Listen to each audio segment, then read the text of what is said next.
people.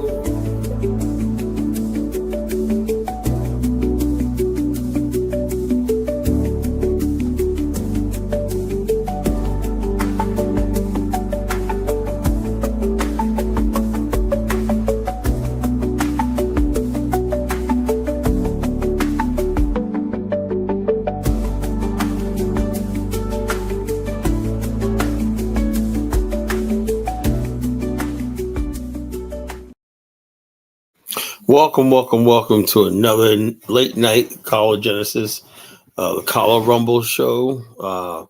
The culture critic, PhD of Negroology tonight. Tonight we're basically talking about a sensitive topic, Liberia and Ghana. We're going to get them in two countries tonight.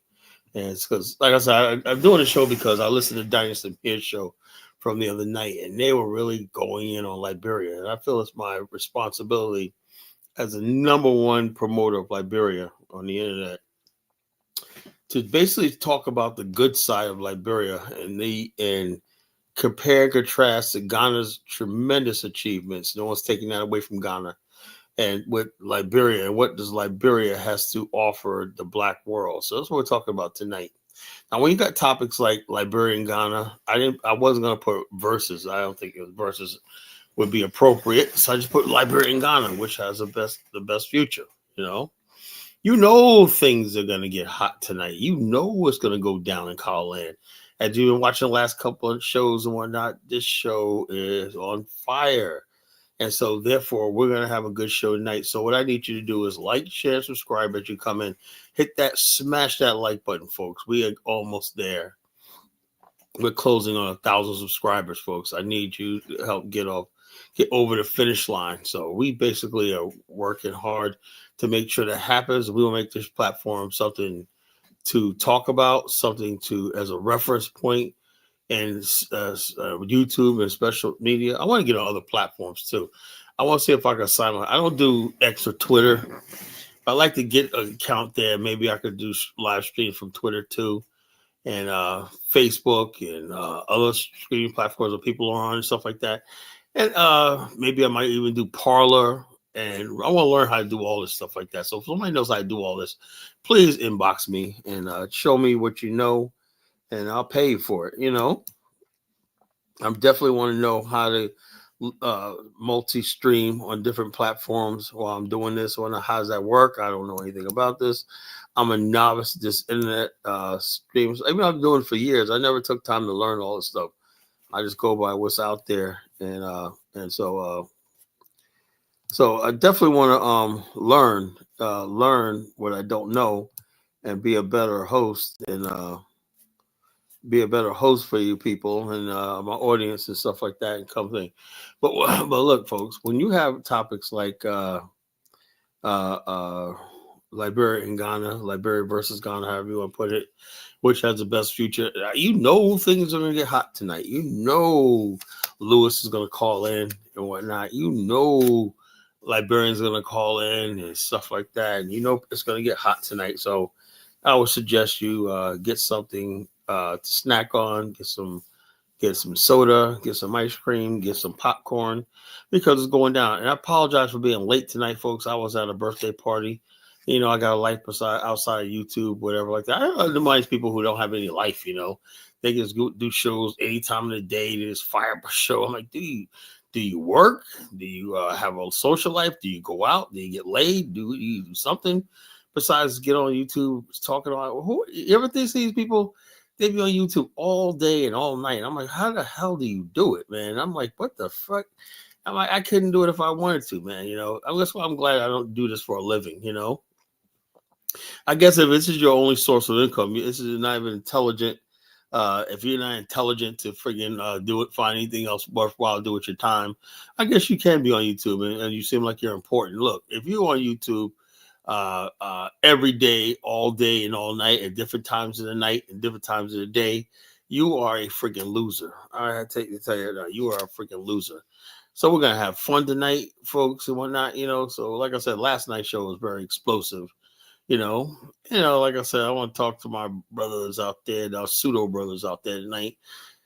The ones like Jonathan Miller who believes the Nile River or the Mississippi River is actually the Nile, and there was aliens and spaceships and all kinds of freaking crazy shit and whatnot.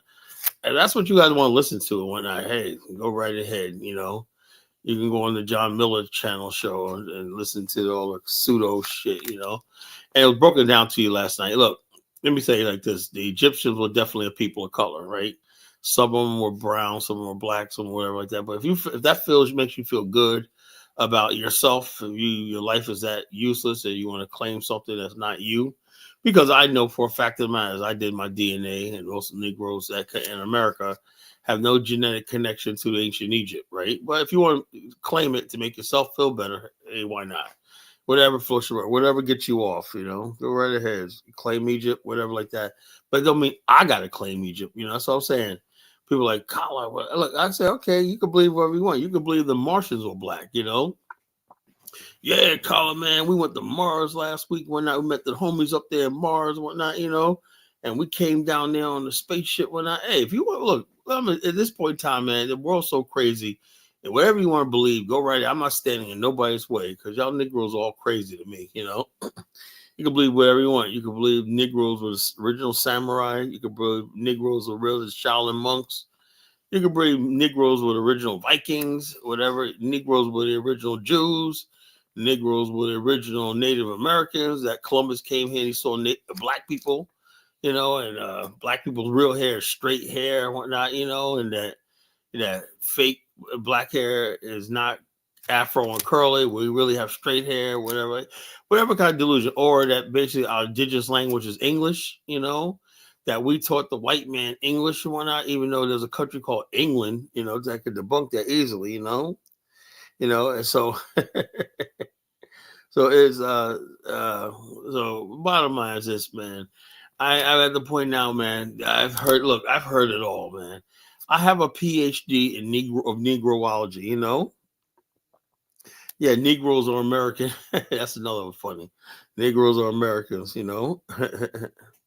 That's another hilarious one. We're the original Americans, and we original language is English. We taught the white people the 13 original colonies, England. When we taught them civilization, we brought them from Europe here, and whatnot. If you want to switch slavery around and make it seem like you brought white people here on slave ships, whatever. Hey, man, whatever makes you happy, man. I'm done trying to chastise Negro for stupidity and ignorance and whatnot. Some people just want to be ignorant because that's how they roll. You want to talk about the Olmecs and all this kind of stupid stuff like that. That black people were in Central America, black people were in Nevada. We built pyramids in New Mexico and whatnot. We were already here thousands of years ago and whatnot. Look, if you want to believe all that shit, go right the fuck ahead. Go right ahead. I'm not going to stop you anymore, But like I said, I don't have to believe it. That's what I'm saying. If we can have that compromise, Collar doesn't have to believe it, but I believe it. So if you want to believe it, hey, make yourself happy. Knock yourself out. Knock yourself out. But we're gonna have some fun tonight, folks. I guarantee you, we're gonna have definitely some fun. We're gonna basically be honest, and we got the early show story in here tonight. He did a video about my show. I didn't get a chance to watch it.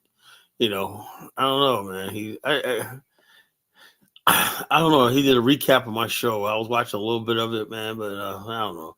Look, I don't mind anybody doing shows about me and whatnot because that only spreads my name out there and the College Nation name out there. So just make sure you get it right. It's the College Nation show early story. College Nation. So when people say, who's this College guy? They're not going to look for College Genesis.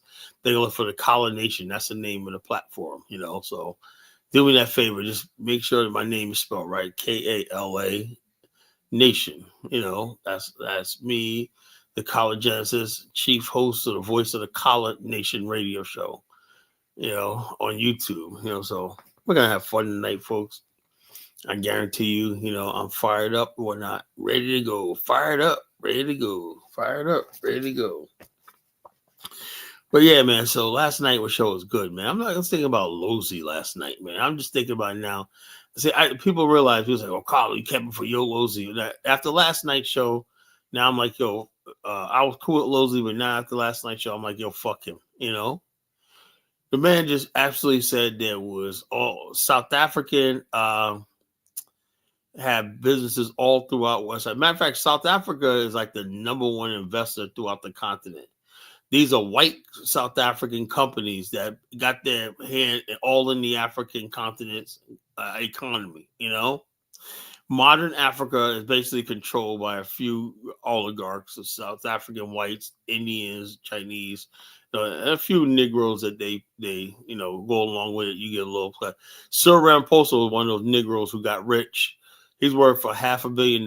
He got rich basically supporting white businesses in South Africa, loot the continent, and get rich and everything like that. So I really can't take him seriously on anything he says. And the bottom line, he just wants more money or not. He wants to obtain more money, whatever like that. So Cyril Ramaphosa is a known grifter. He was very statesman-like. I'll give him that at the meeting with Donald Trump. But he's a grifter, And the whole thing is, when you're a grifter, you have no principle. All you're thinking about is your grift. American companies investing in. If South Africa got all these companies investing all over the continent, what the hell did they need? Maybe somebody can come up here and tell me tonight, what the hell does Africa need America for? We're over here telling the world that white man's this, white man's that, white Americans don't trust white Americans, don't trust America. And Africans, man, they got their nose so far up the white man's ass, they can freaking see out of his mouth. That's how far up the white man's ass these freaking continental Africans have.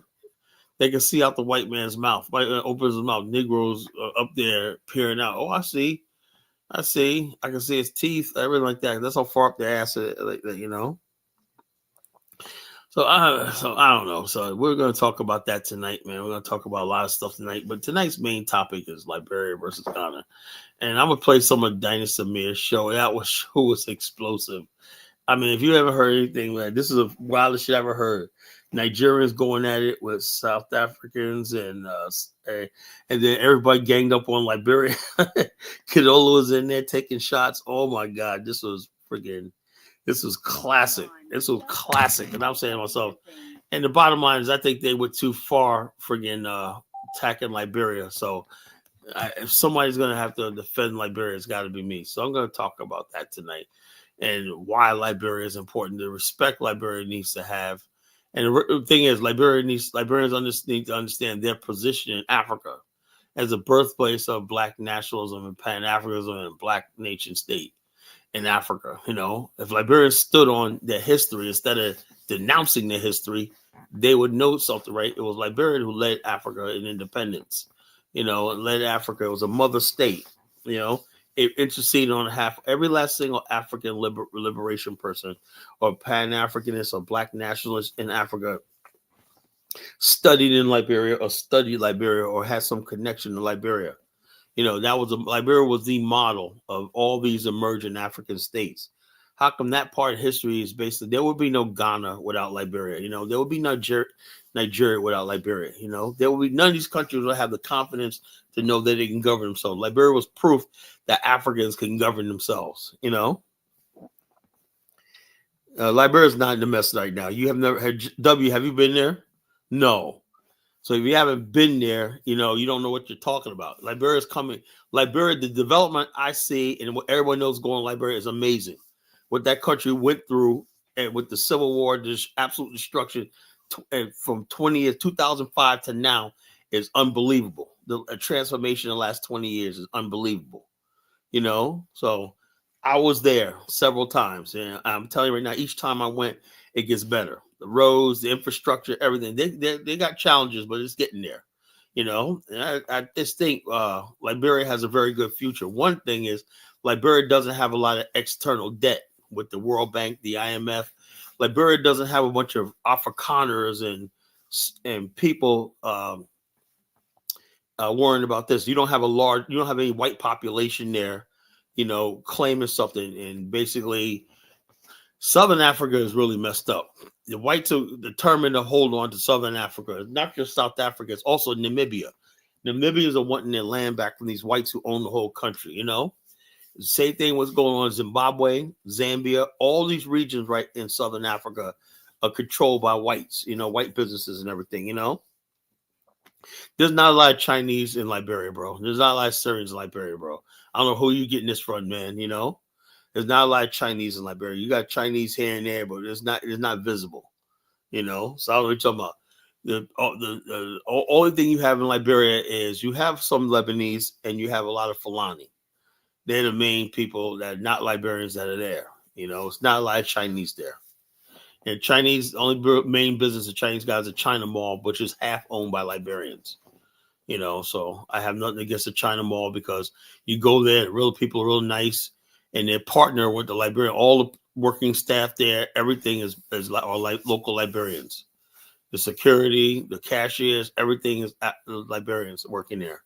So, and it's half owned by Liberians because you can't own a business like that unless you got Liberian partners, So I don't know what you're talking about, W, So people have this idea. So I want to set the record straight about Liberia tonight, When people, Liberia's owned by, people don't know shit. All they know is a couple of videos they watch and people not talking that nonsense. You see like young Liberians returning to Liberia, building the country. They're really people coming from overseas with their savings and their investments. You had one Liberian guy, let me tell you, he's a young guy. He's only like in his 30s. And I think his name is Wilson, right? And he's from indigenous background. And he owns the Sea Breeze Hotel, right? It's a 5-star hotel in Liberia, right? But let me tell you something about him. He saved $100,000 and he lived in Clearwater, Florida. Saved $100,000 and got an exclusive distribution contract with Shang Beer. That's the number one beer in Liberia. It's imported Chinese beer and liquor. He has exclusive. The Lebanese have to buy from him. So in other words, Liberia enforces its branding and distribution laws to the fullest. In other words, if somebody has a trademark, something like that, the one thing about Liberia is our ancestors left things in place that were really, really good. The infrastructure as far as land, titles, and stuff like that is really impeccable. If you own property in Liberia, you're not going to have somebody come in and saying, oh, this belongs to my ancient land, when it doesn't happen like that, So let's talk about the good parts of Liberia. You don't have land issues in Liberia. There's nobody land scamming and stuff like that. A Dusty brother, you can't say which we call Liberia a dusty country. You've never been there. Please don't come on my platform telling me what I know. You don't know anything about the country. They said the country is being restored. In many ways, Liberia is actually becoming better than it was when the American Liberians were there, because it's grown a lot. I'm there. I'm there all the time. You've never been there, so you don't know what you're talking about. You can't look at some YouTube channels and some idiots online and engage. There's a lot of negativity coming about Liberia come from jealous other Africans, because you look at Liberia, you got Ghanaians there. Every sort of African from all over the continent live in Liberia. You can't say that about every country. There's Burkinabes there, the Malians there, the Sierra Leoneans there, the Ghanaians there, the Ivorians there, there people from Guinea are there. All over the continent. Syria, Lebanese don't control the infrastructure. You cannot control infrastructure in Liberia. Only Liberians control infrastructure. You don't know anything about the country. That's what I'm talking about. Syrians and Lebanese don't control anything. They're very quiet. They just do their little shops and businesses and everything. They stay to themselves. It's Liberians running the country, So I don't know where you get this nonsense from. And tonight, I'm going to put an end to this foolishness, Syrians and Lebanese, so you don't know any Syrians are in the country, The American and Liberian should have stayed in the coast and never incorporated. Look, the bottom line is it is what it is. It is what it is. But there's a lot of native Liberians who lived in the West, who come back to Liberia and understand what the people were talking about, Togo. Look, Togo how did Togo do the place? They just basically, the president of Togo just friggin' overthrew the government and declared himself president for life. It's like one family has controlled Togo for 60 years. The recent president, the son of the original president of Togo, just basically declare himself. So Togo's become a kingdom. So what are you talking about, early story? Togo's not a good place. Liberia is like the freest country in Africa, the freest country in Africa. Liberia is the freest country in Africa. When they say our ancestors built the land of liberty, it really means the only country in Africa where you could speak, you say whatever you want to say, whatever like that, even criticize the government, and it's your right under the Constitution. So please, stop all the freaking nonsense. I hope that was sarcasm. So it's like cattle and other livestock are allowed to roam. No cattle in Liberia. No, there's no cattle roaming. Like Liberia is a tropical country. There's no cattle roaming free in Liberia. Liberia is very modern. That's one thing about Liberia. Liberia is not colonial Africa. Liberians are very modern. The native people adopted the American Liberians' way of life. You look at Liberia, it's just like America, in Africa. Native people have the same building standards, everything. I have never, all the times I've been in Liberia, I have yet to see anybody live in a mud hut. Never. Every last single Liberian lives in a wooden or a stone house. Even the poorest Liberians have stone house. They don't live like that. They live in a modern world, So we're going to talk about that tonight. All these misconceptions about Liberia, the lies, outright lies of people who've never actually been there,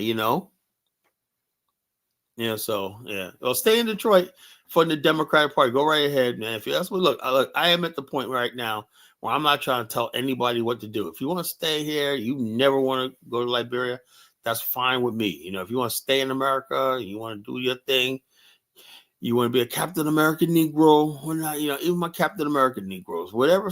Look, I'm at the point now, whatever makes you happy, whatever gets you off, I'm all for it. That's what I'm talking about tonight, But yeah, we're having a good night tonight, man. Like I say, this is not to take anything away from Ghana. Ghana has done tremendous things as far as education and Pan-African outreach and stuff like that. So it's nothing about taking away from Ghana. Ghana's a great country, But there's pros and cons of Ghana, just like there's pros and cons of Liberia. And what I don't like is people taking a slight at one country or the other. Both countries have its good points. Both countries have their bad points, But I'm getting sick and tired of people throwing Liberia under the bus. And the only reason I throw Liberia under the bus because it's ties to Black America. That's what it's all about. So Liberia does have, just want to say, when people are ignorant, LAC does have a permanent electric grid. In fact, Liberia's electrical grid extends all down the coast. Everyone in Liberia is connected to the grid, What are you talking about? You don't know anything you're talking about. Liberia, our ancestors who built Liberia, they were not playing games, Liberia was a modern country. So I don't know what Dusty brother getting this stuff from. I really have no idea what he's talking about. Maybe there's another Liberia someplace. I went there, and I'm telling you like that. I always had electricity, running water, pipe-borne water, all that. Liberia had that for decades. It was built as a modern country. All counties have pipe-borne water. All the rural areas have pipe-borne water. Now, moving people to the areas where they're on the grid, that's a challenge in the rural areas. But in the coastal cities, Buchanan, you look at Buchanan, Monrovia at night, the city's lit up. Street lights, everything.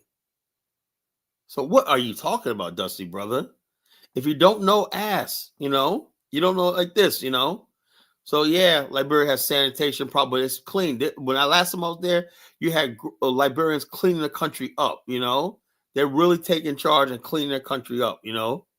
Cleaning the streets, everything like that. It's like they're really proud of their country. Liberians. One thing about I'll tell you like this: unlike you and me, when you're in Liberia, you feel like you're free.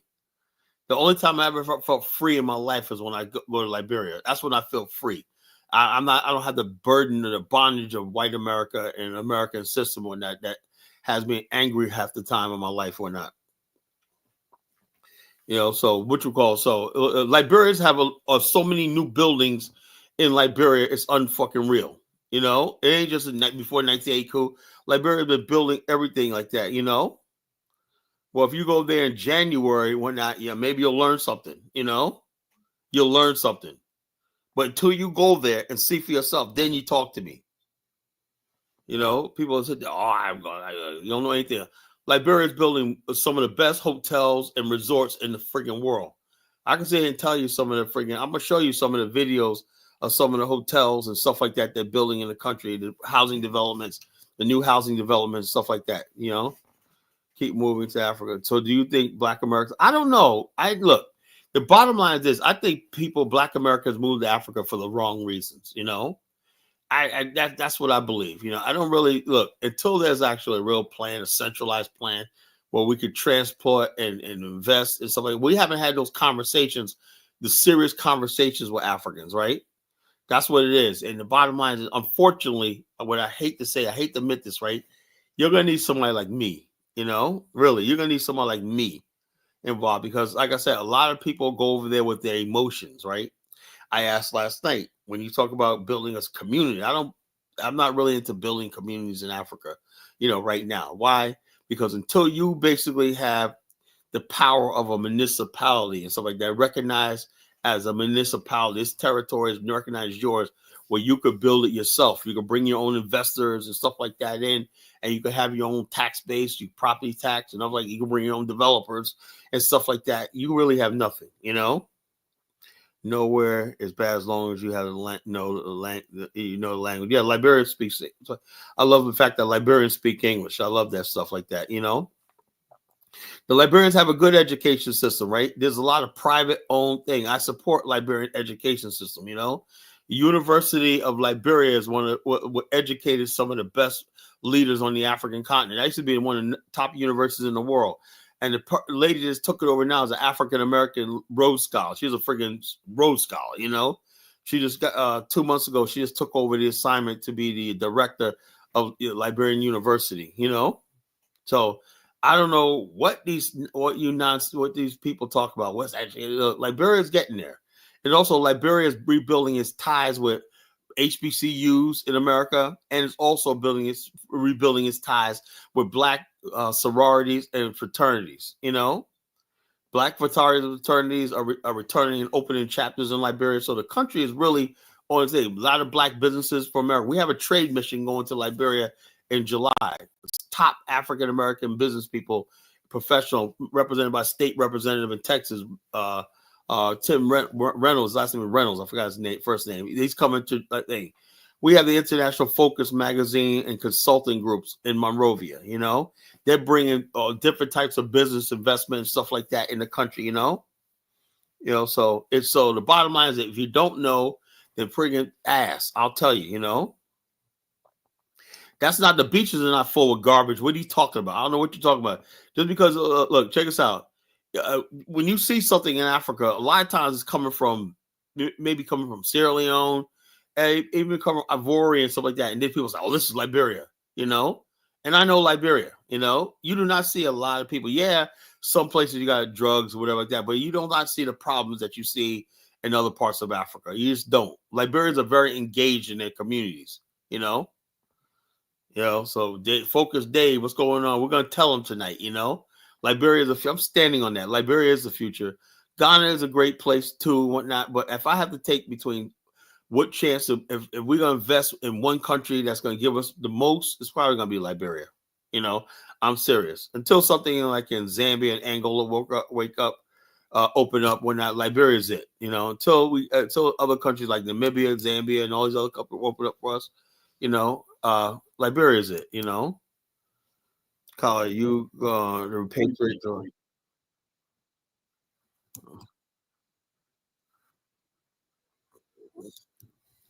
That's early stories video. What the hell, you know?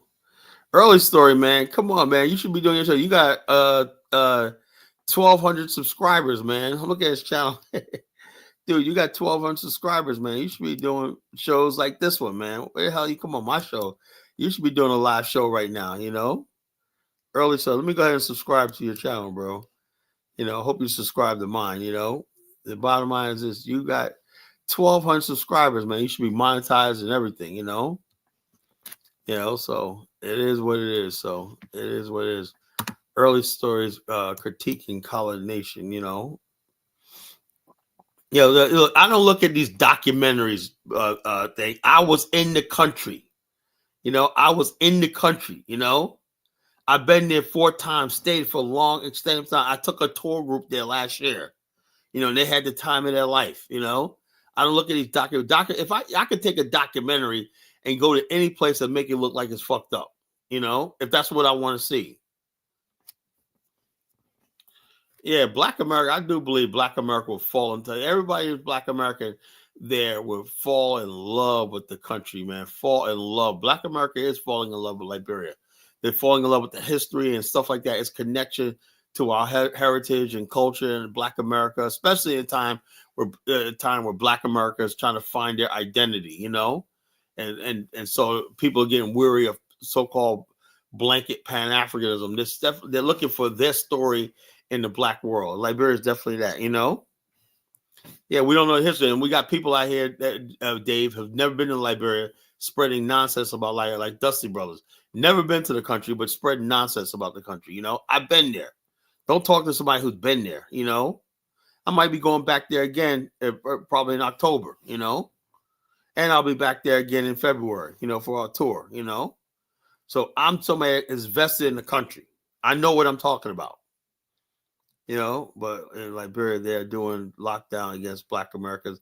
No, ain't no. Look, when you go to Liberia, if you're Black American in Liberia, it's like they like, man, why aren't you guys here? This is your home. They treat you like this is your house. They've been keeping your house warm for you. That's the way they act like. Yeah, man. Okay, you're here now. Whatnot? What were y'all waiting for? They only shocked that more of us are not over there. They're like, this culture is tailor made for you guys. They expect Black people from America to come there and do great things and whatnot and be part of the society, So I don't know what you're talking about, No, Dusty Brothers never been any place. You don't even have a passport. So how could he go to Liberia? He's never been any place, He better save his Lyft and Uber money and whatnot and try to go on this tour with us next year. Why don't you save your money, Dusty Brothers, and go on this freaking tour with us next year? So I'm talking about. That's why I'm tired of playing games with people, right? People can't save $4,500 to go on a tour, but they got so much to fucking say. Go on this damn tour with us. We got all the information you need to freaking go on a tour and freaking reach out to us and say, yeah, I want to be part of your tour. I want to learn for myself what you guys talk about in this country. That's my job. My job is to tell the world about Liberia. That's what I was put on this earth for. So, like I said, like when people say, "What country have you chosen?" I said, "Liberia is a country I've chosen." Some people may be Team Nigeria, some people be Team Ghana, some people are feeling Burkina Faso. Some people are feeling Sierra Leone. Some people are feeling South Africa. Me, it's Liberia. Of course, I'm gonna friggin' talk up Liberia, and I'm not gonna focus on negative. But I know there's way more positive than there are negative. Look, he's all general butt naked. Dude, get with time. It was unfortunate that shit happened. Yeah, people are general butt naked, but that's long gone, bro. That is long gone, man. The Liberia that you see now is so modern and so hip because you got so many Liberians coming back from Philly. They're coming back from Rhode Island. They're coming back from Minnesota. They're coming back from California. You got retired Liberians that are retired coming back, opening farms, businesses, all kinds of stuff. The Liberia you see right now is not the Liberia of General Butt Naked and Samuel Doe and all these clowns. It's a different country right now, It's a very modern cosmopolitan society. It's a modern Black society, should I say. So if Dusty Brother don't know what you're talking about, So he listens to these white supremacy documentaries, Work with this Liberian kid told me that he came from Liberia, USA as a baby. He had little hope for Liberia. Yes, look, the bottom line is this. When people come here and they hear all these, look, the average person hears so many stories about their country they've never been to, and they say, oh, it's little hope. Liberia has nothing, whatnot, and then basically they don't even believe in their country. Like people like Elvis, right? They never go back to their country. They don't want to have no intention of living and whatnot. Look, the bottom line is this. There's no excuse for a person who have a country that would rather live in a white man's country that have a country to go to.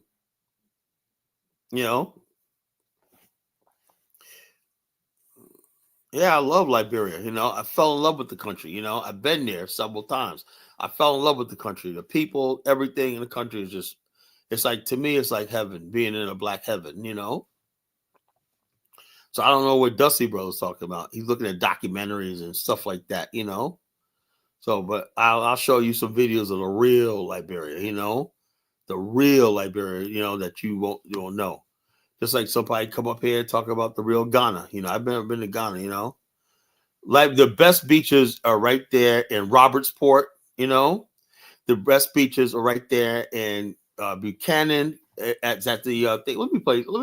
Let me play you some videos. Okay, I can show you better than I can tell you. You know. Let's see. Bassa Grand Bassa Beach.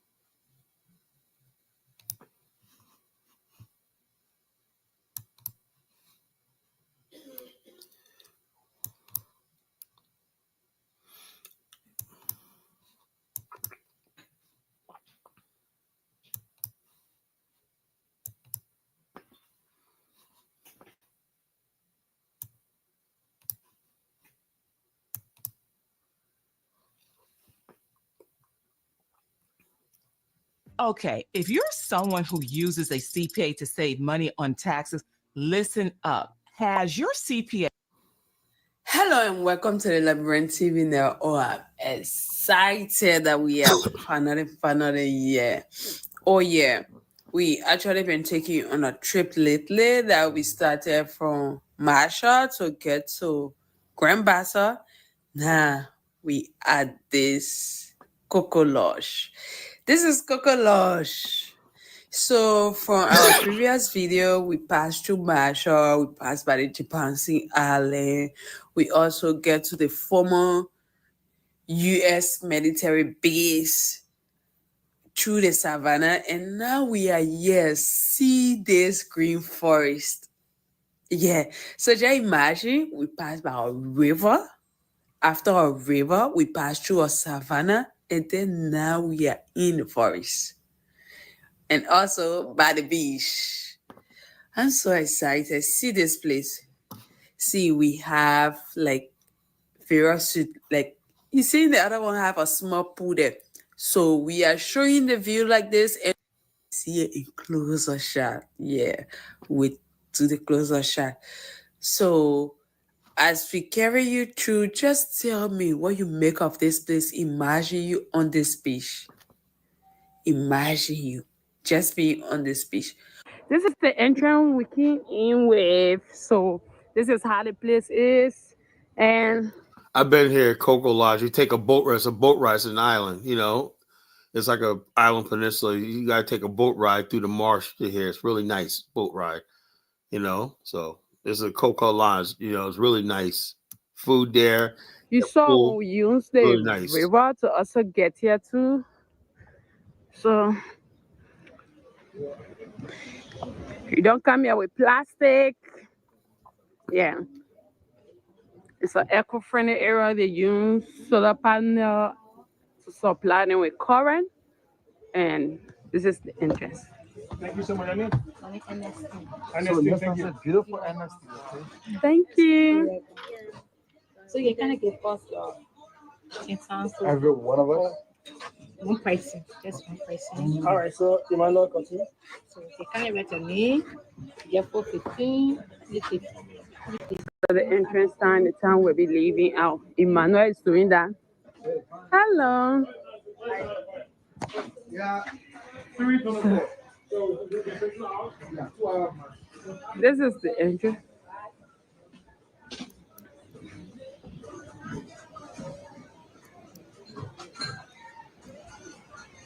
So if you actually want to enjoy the full Eco Lodge, these are things you will enjoy. So let's go like six. Six. So, We even have village tour.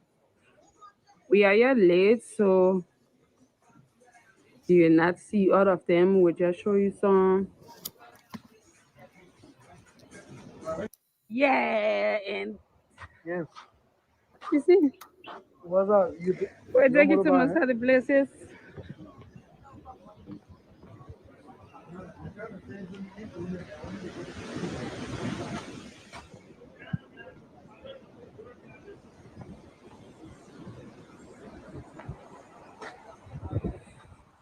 If we have their stuff here, this is the pool.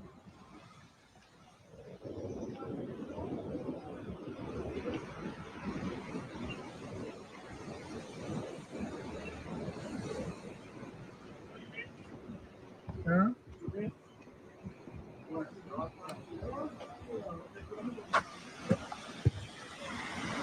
So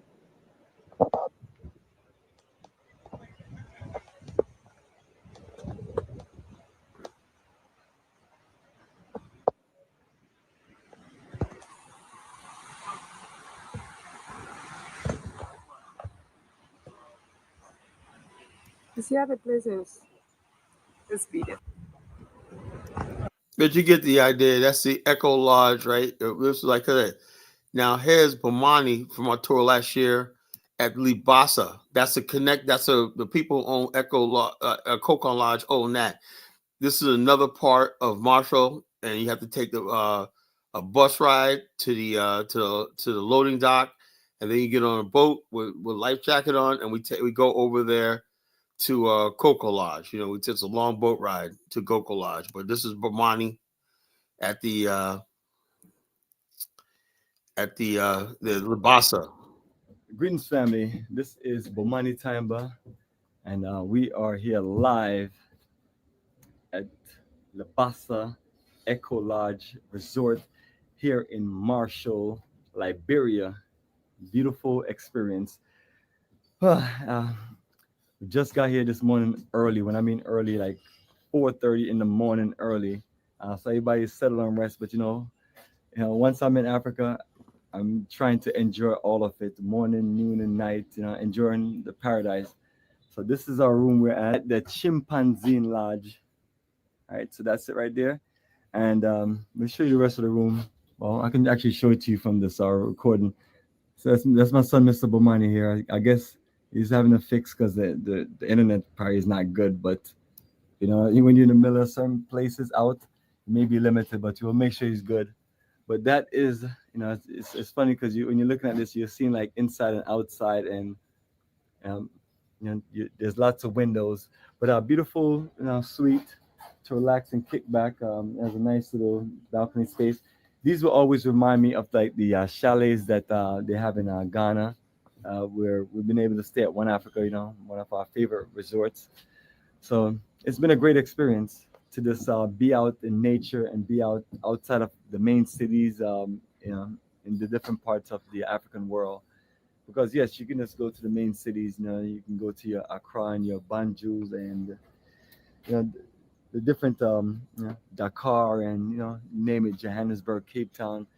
Cities are always going to be beautiful, but if you want to enjoy like paradise and you talk about dealing with ecology, you got this, you know, you got the whole underpad, so which is perfect for if you want to run any plumbing or run anything, you can just run it from underneath. I do remember this being in Jamaica, and then some of the houses are built like that. And this is like a nice gift shop, but we literally came from this direction, and it was just, as soon as you started coming in, then you started seeing this. I'm always open. All right, that's the box. You got the idea. All right, now Dusty Brother says something. Show the city. Okay, I'm gonna do that. Let me show the city. Show the city. Let's see my videos.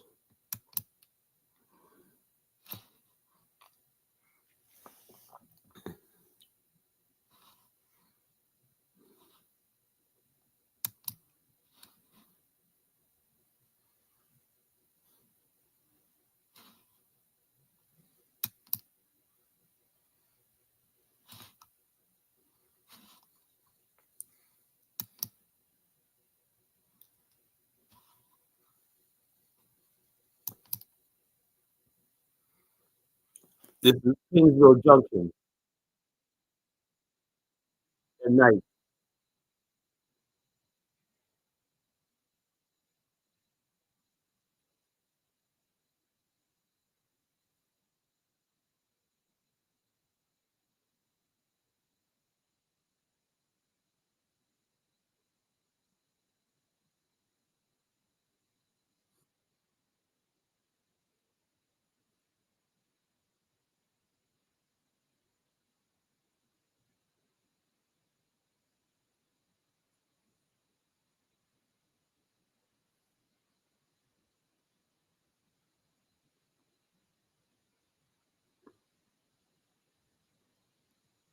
All right. You get the idea? Yeah, like I said, it's a beautiful country, you know? Yeah, so it's like this. Doug, have you ever Liberia storing people at the Congo? What are you talking about? Have you ever Liberians people storing Congo? Dusty Bird has nothing. Dusty Mother must be a bitter ass fucking Ghanaian. There's no damn warlords in Liberia, bro. There's no freaking lord like this, you know? What the hell is he talking about? Never been there. If I was driving and come up with there and show people real documentaries, no, I don't know what the hell you watching, right? But I'm telling you, I was there. If I didn't see like this, I would say so, you know? And so, like I said, I'm not gonna sit here and argue with you about this, you know. I've been there, you know. I've been there in the country, you know. Let's find some more videos of Liberia. Let's find some more videos. This Negroes fucking ignorant. You don't want to see something. You know, let's see, Bomani, it's Liberia too, but what's Bomani, Liberia? Well, Liberia.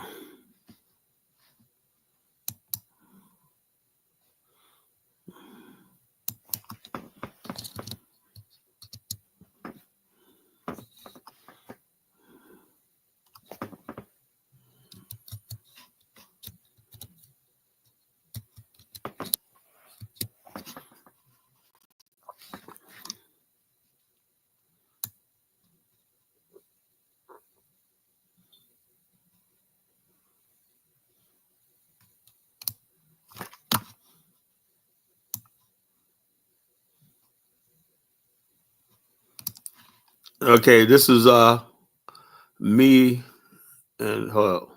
Yes, Me and man. Bomani It's been a first long met. journey, and We finally made it. yes, man. So where we at right there? Okay, the van's right there. All right, make sure everybody else is good here. So, family, the journey of a lifetime. Welcome to Liberia. Welcome to this beautiful energy. And then right over here, part of it is a departure. People are departing. But we're guide brother, I'll follow you. This is the bus right here. Yes, family. Yes, family. Welcome to Liberia. Yes, welcome to tropical paradise. We're almost there. We're almost there. Once we make our way out of this energy of our airport, then we'll just be able to be on paradise. Yes, Bernice, greetings, my sister. Greetings, everybody. So that was all from our tour last year, you know. But tour last year, we're not, you know. Why do you think most Africans don't go to Liberia? I don't know why most Liberia people don't go to Liberia, but we go there. When mine goes there, we did a tour group, you know, and we did a tour group bigger than anything either Dinosaur or Jay Cameron ever did. We took them to Liberia. We took like 18 people, you know, on this tour.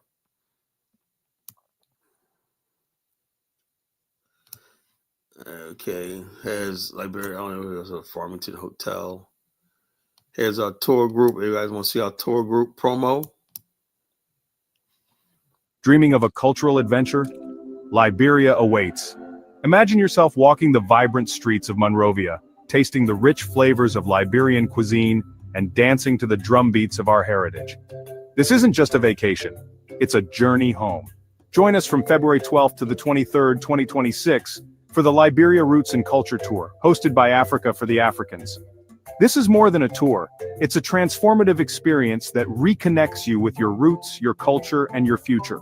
Explore multiple cities including Monrovia, Robertsport, Buchanan, Marshall, and Paynesville. Each stop offers a unique slice of Liberia's diverse culture and breathtaking landscapes. From the bustling markets to the serene beaches, every moment is a new discovery. Learn about the rich history of Liberia and the incredible stories of resilience and triumph. Network with like-minded travelers who share your passion for heritage and cultural empowerment. You'll also get exclusive insights. That was a little bit of that. Let me play another video.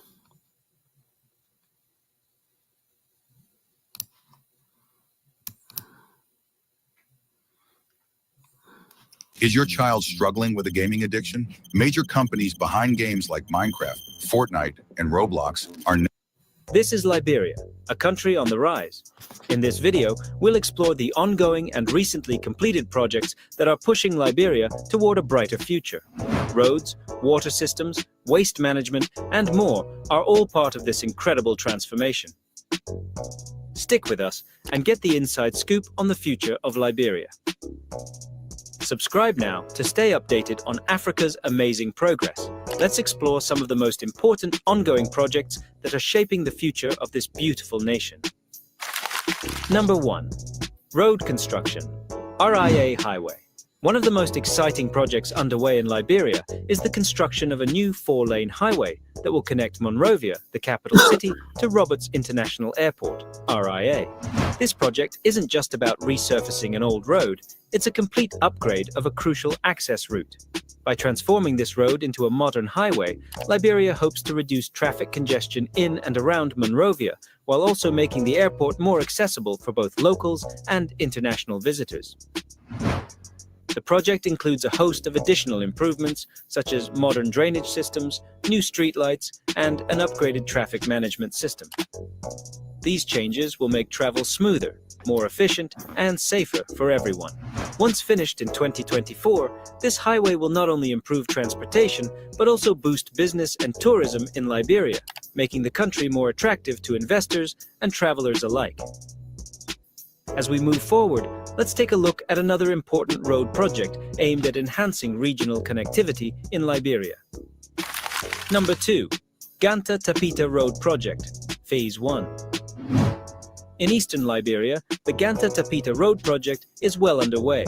This road, which spans about 100 kilometers, is essential for linking two of Liberia's important regions, Ganta in Nimba County and Tapita, a key economic center in the east. Currently, about 20 kilometers of the road have been paved, with the entire project halfway completed. While there have been challenges, such as unpredictable weather and logistical difficulties, the progress so far has been impressive. This road will make transportation between these two regions much easier and more efficient, helping boost trade and economic activity. It will also improve access to essential services like education and healthcare, benefiting people in both rural and urban areas. This project reflects the government's commitment to connecting the country's various regions, bringing more opportunities to remote areas. Number 3. Lofa Road Rehabilitation. In Liberia's Lofa County, the rehabilitation of the road between Gubanga and Salayea is progressing rapidly, with 75% of the work already completed. This road stretches 49 kilometers and plays a crucial role in improving transportation across Liberia's northwestern region. Lofa County, known for its vast natural resources and diverse population, has long suffered from poor infrastructure, but this project is changing that. The improved road will make it easier for people to travel for business, education, and healthcare, and it will also connect the region to the rest of the country, fostering greater national unity. With this project nearing completion, the residents of Lofa County are set to benefit from faster and safer travel, which will contribute to economic growth in the area. Now that we've seen how Liberia is improving its transportation system, let's shift our focus to efforts to improve water and sanitation services in the country. Number 4. Liberia Water and Sewerage Corporation, LWSC, Expansion Project. Access to clean water and proper sanitation is a critical issue in Liberia, and the Liberia Water and Sewerage Corporation, LWSC, is leading the charge to improve this.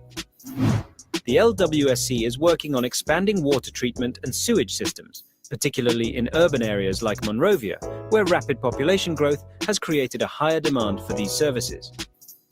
This project is designed to improve water quality, reduce the spread of waterborne diseases, and provide better sanitation facilities for the people of Monrovia and surrounding areas. By increasing access to clean water, Liberia hopes to make a significant impact on public health and reduce the prevalence of diseases that have long been a challenge in the country. The expansion of the water and sewerage systems is part of Liberia's broader goal of ensuring universal access to clean water by 2030. This project will lay the foundation for better health outcomes in the country and contribute to its overall development. Next, let's take a look at Liberia's efforts to improve waste management, another essential aspect of urban development. Number 5. Monrovia City Corporation, MCC, Solid Waste Management Project. Monrovia, Liberia's capital, faces a major challenge with managing the waste generated by its growing population. To address this issue, the Monrovia City Corporation, MCC, has launched a comprehensive solid waste management project. This initiative aims to improve waste collection, recycling, and disposal systems. Your local business could get hundreds of new potential customers simply by using Google Maps. It's way cheaper than SEO. Systems throughout the city. By improving waste management practices, the MCC hopes to create a cleaner and healthier environment for city residents. The project also focuses on educating the public about proper waste disposal and encouraging recycling, which will help reduce pollution and improve public health. As Liberia's urban population continues to grow, projects like this are essential for ensuring the sustainability of the country's development. With these ongoing projects in mind, let's now look at some recently completed projects that are already making a positive impact in Liberia. Now that we've explored the ongoing projects, let's take a moment to appreciate some of the recent projects that have already been completed. Number 1. New Liberian National Museum. In 2023, Liberia proudly opened its new National Museum, a major cultural milestone for the country. Located in the heart of Monrovia, this modern museum serves as a center for preserving and showcasing Liberia's rich history and culture. The museum features exhibits on the country's diverse heritage, including historical artifacts, art, and materials related to Liberia's colonial past. The new museum not only provides a space for locals and tourists to learn about Liberia's history, but it also hosts cultural events and educational programs to engage the public. The completion of this project is an important step in preserving Liberia's cultural legacy for future generations and ensuring that the country's history is celebrated and remembered. Let's now turn our attention to a major infrastructure project that is helping Liberia expand its trade capabilities. Number 2. Monrovia, Freeport. Expansion. Another significant achievement in Liberia's development is the completion of the Monrovia Freeport expansion project in 2023. The Freeport of Monrovia is one of Liberia's most important seaports, facilitating the import and export of goods. The expansion of this port enhances Liberia's capacity to handle larger vessels and increases the efficiency of operations. This project included upgrades to the port's infrastructure, expanded cargo handling facilities, and increased storage capacities. These improvements will help streamline the movement of goods and boost Liberia's economy by facilitating trade with international markets. The expanded Freeport is now positioned to become a key regional hub for shipping and logistics. Finally, let's look at a major energy project that will help meet Liberia's growing electricity demand. Number 3. Mount Coffee Hydroelectric Power Plant. In 2022, Liberia completed the Mount Coffee Hydroelectric Power Plant, a critical energy project that has greatly improved the country's power generation capacity. Located on the St. Paul River, the plant has a capacity of 88 megawatts and provides a reliable source of electricity for Liberia's power grid. Before the completion of the Mount Coffee project, Liberia faced frequent power shortages and blackouts. The new hydroelectric plant has helped alleviate these issues, providing a more stable and sustainable source of energy. The plant's renewable energy capacity is also helping Liberia reduce its reliance on fossil fuels, contributing to a greener, more sustainable future. And that's a wrap on Liberia's development projects. The future is looking bright, and we'll continue to follow these exciting changes. If you enjoyed this video, don't forget to like, share, and hit the subscribe button for more updates on Africa's progress. Stay tuned for more incredible stories from across the continent.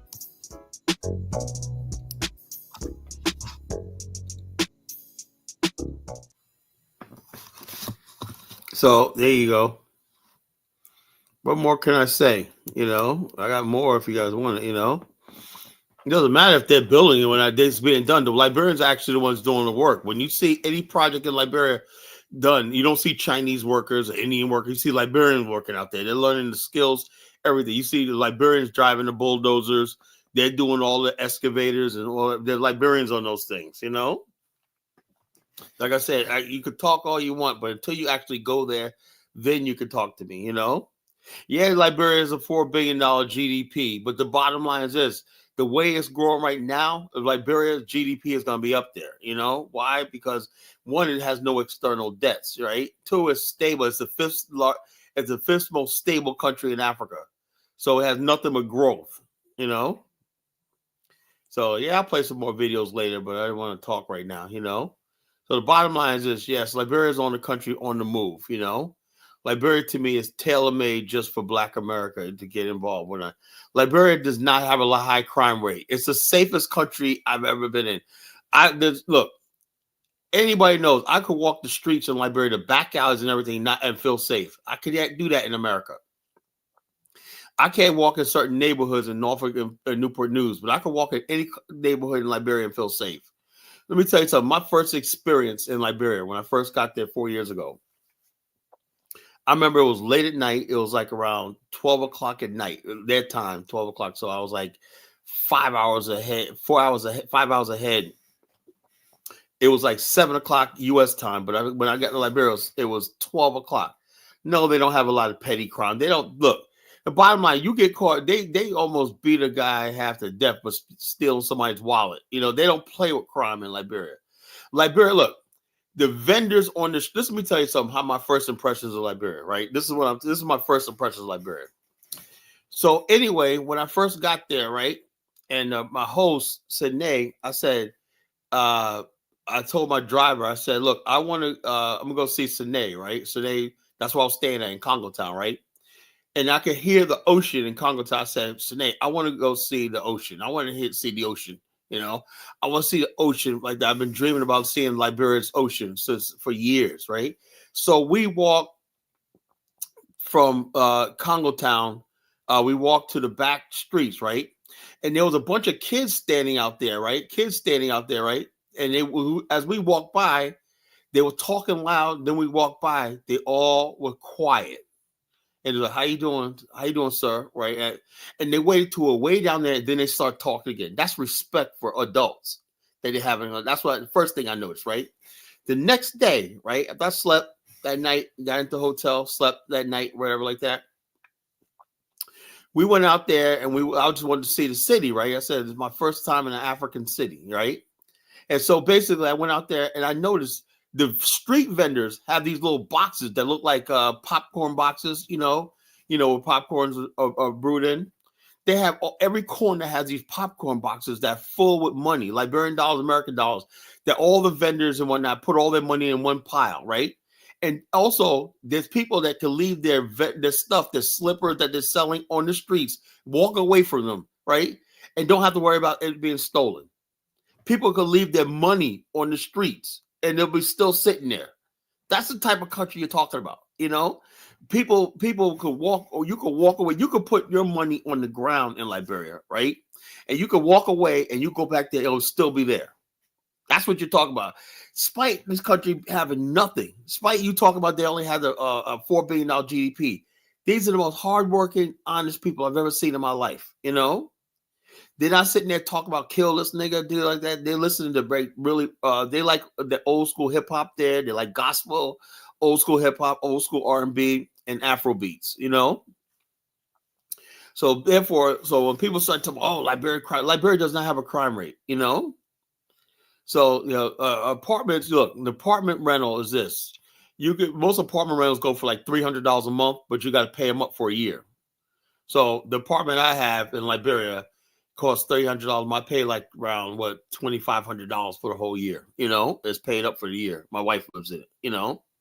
So I ain't say Africans are angels, but compared to other places, so I wouldn't go walking through Brazil at night. I could walk to the streets at night of Liberia and feel safe. So the bottom line is this. So when people talk about their child soldiers and all that, look, that Liberia was long gone. What you need to worry about is the child soldiers here called young YNs. You run the streets of Chicago and Detroit and places like that. That's what you need to worry about. If you leave your phone hanging around, you go back there. Yeah, you look. Bottom line is, Liberians, you don't have to worry about it. Now, I will say this. Now, if you go to Waterside, that's the one place in Liberia. If you go to Waterside, right, you can't. What they tell you is don't have your phone hanging out your hand when in Waterside. That's the only place in Liberia where you can get jacked. Waterside. That's the only place in Liberia you can get jacked. Every place else is safe. Waterside is known for jacking people, in Waterside. Yeah, that happens in Waterside. No place else. So it is what it is. Dusty brother, many countries have lower GDP than Nigeria. Nigerians but have higher standard. Yeah. Liberians have a high standard of living for some reason. I don't know how they manage to do it. It's like, you understand something. Every nickel and dime in Liberia is counted for, And so somehow they're able to live a modern way of life. Every Liberia has electricity. Every Liberia basically has access to education and stuff. You'd be surprised. But they're struggling. If Liberians will ever go back to the, let's say if they basically went back to the native way of life, they look really good. But they're determined to live. They're determined to be a modern. They're a modern culture. I don't think they know. I don't think Liberians know how to live any other way but the modern way of life. Now you got the traditional Africans there. You know who's a traditionalist by the way the women dress and what they wear on their head. The traditional African woman carries fruit and stuff like in baskets on their heads. That's the difference, But most Liberian women are very modern and they dress like women in America, So it is what it is. So, like I said, Liberia and Ghana, which has the best future? Both countries have a good future, to tell you the truth. Both has something to offer Black America and whatnot.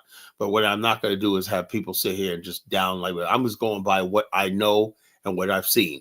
I don't know what you've seen online, whatnot, but I've seen it with my own eyes in the country. And if there's something wrong with it, I would just say it. Because me, I have no problem with bashing anybody.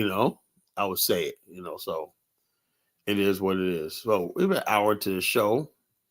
I'll put the link in the chat room. You guys, I don't know what the hell. Why didn't you tell me I'm rambling?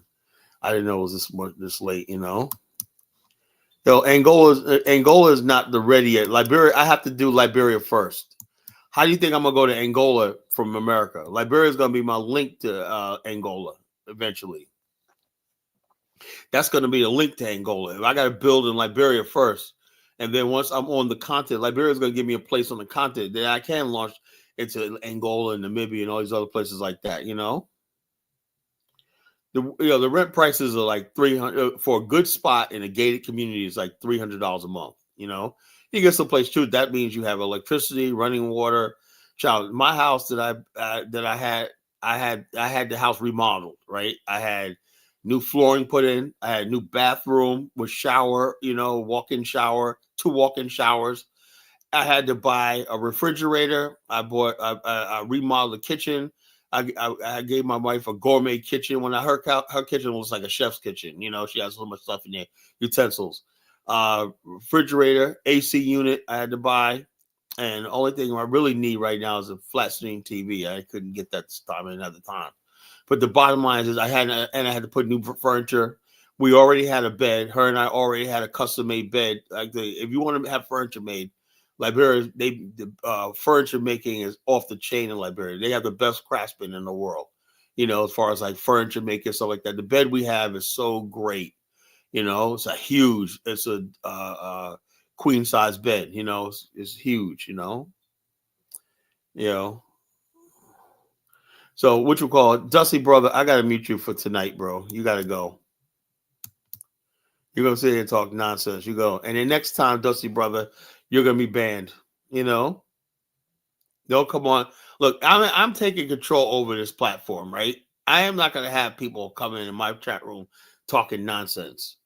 If you want to do that, go someplace else, right? If I got the power to block you, I'm gonna do it. You know, and the bottom line, I'm like this: we can have our debates back and forth, but when you're gonna say something belligerent about general butt naked and all this cannibalism and all kind of stupid shit like that, you got to get the hell out of off my platform.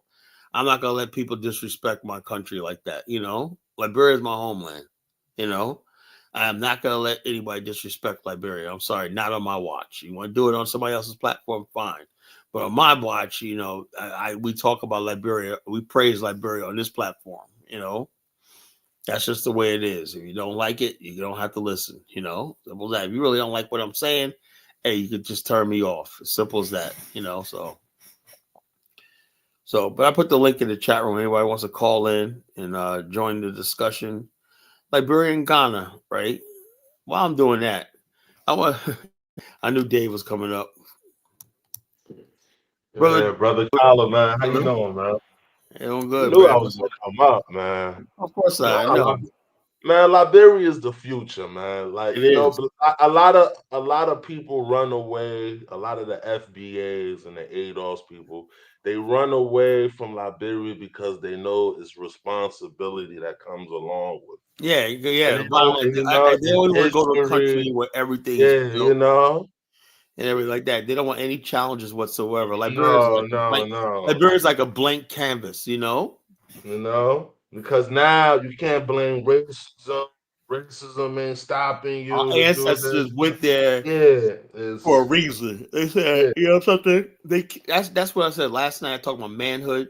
Liberia was an ultimate showcase of black manhood, you know?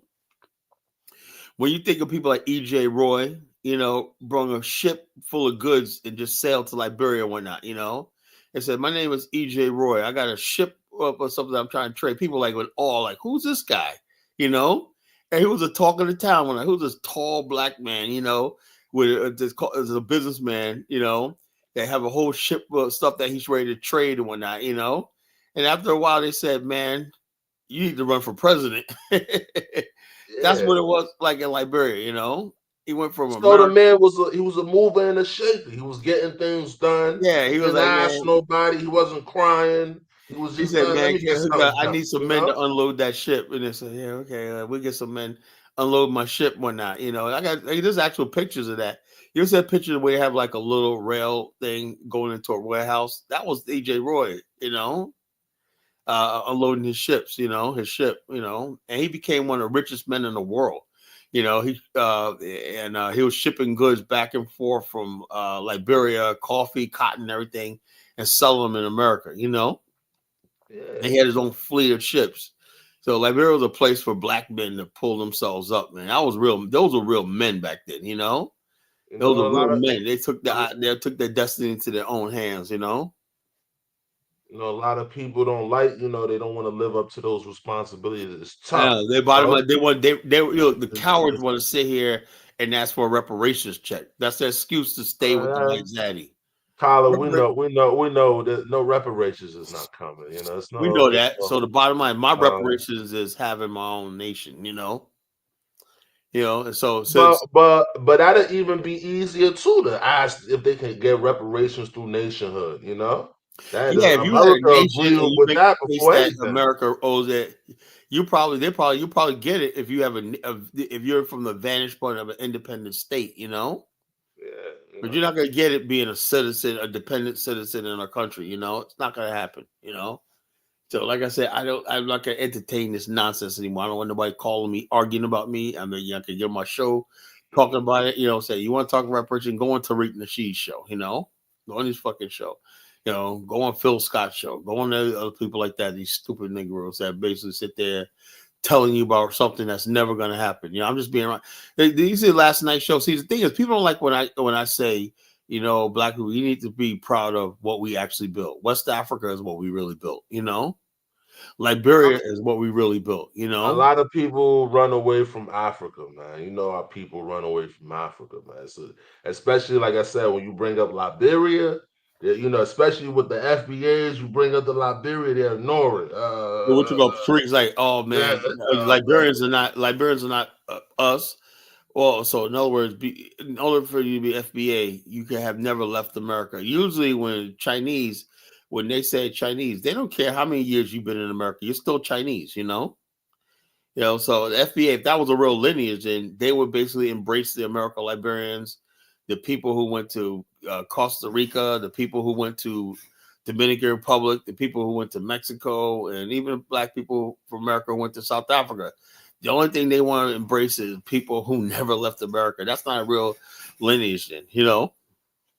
No, because they can't do it because it would debunk the arguments. You know, Yeah. it would debunk too many arguments. It's ridiculous. So they can't. They gotta move away from. This is what I'm talking about. Kwame said a lot of FBA told me Liberia was a white man's plot. No, Liberia was the black man's plot to get the fuck away from the white man. You know, I don't know what these people try to rewrite history. The white man trying to get them from America. These people want to hold on to America at all costs. You know, Liberia. Look, when it comes down to the conundrum, the riddle about our situation, Liberia was always the answer to that riddle. You know. What do you do about racism, white supremacy, and oppression in America? The answer was always Liberia, you know. Yeah, but break away, be independent. Our fake ass Negro scholars and people like they ignored Liberia. You know, these fake ass movements that came along and whatnot. We didn't need the Nation of Islam. All we needed was Liberia. You know. We didn't need none of these groups. I know people got mad at you last night. You was cursing out Frederick Douglass. I know a lot of people got mad at you. I'm sorry. I'll say it again, man. I'll say it again. Look, the bottom line is this. I do not like race traitors. You know, I swear to God, I don't, you know. And that was, look, bottom line is this. If you love America, why don't you keep it to yourself, right? Why you got to go? And also, most black people didn't even listen to that. You know, a lot of black people want to go to Kansas. You heard Nicodemus, Kansas was a successful. I didn't hear about that. I didn't hear about that. Okay, the Kansas Exodus. When the Liberia thing after my novel, right? When people found that it was just so expensive to go to Liberia and whatnot, they said, we can't wait to go to Liberia, right? So they made an exodus out of the South to Kansas, right? And then that was right before the Great Migration. Frederick Douglass was against the exodus of black people out of the South. He said the South is where black people belong, under the oppression of white people, you know? Why we cuss out, fuck Frederick Douglass. How about that? You know? He married a fucking white woman, divorced a black woman, married a white woman and whatnot, and told us that we got to stay under the white man. Anybody that basically tells me that I got to stay under the white man's thing like that, look, bottom line, the black man in America never had a chance, you know? It's to the point where W. Du Bois, after halfway through his career, he said integration in America is a cruel and deceptive hoax. Think about that word. He said cruel and deceptive hoax, you know? In other words, what he's saying is, what's the alternative integration? Nationhood, right? So in other words, if people sacrifice nationhood for integration and it doesn't work out, that means they've wasted 100 years, you know? When you really think about it, right? Marcus Garvey in 1924 at Madison Square Garden said, we are descendants of a suffering race and we're determined to suffer no more. 100 years later, can we say we're no longer suffering? Yeah, we're still suffering. We're still fucking suffering. Still just as much as he was 100 years ago. That's because people don't want to get rid of their sacred cows, you know? Their so-called icons and leaders they hold on to. I'm sorry. It's time. Look, this is how the collagenesis is, right? You bring your sacred cow, I'm going to bring my axe to slaughter it, you know? If you got a sacred cow, collagenesis is a slaughterhouse for sacred cows, you know? This is a cow nation. We have a slaughterhouse for sacred. Kwame, let me see your face, brother. I can't see you. All right, there you go. They'll say, okay, so Collar Nation has a slaughterhouse in the back for sacred cows. So if you have a sacred cow, you bring him up here, I will slaughter it. As Frederick Douglass is your sacred cow. Oh, Frederick Douglass, how dare you? Because I slaughter sacred cows, you know? And the bottom line, until you get rid of sacred cows, and not black people are like that. They don't want to challenge nothing. Okay, you love Frederick Douglass, but what did he stand for? He stand for you being oppressed forever. You know, that's what he stood for. You know, Frederick Douglass is a prototype for a sellout. That's what he was. he was a sellout. You know, he was a fucking sellout. I'm sick and tired of people telling me I gotta respect people that fucking I know are considered race traders. You know, I can't stand that. You know, The guy was so against Martin Delaney because Martin Delaney was he pushing. was what Frederick Douglass was. He was a fucking really a white man with black skin. You know, he And was the irony was a black woman helped him to get out of slavery, and then as soon as he got up north and his wife died, the man literally ran to a white woman. You can't trust a dude like that, man. So the bottom line is, like I said, all these people, like I said, it's to the point where we got to re-examine everybody that they were told us that was our leader, and we got to listen to. And, yeah, we're quoted. I'm going through I'm combing through everybody. You know, how the hell did we end up in the situation we're right now? That's why you got to question everybody. In 1924, Marcus Garvey stood before the black world in Madison Square Garden and said, it was so powerful, that speech in Madison Square Garden, packed Madison Square Garden. He said, we are the UNIA, we're descendants of a suffering people that we're determined to suffer no longer. He goes, the eve of African redemption is here, you know? 100 years later, we're still going through the same fucking thing. I look at fucking the situation we're in with fucking MAGA country and fucking Trump and all this other shit like that. I'm like, how the hell we're in the same situation, you know? That's why I am what it is. That's why I said I don't want to work to false idols. You know, I don't want fake history. I want the real thing. You know, I want to prove to myself. I need to know that I'm not part of an inferior race. You know, I need to know that for myself. You know, the proof of my proof of everything was Liberia. You know, when I go there and see what my ancestors were able to build, I was like this. That's convinced me that we are not an inferior race, Liberia. Frederick Douglass probably one of the main reason why a lot of He black was Americans halted. he was against Liberia. He It was was against against it. Yeah, Yeah. he was probably against that probably whole the idea. main proponent why a lot of black people didn't go to Liberia. To be Yeah, he honest, was against it. He was against it.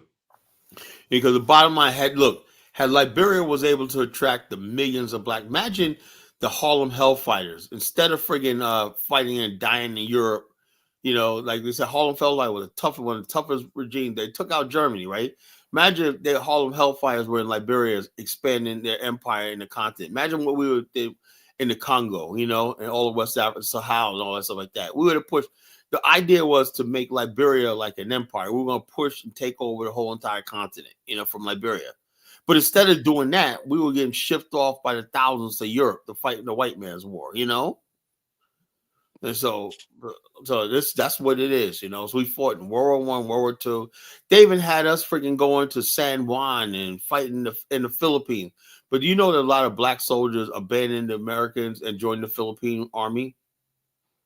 wow, I ain't know that. Okay, well, I'm gonna play a thing. I'm gonna play something. Well, that's what I said. This is why this platform is so important. You know, because I'm the only one that basically talks about real history.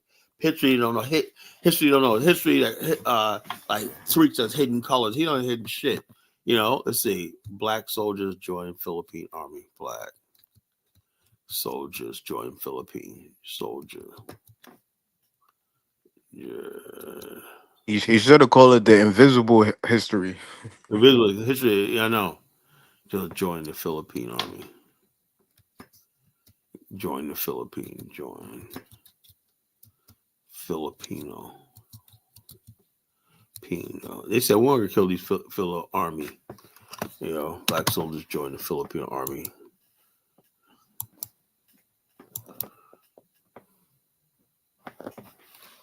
Let's see.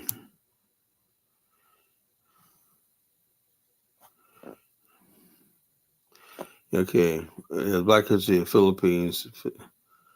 The black history. Let me see. Let's see. I'm gonna look for it. Philippine War. Okay, here you go. I think this is it. I hope this is not a sellout video. Hold up. Let me see. I think this is it. Show a story of black soldiers who say, "Yo, fuck America," and fought with the Philippines. Which took place between 1899 and 1902, was a significant conflict that resulted from the United States annexation of the Philippines following the Spanish-American War. While this war is often discussed in the context of imperialism and American expansion, it also had notable connections to the African American experience.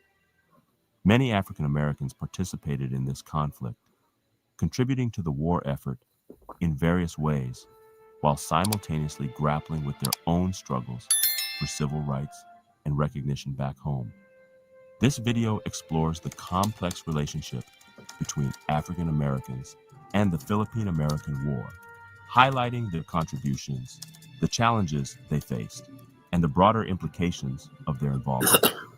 In the late 19th century, the United States was undergoing a transformation, rapidly industrializing and expanding its territories. The notion of manifest destiny, which suggested that Americans were destined to expand across the continent, now extended beyond North America to include overseas territories. The Spanish-American War, fought in 1898, marked a turning point as the United States acquired territories such as Puerto Rico, Guam, and the Philippines. The decision to annex the Philippines sparked debate, especially among African Americans, who were keenly aware of their own struggles for freedom and equality. At the time, African Americans faced significant challenges at home. The Reconstruction era had ended, and the Jim Crow laws were being implemented across the South, enforcing racial segregation and disenfranchising Black citizens. This oppressive environment compelled many African Americans to seek opportunities elsewhere, including military service. The U.S. Army offered an avenue for some African Americans to escape the harsh realities of life in the South and gain a sense of purpose and pride. African Americans served in various capacities during the Philippine-American War. The most notable unit was the 10th Cavalry Regiment, one of the famous Buffalo Soldier regiments. These soldiers, primarily made up of African American men, had previously fought in the Indian Wars.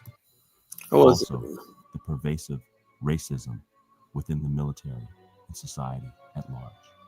Despite their bravery and dedication, many were still subjected to discrimination and prejudice, which reflected the broader racial attitudes and challenged the stereotypes that depicted them as inferior. This sentiment was particularly strong among soldiers who had witnessed the horrors of racism. The era would soon follow, characterized by economic growth and social change. This ain't the whole African Americans remained largely. This guy ain't telling the story. This guy's freaking talking about this. Oh, black soldiers for no. I want to hear the story about the black soldiers say, "Yo, fuck you," and we're gonna do our own thing. African American Filipino resistant fighters, black Filipino resistant fighter. Okay, let's see. Let's see if this is it. DialPad AI works for you and your customers. It won't fall in love with them, but it will help you create amazing customer relationships. Hey guys, today we're going to talk about David Fagan.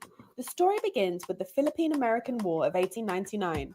The Philippines had been sold by Spain to the United States, but the Filipino population wanted total independence.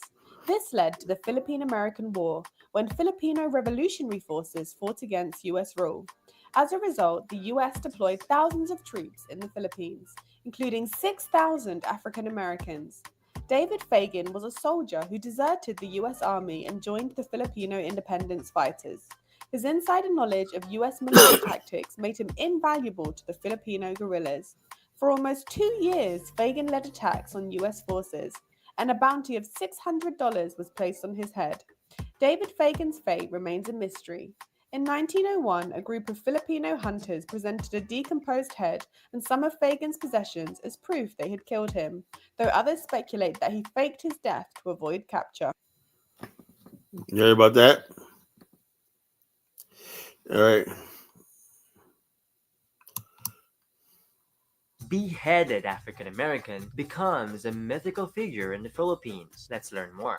Mabuhay, or in Kapampangan, luwit kayo. In my old video on the heroic African Americans in the Philippine-American War, I've mentioned the name of Captain David Fagan, and a lot of folks have since asked me more about him. So today, we will be learning a little bit more about the legendary Captain David Fagan. David Fagan was born in Tampa, Florida in the year of 1875. Nothing much is known about his early life, but by 1898, he was enlisted in the 24th Infantry Regiment, which at the time was one of only 4 regiments of African American soldiers in the U.S. Army. By autumn of 1899, David Fagan and his regiment was sent to the Philippines and were thrusted in front of a bloody war. They set up camp near the Rio Grande de la Pampanga, or the Indong Kapampangan River, at the core of the Filipino Revolution and struggle for independence. The Philippine-American War had been raging since the beginning of 1899. The war between the United States and the Philippines broke out as Filipino patriots and revolutionaries fought vigorously to defend their independence, an independence that they had won in a revolution against Spain, but it was a freedom that was swiftly taken away by their American allies. David Fagan was at the front lines of the brutal, bloody offensive against the Filipino forces in central Luzon. But by November of 1899, David Fagan ran over to the Philippine Army for sanctuary. He took refuge in the Filipino-controlled Mount Arayat, or Bundukalaya, at the sacred, mythical heart of Indong Kapampangan, or what is now Central Luzon. He defected and was branded as a bandit and a traitor against the United States. But it was in his time with the Filipino people that he has shown true heroism and selflessness. His bravery earned him much respect and, more importantly, the trust of the Filipino people. He earned not just the respect and the admiration of the people, but he also quickly rose up the ranks. By 1900, the highly revered and valiant Kapampangan General Jose Alejandrino officially promoted David Fagan to the rank of captain. But better yet, he was referred to by the Filipino people as General Fagan, or General Fagan. He was a gifted military officer who also spoke Tagalog.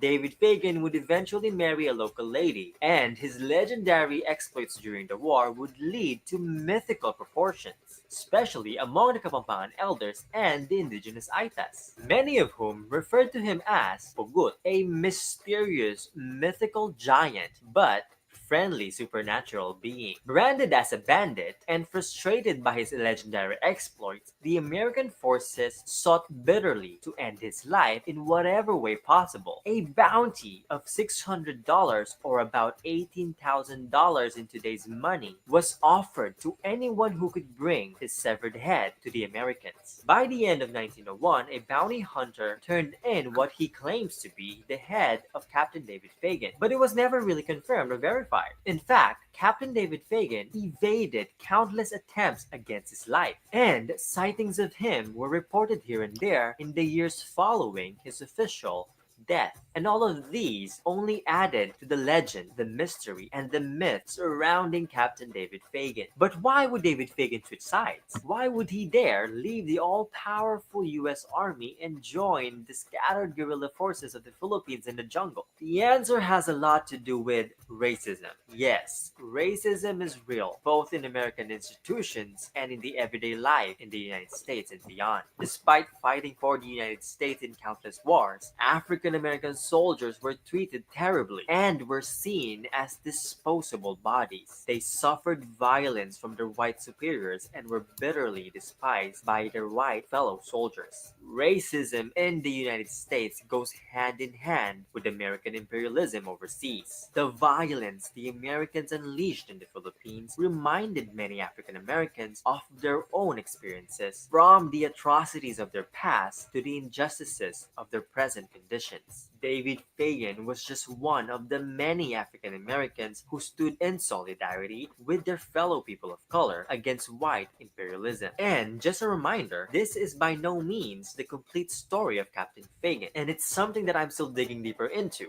But as I've mentioned before, given the current political and social climate here in the United States, it is crucial for us Filipino Americans to stand in solidarity with our fellow oppressed and marginalized communities. The African Americans had once shed blood for our people's freedom. It is only just and right that we stand beside them as they continue the fight to be recognized and to be respected as human beings.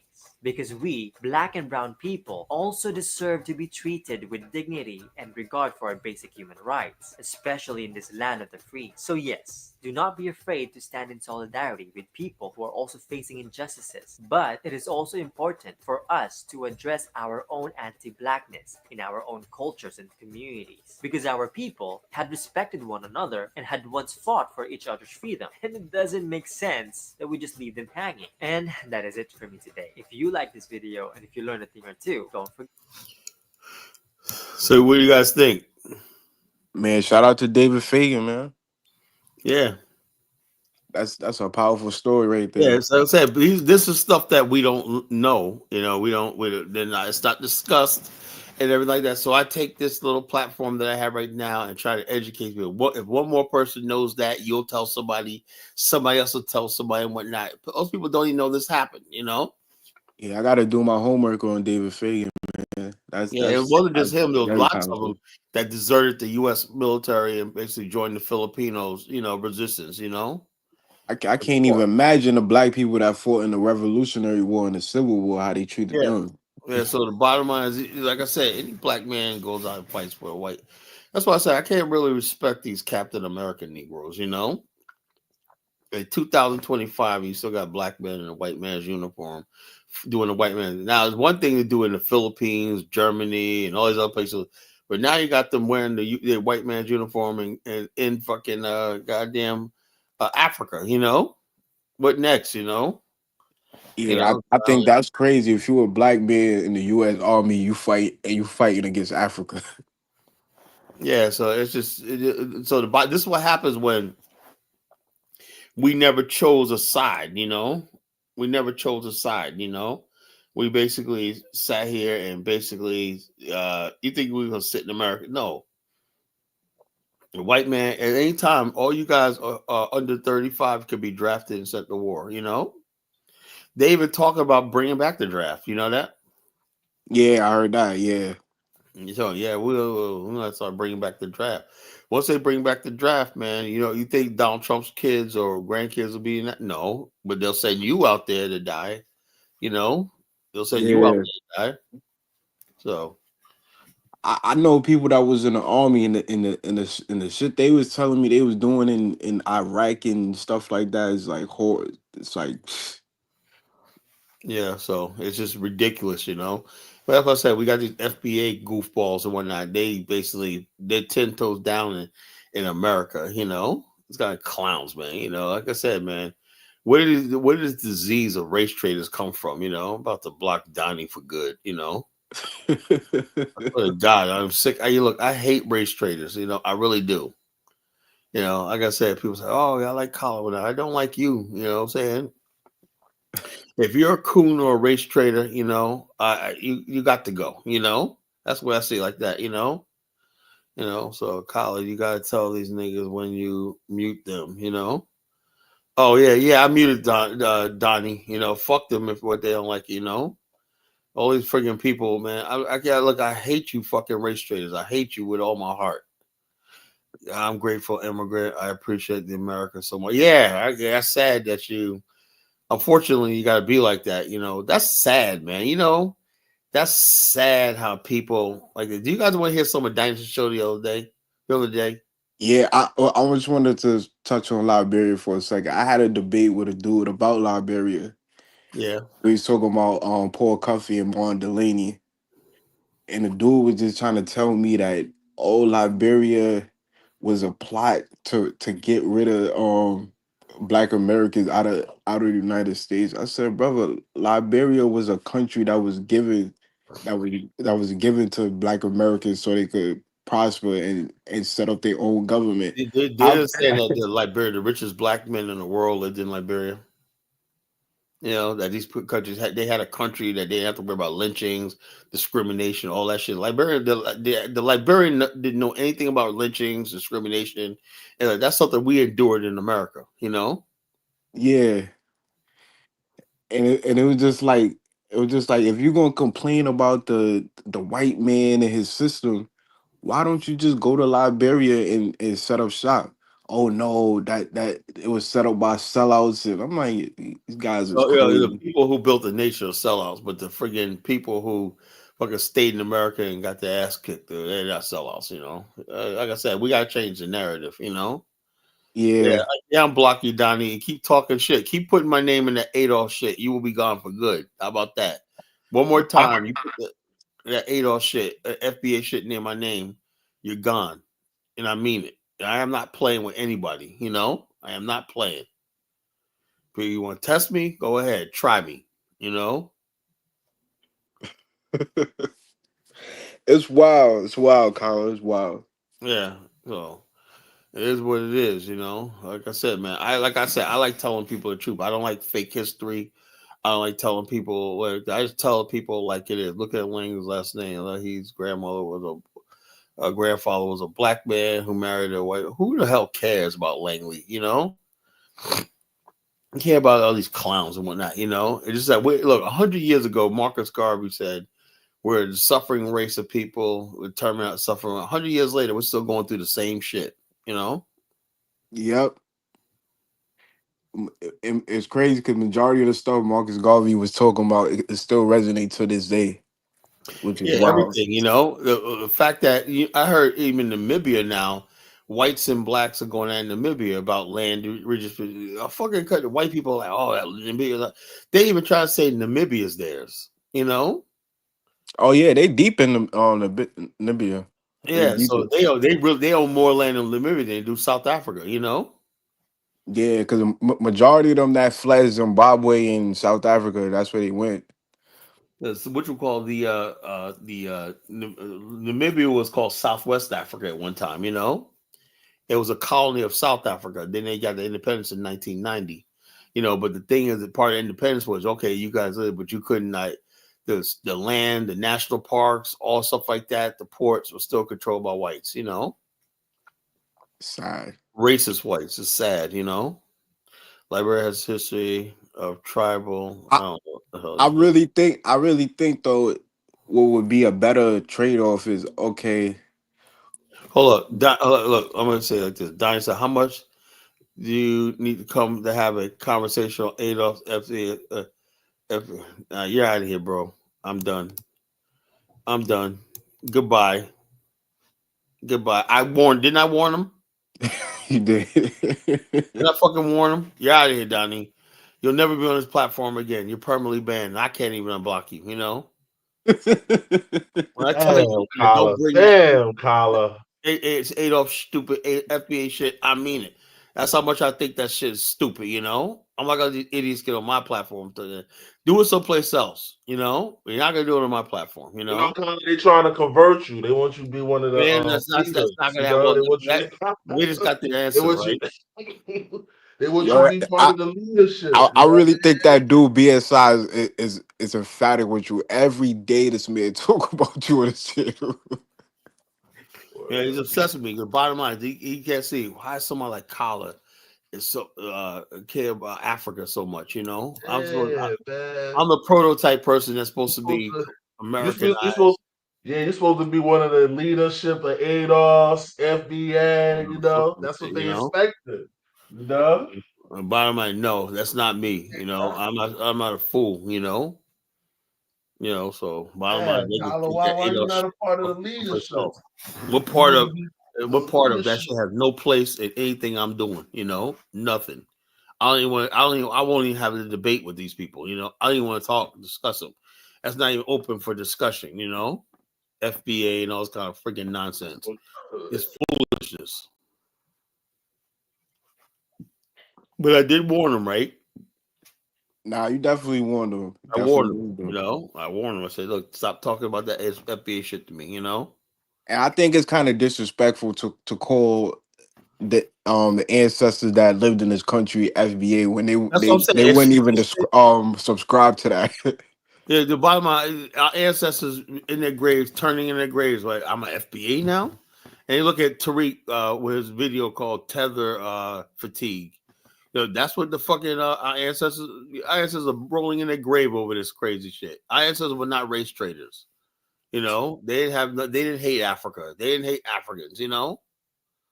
So what they Yeah, just calling black people immigrants, and it's just wild. yeah, these people all immigrants. No, damn, God forbid if you have a grandparent like Roland Martin. Okay, I think one of his grandparents was Haitian.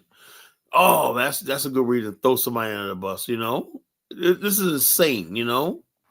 This is freaking insane. Somebody has a fucking one grandparent that's fucking may have not been in the United States when so you basically you gonna throw them under the bus. This is crazy. Yeah, Throw them away. like Throw them like how away. they how they doing Westmore is kind of crazy in a Oh, he sense has too. That's messed up, man. some That's one messed up. ancestors that was fucking Jamaican. Now he's public enemy. See, I told you he's a tether. But it's foolishness, I am not going to Westmore now, man. They hate him, man. He's the just worst. because he said Even though his great grandfather fought in the Revolutionary War, some of these people can't even track their ancestry back that far. But he's right. And he basically said we don't need another study. What we need to do is get down to improving people's lives. That's right. He said we're wasting money on another study. Study does nothing. Look what this study did in California. Absolutely nothing. And you're right. You had said something the other day. Like it don't even matter if certain people get reparation, they still gonna cry after. Like this wasn't That's enough what or white people something. know. White people know. Even if you get black reparations, they're still gonna be online talking shit, whatever like that, and everything like that. So the bottom line is, it's never gonna happen. White people rather burn this country down before they give you reparations. They rather burn this whole thing down before they do that. What's even wilder is the same people that support Trump, and I never even heard Trump even address reparation before in my life. Hey, he never, because he thinks that's a non-starter. That reparations is a non-starter. It's a non-starter discussion. When people talk reparations, I know they're not serious. They're not serious about anything. Because the bottom line is like Jonathan Miller. He thinks that he's going to gather white. Whoa, you never know, Colin. I said the majority of the electorate is white. The majority of white people don't give a shit about you. So how you going to get past the electorate? Yeah. Well, you think it's funny, but that's what the way this nigga thinks, man. You just gotta say we're gonna try reparations. That's a dude, man. You're in California. You say you're a businessman, Jonathan. Stick to that. You would not get no damn reparations check. I wouldn't even say the best. I think the only option is a place like Liberia where you could set up the talented 10 or majority of the people that's educated and that have well-skilled job. We basically Black America was able to transform its wealth to like 2 or 3 African countries. That would solve the problem. If we were basically able to say, okay, like let me give you one of my agents, right? She's a Filipino. She has an agency where she has her own office. She has a Philippine in the Philippines. She told me she rolled over $1 million annuity. I was like, what? $1 million annuity? You know how like people who retired, they got 401ks and whatnot. She said, what we do is we roll them annuities, right? And then they get payout for life, monthly income for life. And it can never do away. I said, if we like a Black America, basically, this is what I would love to have, right? I would love to have not just a retirement annuities, but to be able to create a product where you have living annuities. Let's say somebody says, I want to have an insurance plan that basically I could pay into 10 years, right? Pay 10 years into it, right? And after 10 years, I'm getting a payout, right? Every month, right? And then I'm basically still keeping the premium, but I got a payout, right? And then at the same time, the money that you was paying the annuity to get the payout, that's your indemnified, right? That money now goes to your healthcare plan, healthcare. It can go into your education, or it could be a supplemental for things like rent and utility. Imagine if we had millions of people doing that. Not easy. See, the whole thing about Africa is this: most Black, like I was telling you yesterday, most people going to Africa don't have any freaking really income. That's the problem. They don't have any solid income. So they say, "Let's come over to Africa." No one's ever put together a plan. Well, how are Black people in America going to live themselves in Africa? How are they going to have health care? How are they going to pay stuff like this? How are they going to have any sort of insurance, retirement, stuff like that? So therefore, you're not going to see anybody go in large numbers. The only thing people are going to go is there is people that are retired. They're like 70 years old, whatever like that. And they don't got that many years to live anyway. To get to talk about going to Africa, there needs to be a financial system created so we could pour it over. And then once you have that, then you can go to the federal government and say, will you subsidize some of this stuff, And so a lot of white races like, what? You guys leaving the United States? Yeah, we'll subsidize you because they're getting rid of you, But you think they're going to give you money for you to stay in America? No.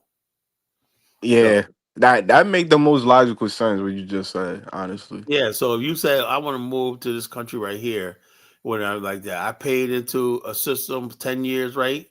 But I want the federal government to match what I paid in, And then this so they do and say, okay, we'll give you a matching thing, That's how it usually works. Now you got an income, a solid income. Let's say you're making $5,000 a month, and residual and income coming in. You can go any place in the world with that, and build. Right. Because Africa is really cheap, Right. But those are the conversations I don't see people having, Just get on a thing and just go to Liberia, go to Ghana and whatnot with no plan, Then they end up coming back to America, because they run out of money. So if we were really serious about building in Africa, that's what we have to look at, stuff like that. We have to build our own infrastructure, our financial infrastructure, our healthcare infrastructure, everything, And the whole country has to provide the hard infrastructure, They have to basically provide the roads, the construction, stuff like that. And then we provide the soft infrastructure, healthcare, the institutions, and all stuff like that. The banking, the everything, our medical systems and all stuff like that. That's what we provide, But you can't go to a country where they don't provide nothing for you, It's like, damn, man. Can you build one road? Can you build a bridge, man? We got to take a boat across this. We got to get out the car and take a boat and then get on another car on the other side because there's no bridge there. That's the reality of Africa, But I would say though, Africa is attracting a lot of people though to go back though. Yeah, Like I they're just attracting recently, people, but if you're gonna live in a city, that's good. Get an apartment in a city, you're good. But you got too many Black people in America that think, oh, I'm gonna go to Africa, I'm gonna own land. People have never worked the land in America. They want to work the land in Africa. Yeah, really. People it don't never. make sense. It really doesn't make sense. Yeah, because people have no idea what it's like to have land. Even if you have like 5 acres in America, you know what? How hard that is to upkeep that shit. yeah. But But you see people like 50 Cent building a mansion in Africa and 50 Cent got money though. He's a millionaire. yeah, but I'm saying like it's still attracting people to Yeah, spark interest. if you're a millionaire, yeah, Africa's if I was a millionaire, if you're Black and a millionaire, you can live in Africa good. You'll live like a king. But still, people would rather still live in America. Why? Because Jay-Z and Beyonce not living going on that red carpet every time there's an event is more important, That's just the sad part about it, They much rather live in America, they live in Ghana, South Africa, Kenya, and stuff like that, because when you go to Africa, you guys, it's like okay, you got the beautiful culture and everything like that, but part of the thing is in America, you got the attention from whites, and that's what Yep. it's all about, the attention from whites, and everything like that, because and they think basically being in America, they're missing out something. Yeah, they'll go to Africa, but as soon as the Grammys come around, Oscars come around, you know what I'm saying? When Yeah. EMA comes around, they're right there, So that's the thing we have to change. Or the Super Bowl, it's not. It'd be funny if it wasn't true. It was so sad, It's true, man. It's so true, Kala. Every time as soon as Super Bowl comes around, man, Everybody want to go on the Super Bowl red carpet, Super Bowl Yeah, that's what I'm VIP. saying. Like this, everybody's talking about their team and their game when anybody think about Africa. Dang, I gotta be seen on a jumbotron. See And me so the chilling. bottom line is this. Now, how do you basically people underestimate entertainment and stuff like that, It was like when the movie Sinners came out, black people in America like, oh man, everybody's gonna be at the movie theaters. That's gonna be a place to be. What you have to do is say, okay, in Africa, what do we do? Okay, American movies, Ryan Coogler is good, so we gotta make sure that that stuff is available. Television. I'll be honest with you, brother. I can't watch Nollywood, man. I can't do it, man. Yeah, I me was going. either. That's the one thing. They even had Nollywood on the airplane, man. I was like, no. I tried. Lord knows I tried. It's low quality movies, Low man. quality and I the thought they were acting is updating them. horrible and whatnot. They're so. No good script writing, It's just I'm like, dude, man, come on, man. You guys got to do better than this, man. It's like, dude, it's like somebody following somebody with a camcorder and they're out there just having dinner and stuff like. It's just, oh my god, it's just Nollywood films are horrible. They're hard. I thought by now they get better, but all of a sudden, the whole movie Michael it'd be like, Lawali and those guys will curse you out, Colin, man. They'll curse yeah, you check this out. out. The whole movie, but I love Afrobeats, man. I love Afrobeats. But I love Yeah, their music. Afrobeats is. I think Afrobeats is probably in the top 5 as far as music genre right now Oh too. yeah, man, it's definitely kicking drill rap and all that shit in the ass, But I don't know. Africans can't. They haven't got cinematography and shit like that. Acting, they ain't got it with that. They need to get some serious help. Kyle, Man, I don't see an African spending millions of dollars on a movie. I don't see Africans getting a $1 million paid out in a movie. An actor. But that could be next though, because about 10 years ago, Leo Cohen did an interview on the Breakfast Club, and he was. I'm not gonna lie, Leo Cohen was probably the first person I seen really push an Afrobeat. But he was. Steve guy in the chat, man. Who's the Steve guy talking reckless in the chat? That's what you call. That's that fucking what's the Lil John? Remember him? Okay. The clown. Anyways, yeah, they would love to get a hold of Afrobeats, but it's not gonna happen. And Leo Cohen was basically saying that he was saying that Afrobeats would be the #1 genre in the world, and the way he Yeah, was but they breaking it. would. But Leo Cohen basically gave us Young Thug. Yeah. Destructive black music in America. But if he gets a hold of Afrobeats, man, they're gonna start talking about bitches, hoes. That's what it's not gonna happen. I disagree, Dog Migo. The I'm Dark hearing. Migos. I wish I could play some Afrobeat. You see that song going out there remixing Laho? That beat is nice, man. That's just off that came out when I was in Liberia. And they got Burna Boy got a remix to that too. That shit is off the chain. Laho. That shit was off. That's off the chain, man. I disagree. Dog Migo. Afrobeat's been around for 10 years and it's already in the top Yo, 5 in bottom line, music you go to genre. It's been Africa. around longer than that, though, bro. Hold on, when you go to when I'm in Liberia, man, I always have my favorite Afrobeat song, man. I always have a theme song. My last one was Laho. That was my theme song for this last trip.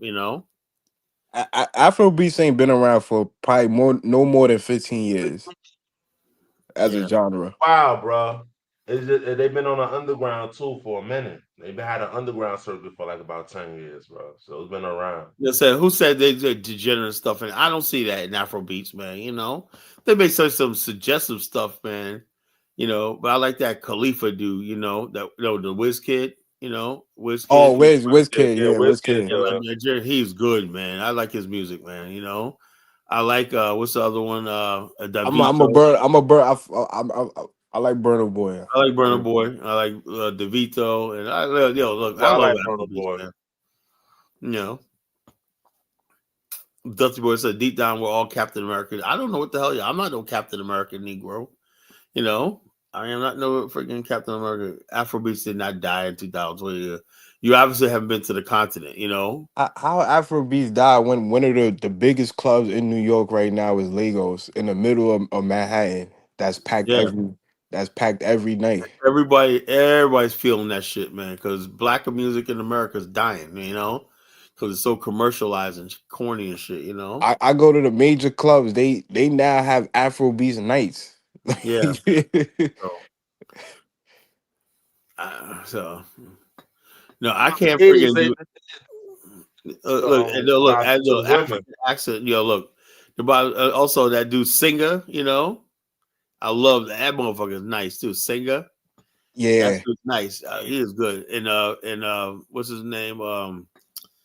What's his name, man? The one talk about "Are You Jealous?" Remember that dude? That song. That was my theme song of 2021. What's his name? Fireboy. Fireboy. That was my theme of 2021, man. That's the song I fell in love with my girl too. That we played that at our wedding. I don't understand what people in the chat talking about Say, Afrobeats died. NBA Young Boy. When Are you kidding me? NBA Young Boy. I won't even listen to NBA Young Boy Dark Mingo. I won't even listen to that. I don't know how people talking about Afrobeats died in 2002 when Hey, when the check this out. major. Who listens to NBA Young Boy? Not the fuck me. I don't know who Nah, the I fuck. don't listen to NBA YoungBoy. I can't even understand the stuff he's saying. Yeah, black women. Who cares what black women think, man? Dog Bingo, what platform do you think you're on, man? We don't give a damn what black women think, man. This is men, man. Let the black women have the fucking Afro beats. I mean, the NBA Young Boys. The Vito and Burna Boy is selling out stadiums in America and Europe and like how is Afrobeats dead? They drop tickets right now at DeVito at State Farm Arena or or MetLife Stadium is sold out. Yeah, so the American music is all about gay shit, fucking death and destruction, and it's like when you're in Africa, man, and you listen to Afro beats, man, the beats are bumping, and the vibe is so freaking kicking, man. Everybody's cooling, chilling, whatnot. They play hip hop in Liberia and Africa, but they like playing old school hip hop. Yeah, like 50 Cent and stuff like Yeah, they that. like in the club, stuff like that. They like playing LL Cool J. When I was in Right. Liberia last time, they played that and to me last night the DJ saved my life. Life. And, Last night the DJ saved my life. from the broke guy. I was dancing at everybody look at me like, oh, you must be from America. I was just throwing my old school dance up there. And everybody like, oh shit, that was at Al Lagoons or not. You've been to Al Lagoons, right, Dave? Yeah, of course. Chicago That they do play that song a lot over there, You though. said they got They play a lot over there. Yeah, check this out. That they got the the nightclub is open now. Al Lagoon. Oh, I didn't know that. I didn't Yeah. even know they had it. Between So I that, know they was doing man. a lot of renovations over there. Oh man, the club is open now, man. Oh my god, man, DJs are killing it, man. They say if you at Live Nation, you automatically sell out. Check us out. Check us out. When I was up in Nimba last year, right, and whatnot, as soon as I walk up, man, why does everybody start playing hip hop music? They'll play Afrobeats, and they see me, and whatnot. They're like, they see all the American music start coming on. So put the Afrobeats back on. They're trying to make you comfortable. What you say they call you? What you say they call you, Kala? Big man. Tanu. That means big man, a big shot. Yeah, the big man here. Big man, big shot. Chief, big shot, big man. Chief. Big man. Give me some small. Big money, big man. Tanu, big man. It means Tanu means important man, a big man. Or a big shot. Let me get Dark Migo on. Is that Dark Migo? Yeah. Yeah, so like I said, I love Afro beats, man. God, I love it, man. When I don't really listen to a whole lot while I'm here, except when I'm having reminiscing.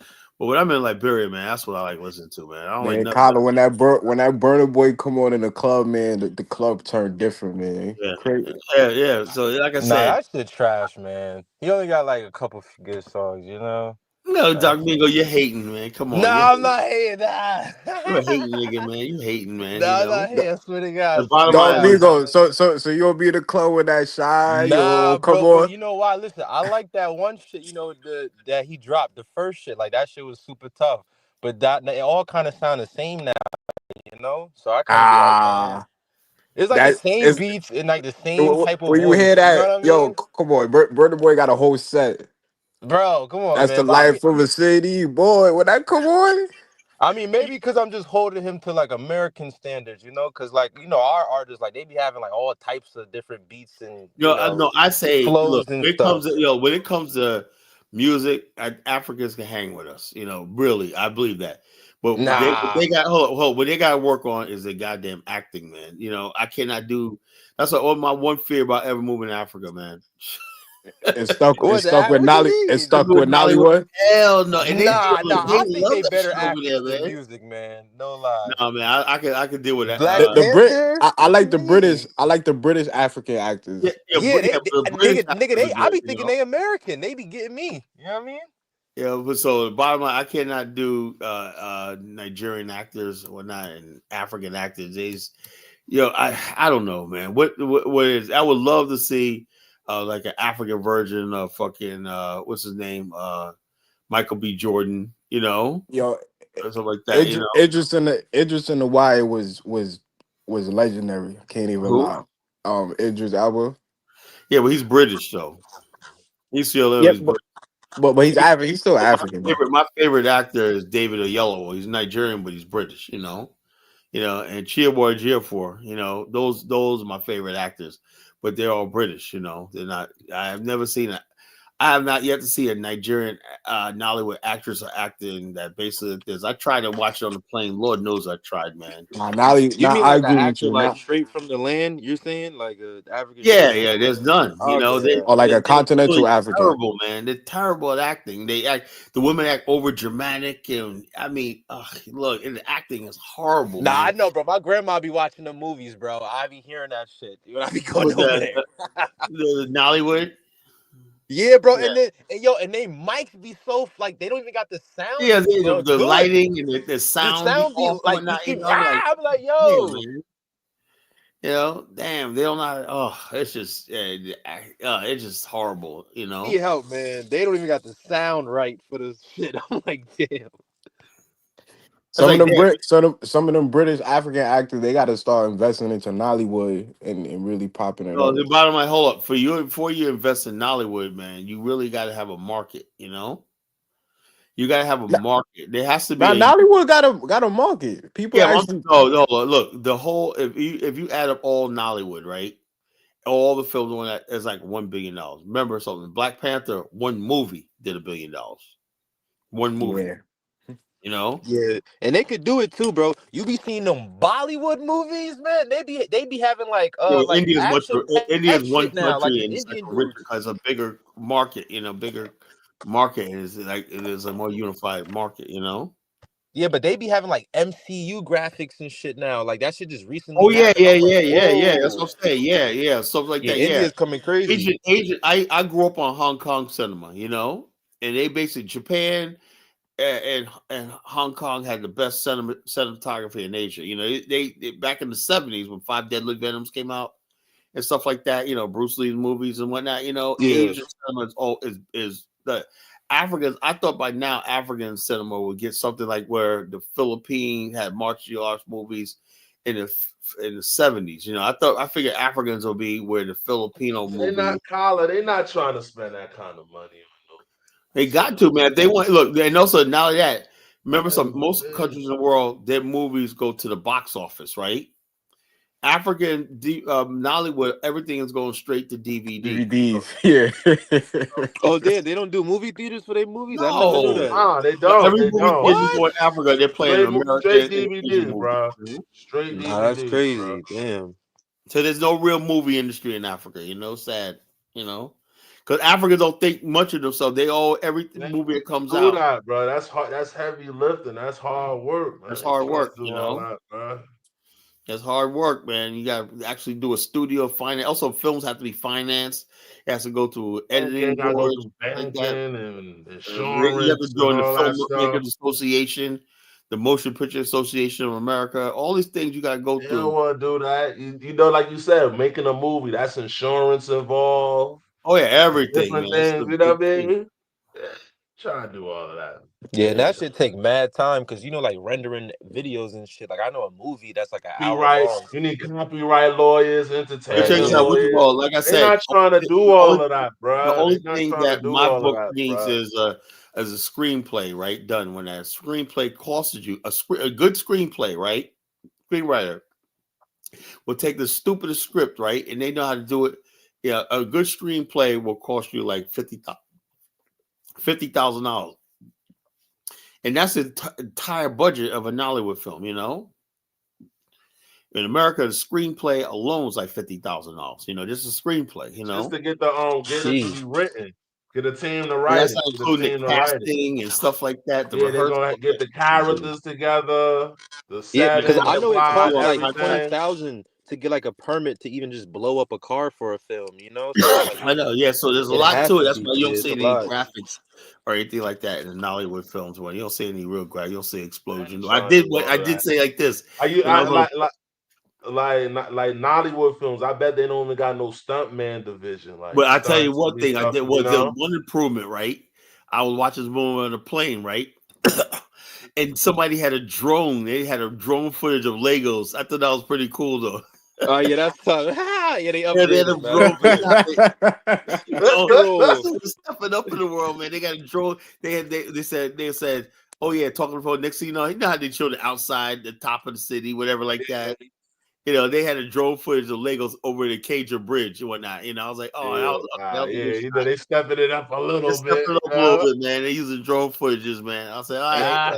I'm not gonna lie, man. Motor Maya, his when he be going to different African countries, they be having the ill drone shots from Yeah, he's above. stepping it up. He's stepping that. Woodamaya different. He's trying to step it up.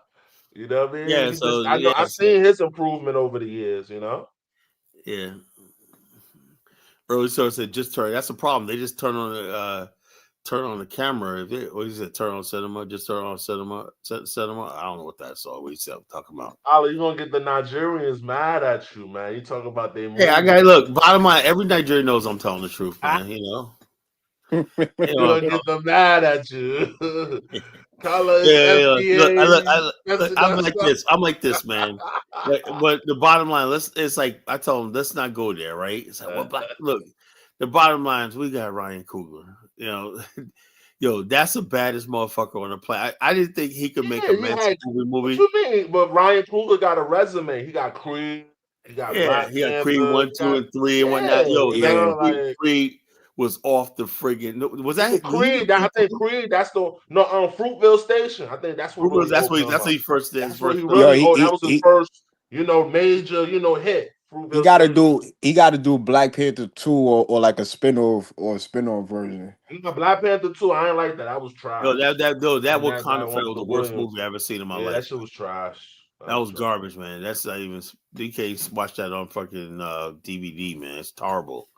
They just forget that movie altogether. That movie was terrible, man. But that Black Panther, man, was the most best thing I ever seen in my life. I was blown away by the cinematography. Killmonger, that character, really good. Remember part when he killed what's his name? Yo, Colin, you seen the cartoon version of Black Panther though? Yeah, back in the days I used to watch that, No, I'm talking about the cartoon version they had out for BET. They had a cartoon version. Yeah, well, a long time ago. Yeah, I used to watch that. Yeah, I thought when they started the movie, when Black Panther, the real movie, I thought they was gonna have Claw as the main villain. Yeah, I tell you what, but I really like what's his name? The guy that was that had the one arm and he was like searching for vibranium. The guy that played Caesar and Planet of the Apes. Guy. What's his name? I forgot his name. Claw, right? Claw. Yeah, who's shooting through his arm and all of that. Yeah, we know. Hold on. In Black Panther, white guy. Yeah. I said I thought he was the main villain. He was supposed to be the main villain.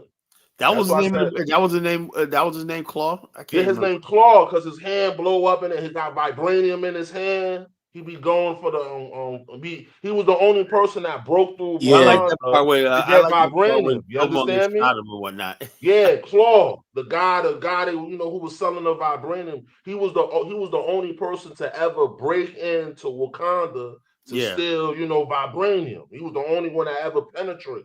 So I thought he was gonna be the whole villain, not Killmonger.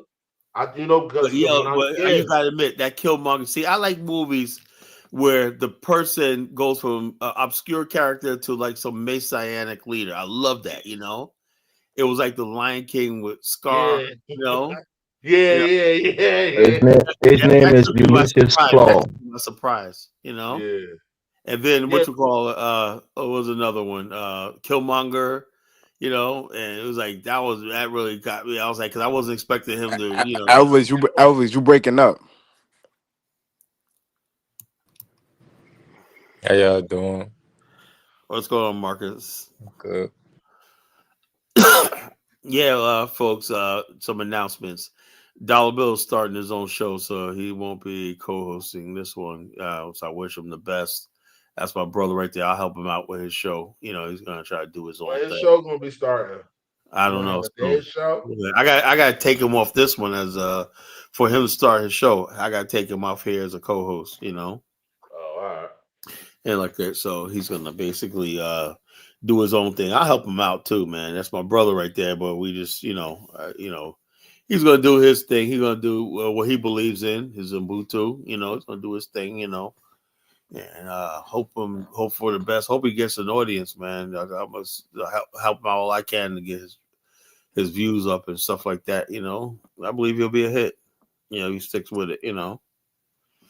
So it was, So it was. I just want to put that out there. That's my brother, but he'll be coming on the show too. Still, but he wants to do his own thing. I can't hold the man back. So I can't hold a man back. Every man has his own destiny. That's why I say, To me, Black Panther got to be top 10 greatest. Yeah, that was that. I was blown the frig away. I was not expecting that to be that good. Yeah, man. That's why the man, Wakanda Forever was a shock, man, because it was just that terrible. Yeah. Oh no, it was a total reverse. I fell asleep. I literally fell asleep. Man. I fell asleep for a good 20 minutes. Yeah, because Wakanda was a tribute film to Chadwick Boseman. It wasn't supposed to be what it was. Please. That shit was All that was there was going on that George Floyd energy. The black man dead. That The shit was so-called trash. clanging. The women power when that flopped. What made Wakanda great? What made Black Panther great? The first It was film. great. It was just great because it was black. It was male because power. Chadwick Boseman was in it. He was No, it wasn't T'Challa. Chadwick. Well, it was not Chadwick. Everybody overestimated Chadwick. It was a whole thing. It was Killmonger. Whole It cast. was Yeah, Boris M'Baku, Whitaker. whatnot. Yeah, but without the lead actor, how do you expect it to be But better or hold even on. the same? First of all, Elvis, right? When Christopher Reeve died, did they retire Superman? No, they got another somebody else. I was just about to get there. Yeah, they got another. Yeah, with a different premise, right? It's not the same. Hold on. They didn't bring the same Louis Lane back. They brought a whole different crew. You know how many people played damn Superman that Yeah, died? so it's like But you know how these things work. like 100 They had, Supermans. these people had a multi-year deal with Marvel, Bottom line is they use that as a multi-film deal. to say it's time to bring a female in and it really fought. Then they put the So it Latino was guy too, in there. that Wakanda movie was too feminine for me too, man. It was. And then I said she was looked like she was 85 it pounds was throwing awful. the guy. I mean, it was just terrible. It was awful. It was awful. It was awful. It wasn't realistic at all, man. So who should have been the Black Panther? they One of the guys from the first one. I wouldn't. One of those tribal guys. M'Baku, you think? You guys think like 3 years old, man. 3-year-old man. This is a franchise. This is a multi-billion-dollar franchise. What are you looking for? You're looking for star power. M'Baku is not a star on his own. He's not a lead man. Kyle, you like movies. You should know about these things. You need a lead man to lead a movie. Somebody You else, know man. that. Bring Killmonger back to get one of the life stones or something. Bring Killmonger. Matter of fact, that cameo on Michael B. Jordan was the only thing that saved the movie. A little bit. Yeah. They brought Yeah, him back. I would have got one of the life stones and brought Killmonger back or something, Infinity Stones. Life Stones. It's called Infinity Stones. Yeah, fuck it, man. Something. That movie was awful, man. Really, it was. Man, it was awful. It was cool, bro. That's that's something that happened in the comics too. If you read the comic book, Yo, Black you know Black about Panther was the about Namor. Black Panther was the first film I can honestly say I seen kids really interested in or knowing about Africa. Yeah, everybody was doing the Wakanda. Yo, I check this out. I had one client. This is funny, right? I had my one client. I went to her house, right? And she's like, "Hi, my brother, whatnot." And then she goes, "Yes, I'm feeling it." And she put the cross over her chest. Wakanda forever. I was like, "Okay, you know." I was like, "Wakanda, take care of my brother. Wakanda forever." I was like, okay. Black people feel that shit. Everybody doing the Wakanda dance and whatnot, you know. Yo, that time period, 2018, was a beautiful time period. I thought at that time, man, we finally got a real Pan-African spirit. And along comes Yvette Carnell and with this Adolf. Oh, wait, that Africans, blah, blah, blah. She said, why is everybody going to see that movie, man? You ain't got the money. Yeah, we got fucking money to go see it. You know? That's what she was saying. Yeah, black people ain't got no money. Why you gonna spend $25? And then she'll try to make sense. They think they get all black people go see it free and whatnot because black people ain't got no money. Then she went to go see it and whatnot. The only thing I saw interesting was Killmonger because he represents the same descendants. Blah blah blah. I'm like, oh, they crazy, man. So I said, man. And then next thing you know, she goes, "Oh man." She was saying, "None of y'all never been to Africa or whatnot." And all of a sudden, Diane said, "Yeah, I've been. Diane's been going to Africa, right?" And said, "Nobody." And that's not even true because Killmonger's father was from Wakanda. He wasn't African American. Well, that's what she said. I ain't say that. That's what she said. You know, she talking about the spirit of Killmonger. He was talking about he said, she was like, well, he said, my ancestors who died and never was taken as slaves, whatever, like that. So like that. She was trying to reference that. It's really cool. She was really awkward, man. She was stupid. What's Rudy saying? Rudy said, countdown to I was done with her after she disrespected the great Francis Cress Weldon. I thought that was just bottom line is, bottom line is, yeah, there's some people you leave alone. Check it out. But Brody goes, countdown to Cassini, 1970 action film in Hollywood.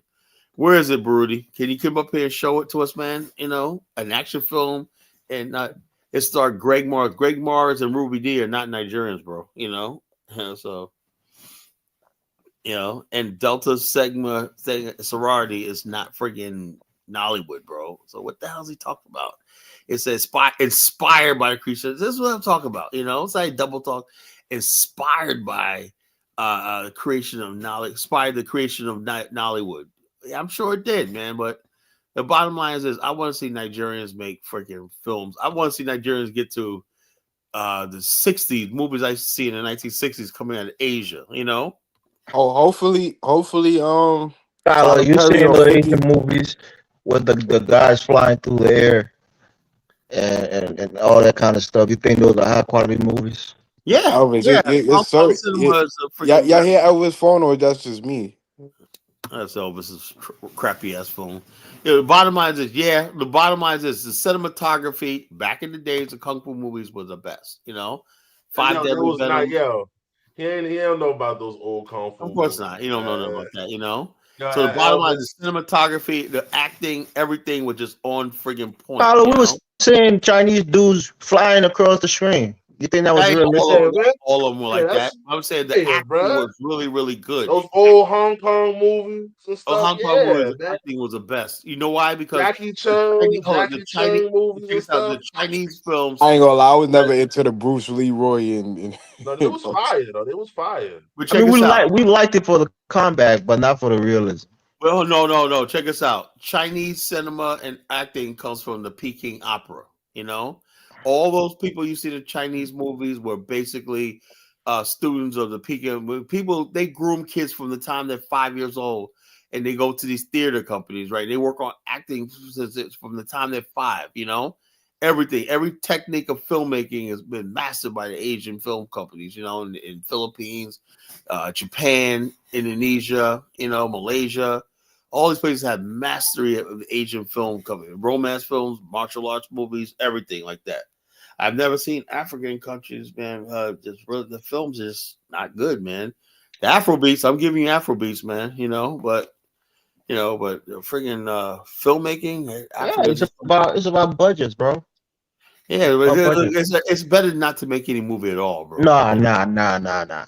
Because most of these movies, the reason they're so popular over Africa is because they speak to the African psyche. Most of these women, when they watch these romance I movies, say really, that's when it like their comes down life. to it, That's I guess I'm not an African like that, you know, because I yeah. can't Because I'm listen. telling you, when they watch these movies, those are mostly stories that they probably know personally or can Yes, I relate like to. this. So I they like that. relate to those movies. Hey, look, yeah, y'all. Hey, look, whatever floats your boat. Like I said, I Do because a lot of I say whatever. witchcraft in them And Nigerian plus, you're not movies, bro. thrown within the culture. Like African comedy is some of the funniest comedy No, but because the thing is, hold up. The thing is about African movies is they all try to look like they're from the West. You know, the women wear their hairstyles like they're from America.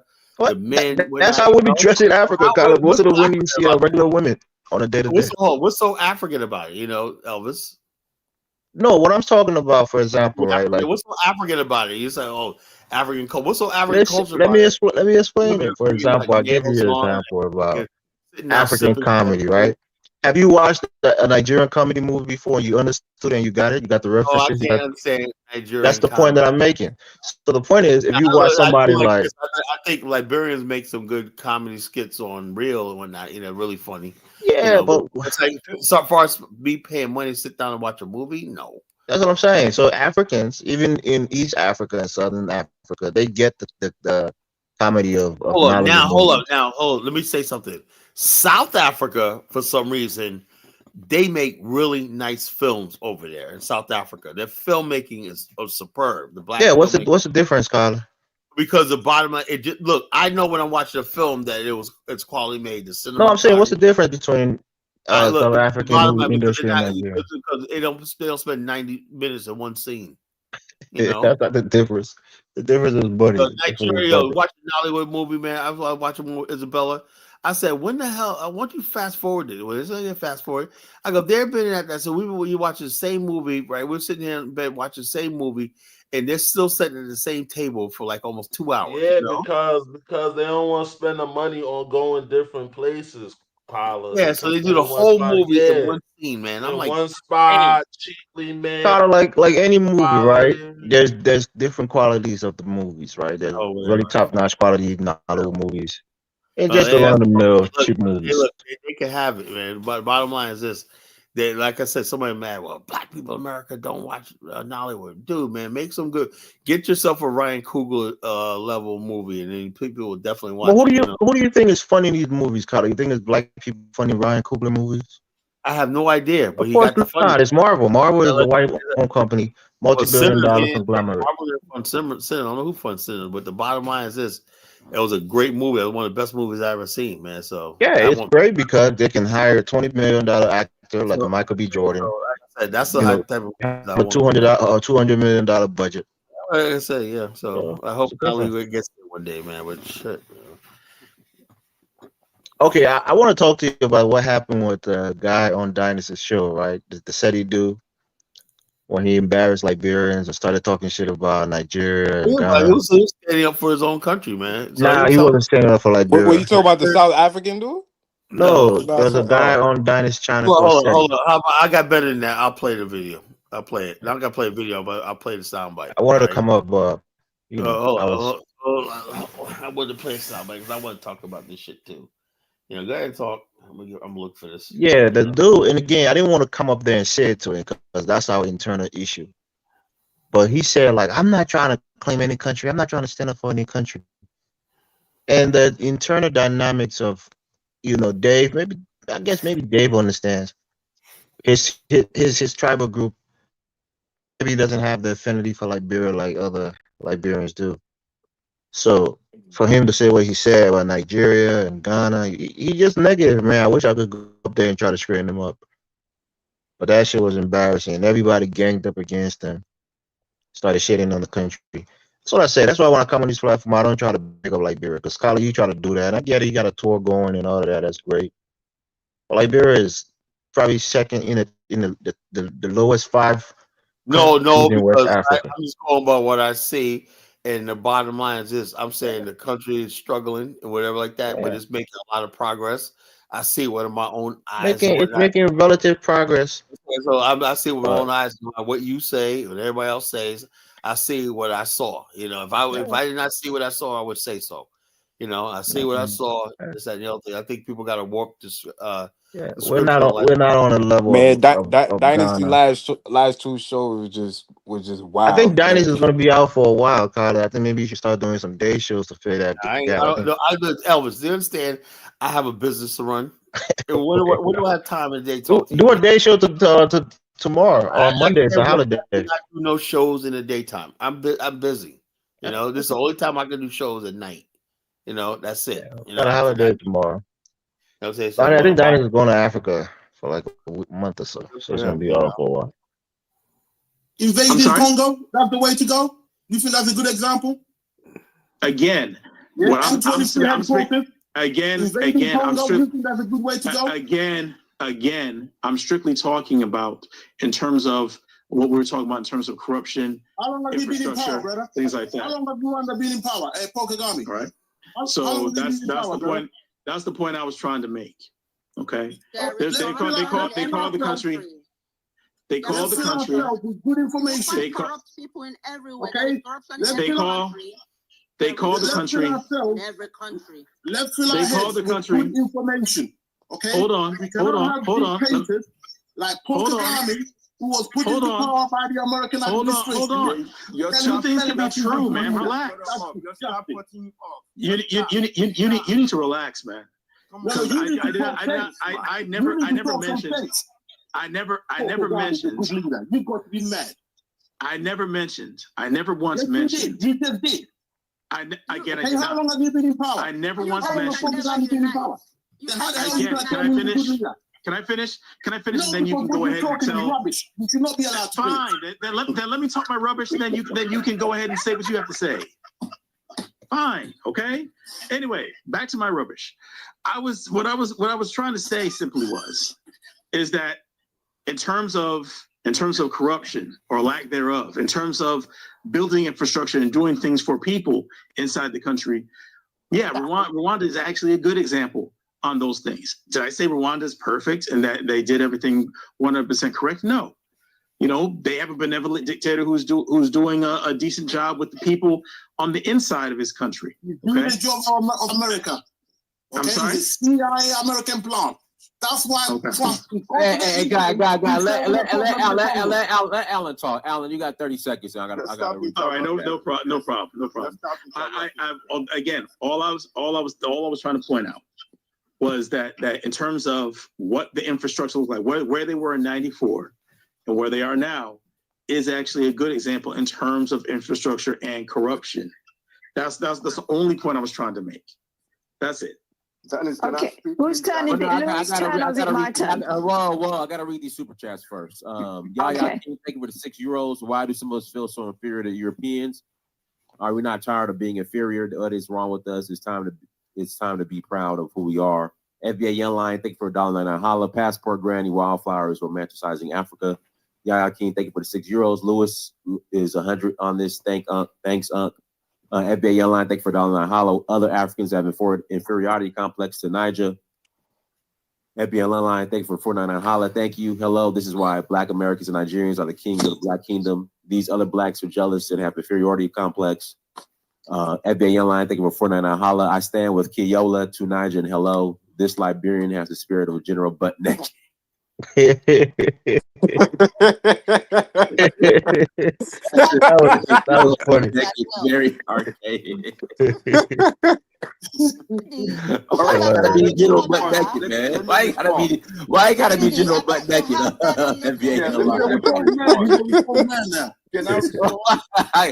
But general butt naked, he is a pastor now. He is a prophet, as they say. Right. He is a prophet. Let me respond. Is it Louis' turn to speak? No. Let's see him respond. Let's see. Right. It's getting interesting right now. So the brother that just spoke of Rwanda, Rwanda had a genocide, a few years ago. Nigeria had a Biafra war, maybe 50 or 60 years ago. 60 years look ago. At the development. Let me finish. Look at the population of Nigeria compared to Rwanda. Look at the development. Stop talking about Rwanda. Nigeria. You're not a Nigerian. No, Let's see your manhood. Let's see your dick. You have no dick. Oh, hello. Oh, y'all, come on, man. She said, I want to see it. That was the funniest part. We not. Listen. Oh, man. Nah, hello. No, listen. I want to see it. You wanted to impress her with your beautiful face. I want to see it. Get his number in the back chat. Y'all can do that. That was funny, bro. So I have to get Is it Louis' turn to speak now? Is it Celia? Or you have to do that on I don't know.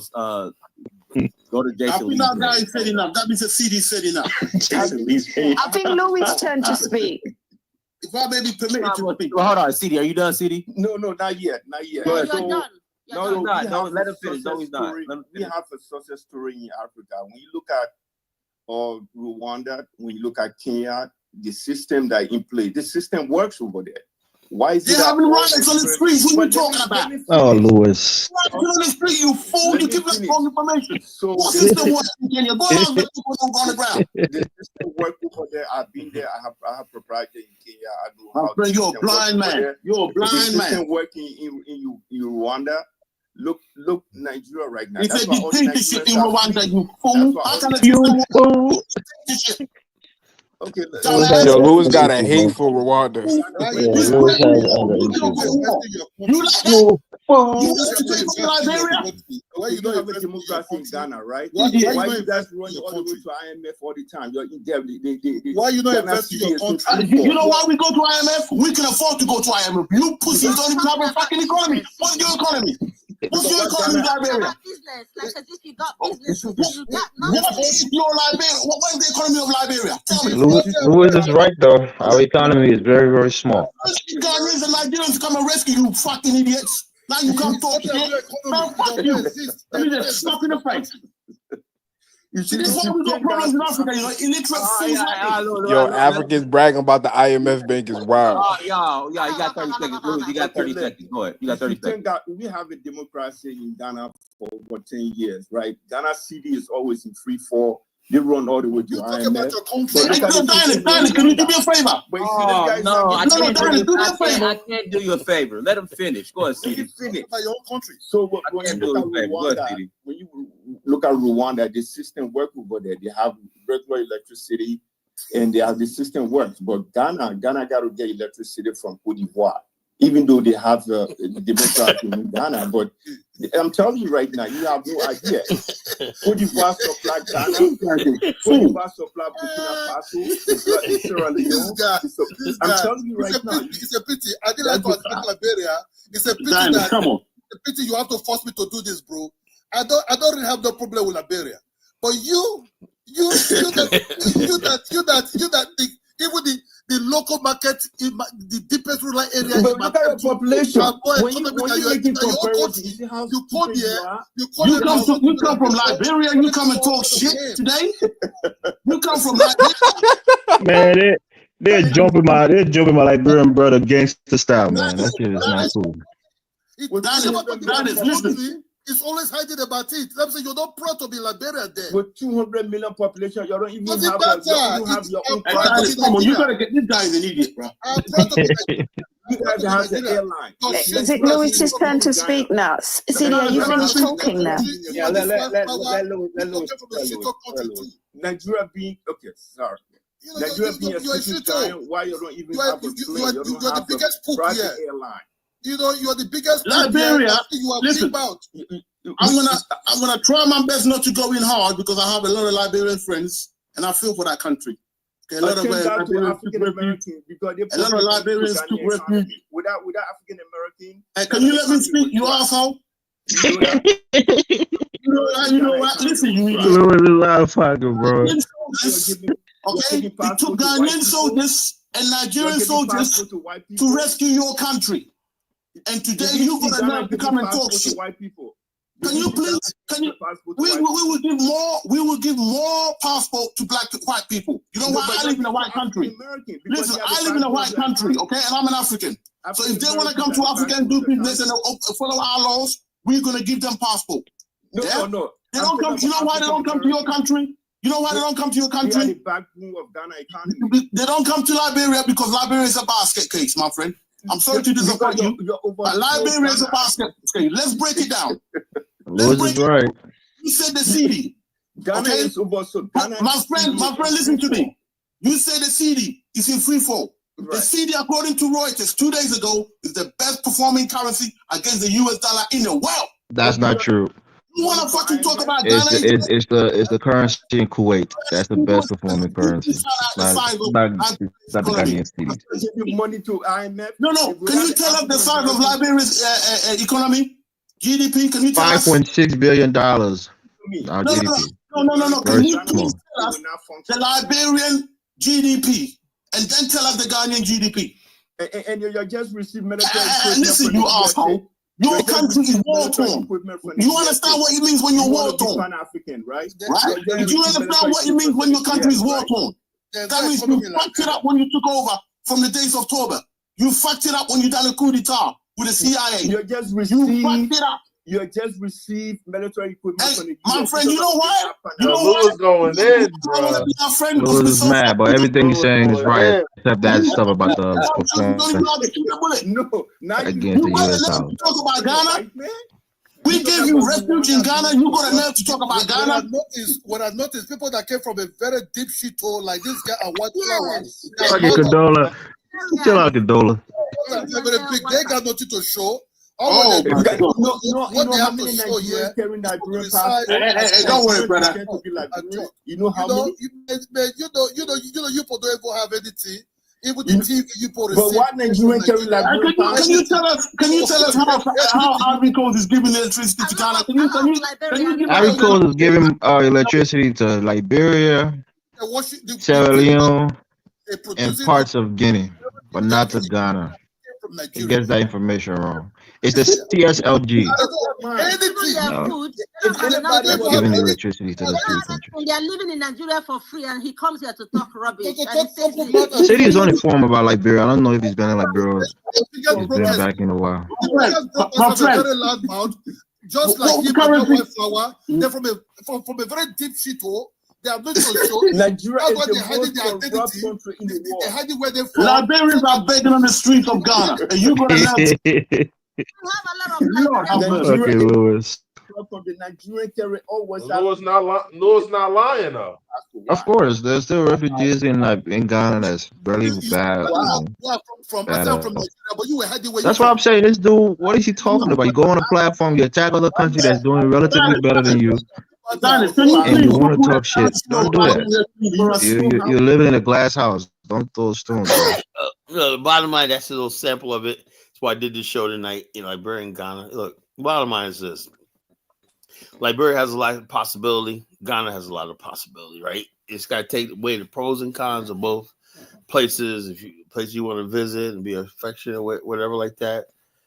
You know what I'm saying? Oh, this Nigerian prince with Dangote. Everybody else pulled the illegal Dangote card. All his wealth is unsubstantiated and unverified, man. You know, Forbes magazine. That's Nobody knows how much he's really worth, man. No one knows. I bet you he's probably not even worth $500 million, you know? Yeah. It's all a mystery. Yeah, he's right. Dangote wealth is greater than the GDP of Liberia. So yeah, probably. But the bottom line, that's not saying much because Liberia's GDP is only $5 billion. I don't think. I realize I don't think Dangote is worth that much. He just took a job with something. What was it, IMF or something like that? He just took a job. You know, why is he working? You know, some board he's on. It's not being on a board is because they recruit you because they're money, expertise, not because you want to work for money. You know. But the point here is, Carla, why is that dude going on that platform talking shit? When this country is almost the smallest economy in West Africa. Yo, you cannot listen to anything Nigerians tell you, man. You know, I don't believe it, man. I think it's a scam, man. I think it is. I mean, it's not about Nigeria. Let's talk about Liberia and Ghana. Forget about Nigeria. Dangote is worth $25 billion. Nigeria's GDP is only $360 billion. We said 23. No, Dangote is worth more like 13 to 16 billion, not 23 billion. No, I don't think so. I'm with the refinery I would up and say Don running. I'm sure Hussein that probably boosted his net worth, so I can check it. But I it's say probably Don around Hussein 16 maybe billion. worth I will about let I 5 will let billion. I will let Jonathan up, but he's been talking shit about me. I got it. I heard his message. People from Telegram tell me Jonathan's talking shit about you, Colin. When that, so I'm like, really, So I'm like, yo, fuck Jonathan, No, Okay. let Jonathan up. Where's Jonathan? Is Jonathan in the chat? Oh, yeah. Hold up. I'm like this. You don't talk shit about me, Yeah, like I said. We talk shit about each other all the time. You're the one that always talk shit about people, and then when they give it back to you, you get emotional about it. Don't do that. Go behind my back and talk. Everybody, anybody ever go behind my back to talk to me. Tyler, I guarantee you talk shit to $1 bill about me, about Jonathan. I guarantee you do. Look, first of all, you're nobody. And second of all, what the hell am I going to talk to $1 bill about you for? I guarantee you. But no, I'm there was a time when $1 bill was telling you how you see it, Kyla, how he be interrupting you right there. That motherfucker, you need to block him. If I was you, I'll mute him. I'll put him down. You guys do that shit. I know. Jonathan called me a fucking coon. I'm like, what the fuck, man? What kind of you get emotional about that? Hold on. Let's see. Started Fillmore, Africa. JT the big. I don't know. Somebody sent me a message. College, so the World Bank, IMF for those are all fucking joke institutions, man. They said Oprah was worth $1 billion. The dude is right. Nobody in their right mind believes Oprah is worth $1 billion. Nobody. When they say worth, it doesn't mean you have $1 billion in the bank. You know how net worth works, right? Nothing. Oprah's not. But she sold off own. She basically Oprah is not a billionaire. They is basically proper. Hey, Tyler, you're just a hater, bro. You're a habitual hater. Let's go. Okay, doing a panel. Hey, Dave. After everything you say, you can disagree with me. Do you think Oprah's a billionaire? Yes. I don't think she's a billionaire. I don't know. I don't know where she get her money from. Yeah, you're Kyla bootlicker. You agree with everything Kyla said. Okay. No, but I don't think. You think the lady who owns the network is not a billionaire? You out of your mind? Where she really getting her money from? Kwame, do you think Oprah's a billionaire? I don't think so. Hey, honestly, I always wanted because I always wanted. I don't know her portfolio. She's a sacred cow. You're not allowed to ask a question. Where the fuck is her money? Maybe her portfolio. The reason why I will agree with maybe her investments, her stock investments. Do you know all of those things? That old network was losing money. I was just about to say that. I don't know her portfolio. Maybe she got real estate investment, stock investment. There are companies that don't make profits and they lose money and they still have a capitalization of $1 billion. Oh, really? Okay, then why did Kamala have to I don't understand anything, bro. Hello, why she had to get Kamala? She had to get $1 million from Kamala. Get $1 million or she gave $1 million. And hold on, let me clear there, Kyle. Last time I checked, you were in the same group that on Telegram that I'm in. Yeah. How did I talk behind your back if you're in the same group? I saw your message, bro. That's not behind your back. That's how you see the message. You're in the group, Kyla. Nice try. I don't go in Telegram. I don't go in there. All people do is report to me. Have people there. Hey. Shout out to Ross Moore that gave me that cemented the term Kyla Coon. I'm agreeing with him. Based on yesterday's common sense crap that you were saying. Black people just descend into slavery, nothing else. Hold up. Just because I don't agree that fucking the Mississippi is not the Nile River, I'm a coon. What does that mean, Colin? What does that actually mean? Because most of these people believe the Mississippi was actually. Okay, I get it. Like, no, Elvis. Yesterday, Elvis. That's not what he was saying yesterday. No, hold up. He poured out a map. I am dead serious. I'm against the belief that Negroes were here thousands of years ago sailing up the Mississippi, which was really the Nile. No. That's when I came on the platform yesterday, Kyle, that's not what you was talking about.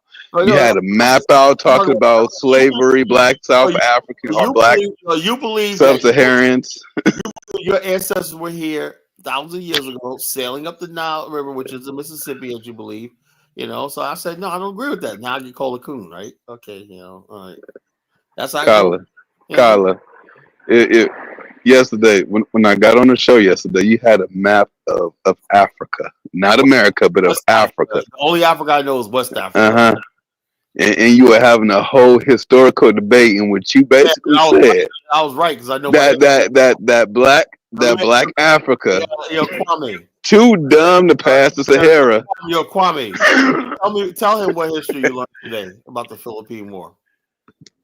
Oh, David Fagan. David Fagan. Yeah. Yeah, that was powerful when he fought against the Americans with the Filipinos. Now, who brought that to you? Nah, you did. You brought it out tonight. Okay, so I know my history, don't I? Yeah. No, Carla. No, don't do that now. Nothing. I know You my know, history. Now, your history of the history that you know. Collar, you give me Collar 2,000 points. Now, Jonathan's history. You never know anything with Jonathan. So, Jonathan, you get a negative. You're like Jeopardy. You're in the negative now. You're negative. I listen. I'll be the first person to let you know I ain't no damn historian. That's why I said don't argue. Who is one? But Carla, when you give your history, Carla, you said Dr. Claude and Dr. John Henry Clark was wrong. You right. Jonathan, just give it up, man. Come on. Yeah, let's talk about the topic. Carla. Yeah, let's talk about the topic. Of course, Liberia got a better future. I know. I said like this. I never said. I said not because of you though, but of course, Liberia got a better future. I don't know. I said like this. I just put up there. It's all based on Arab perception. What do you know about Liberia and Ghana? Dusty brother in the chat room talk all that shit about Liberia on fucking films he's showing about white supremacists, racists, and whatnot. And I'll say to myself, I've been to the country. It's not that bad. It's not that bad what people say. Johnson, but please let them know the truth about Liberia, in Liberia. What is the truth? He's on this thing like the native Liberian destroy Liberia. Actually, the natives basically are catching up because a lot of them are educated, coming back to their country building. Even past what the Congo people did. So this nonsense about this. Yeah, you guys got to get over that shit. The war happened, the coup happened. At the bottom of this is a new country right now. And just like I said, I just embrace it. The bottom line is you got these native Liberians, kids that were born in America, some born here. They're highly educated. They're going back to Liberia with plans and they're building. They're building even further what their forefathers did when they came from America. The new American Liberians are these Liberians that lived in America for generations who are now coming back. That's the key to Liberia's future right there. So all this idea of getting butthurt about the Congo people is not going to do you no good, Dusty, brother. Colin, you got to remember we got to come home Elvis songs. Oh, yeah, man. Elvis is coming, man. Elvis is coming, man. He's coming. We're going to bring his ass there, man. Somehow, some way, we're going to get him there. Come home Elvis. He's going to be a Dread Drew, whatever it's called, driving the KK and whatnot, and we're going to have him on his own farm and whatnot, I'm trying to go to Liberia soon, man.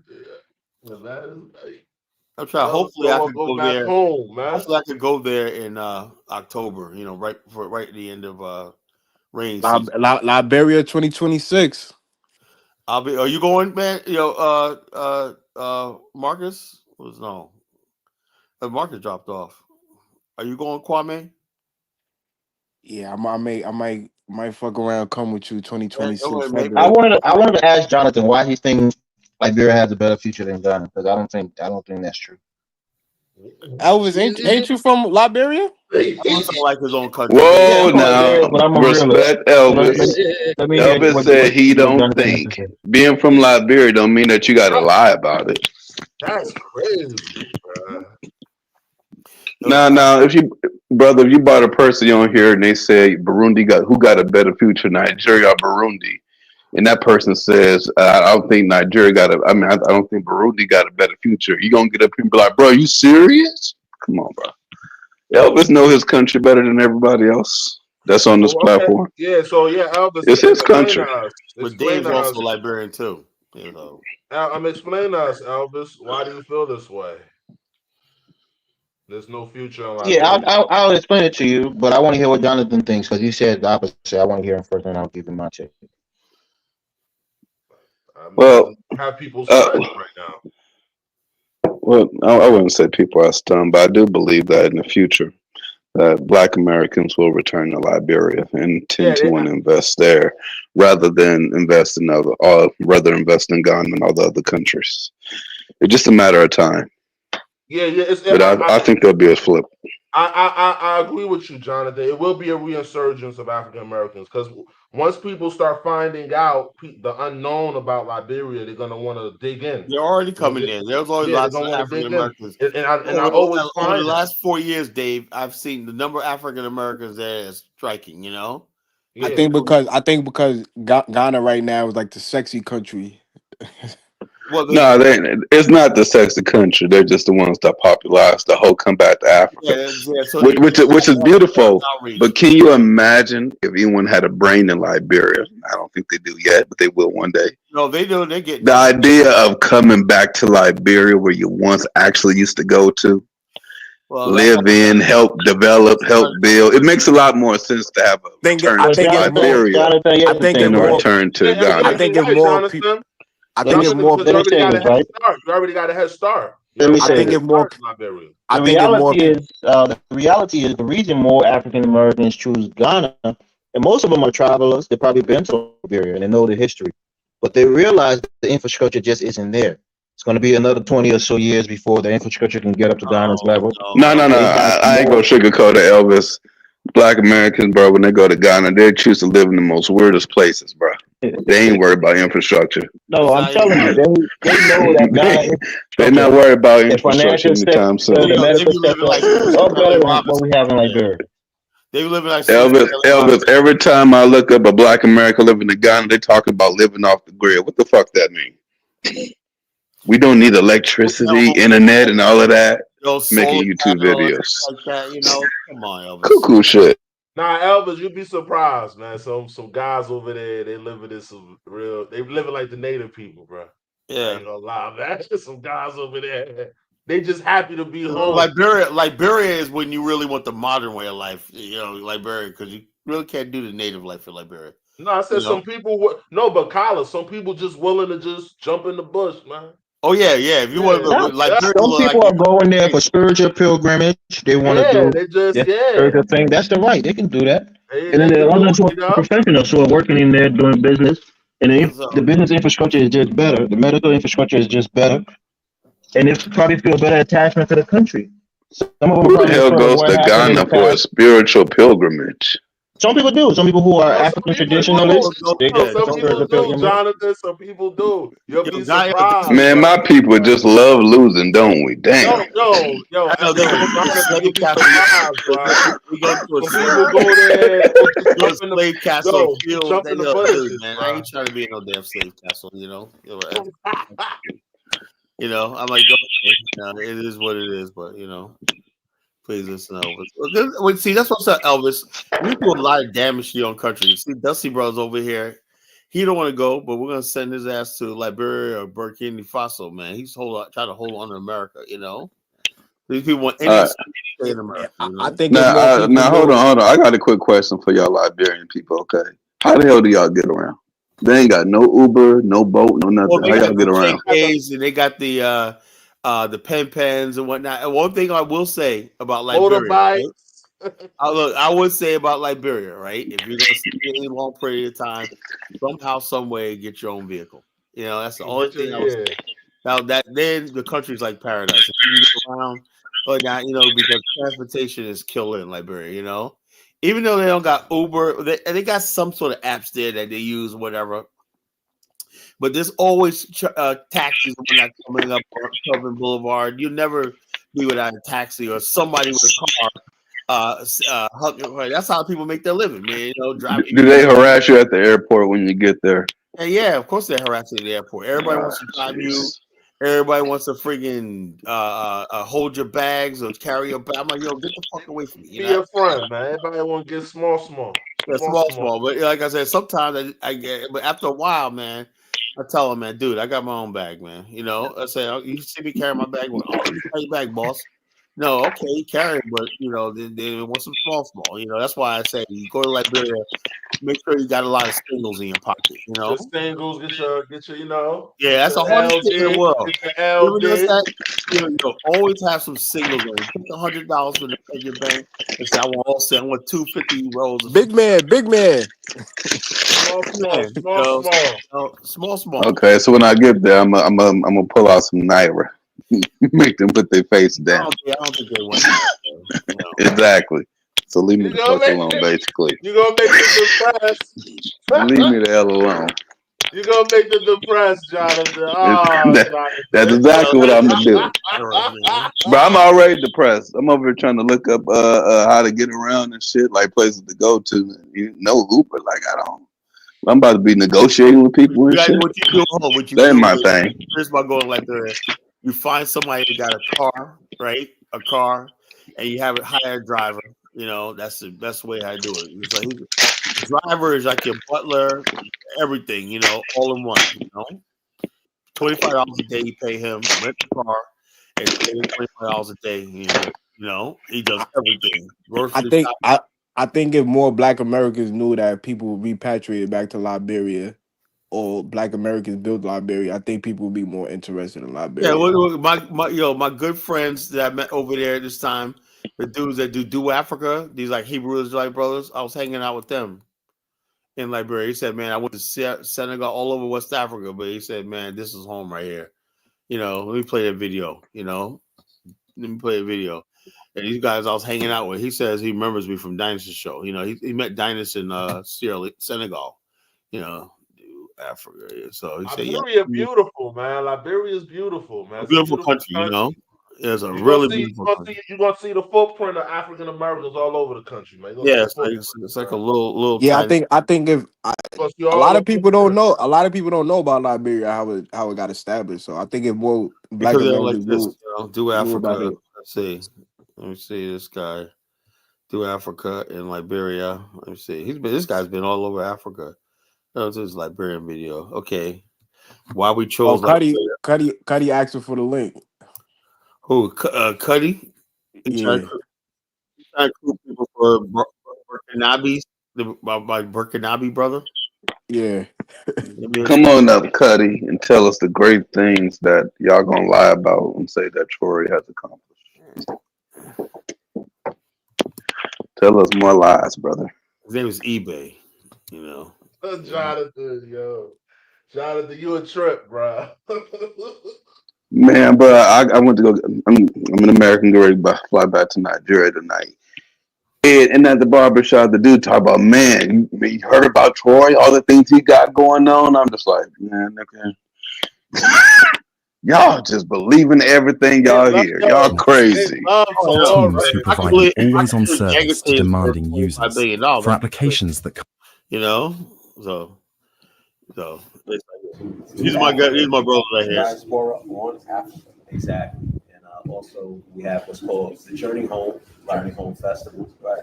And we appreciate it. We just wanted to talk about a little bit. And I hope our audio. Those ain't Hebrew Israelite. Those are Nuwapians. And we want to talk a little bit about those are Monica York people, man. Monica York said he's from Liberia. They're cool brothers, man. They're cool brothers. I hung out with them, man. No, there's a lot of Nuwabians too in Liberia. Everybody's out there. I got mixed feelings about all these people from there. You know, we got a lot of Hebrew Israelites there. Nuwapians. You got all these people from Liberia. You know, Liberia is enormous. I mean, first and foremost, Liberia is a country that was founded by African Americans, and that right there should be a mouthful. That right there should like have you wondering, yeah, founded by African Americans, yes, of course. And I'm sure a lot of people know already. You know, it's easily researched, and it was 1821, right? When ACS, right? American Colonization Society. Exactly. Wanted to create an opportunity in Africa for freed slaves. Land was purchased in West Africa, in what's now called Monrovia, the capital of Liberia. And in 1822, the first freed slaves arrived and landed on Providence Island. And if I'm correct, they said January 7th, 1822. Yeah.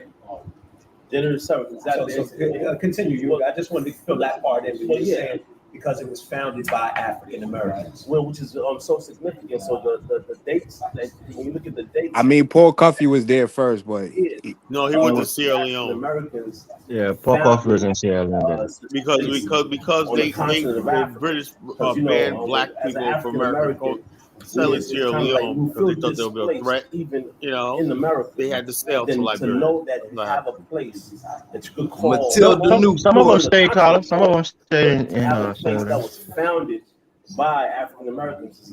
Yeah, some will stay, but the rest most of them died. Like Obama was the first black African American president, but in Liberia, some of them stayed. Yeah, the original Creoles stayed, but not. But I'm talking about the Paul Coffey. What he wanted was people to go there, and he wanted to enterprise business for himself. The British Sierra Leone company controlled all trade. It was a mercantile system, So Paul Coffey couldn't. The people who wanted liberty, like I said, the love of liberty. They said, we need a place where we could practice liberty. The British wasn't offering them liberty. So they had to find a place where they could have their version of like Bostonian and Philadelphia style liberty, in Africa, That's what they would think about. So they had to find their own spot, British were like saying, no, you got to trade with us. You mercantilism, we can only trade with the mother country, and stuff like that. And you got to accept all the British dumped their goods on your shores. That's what led to the Boston Tea Party in America, Boston.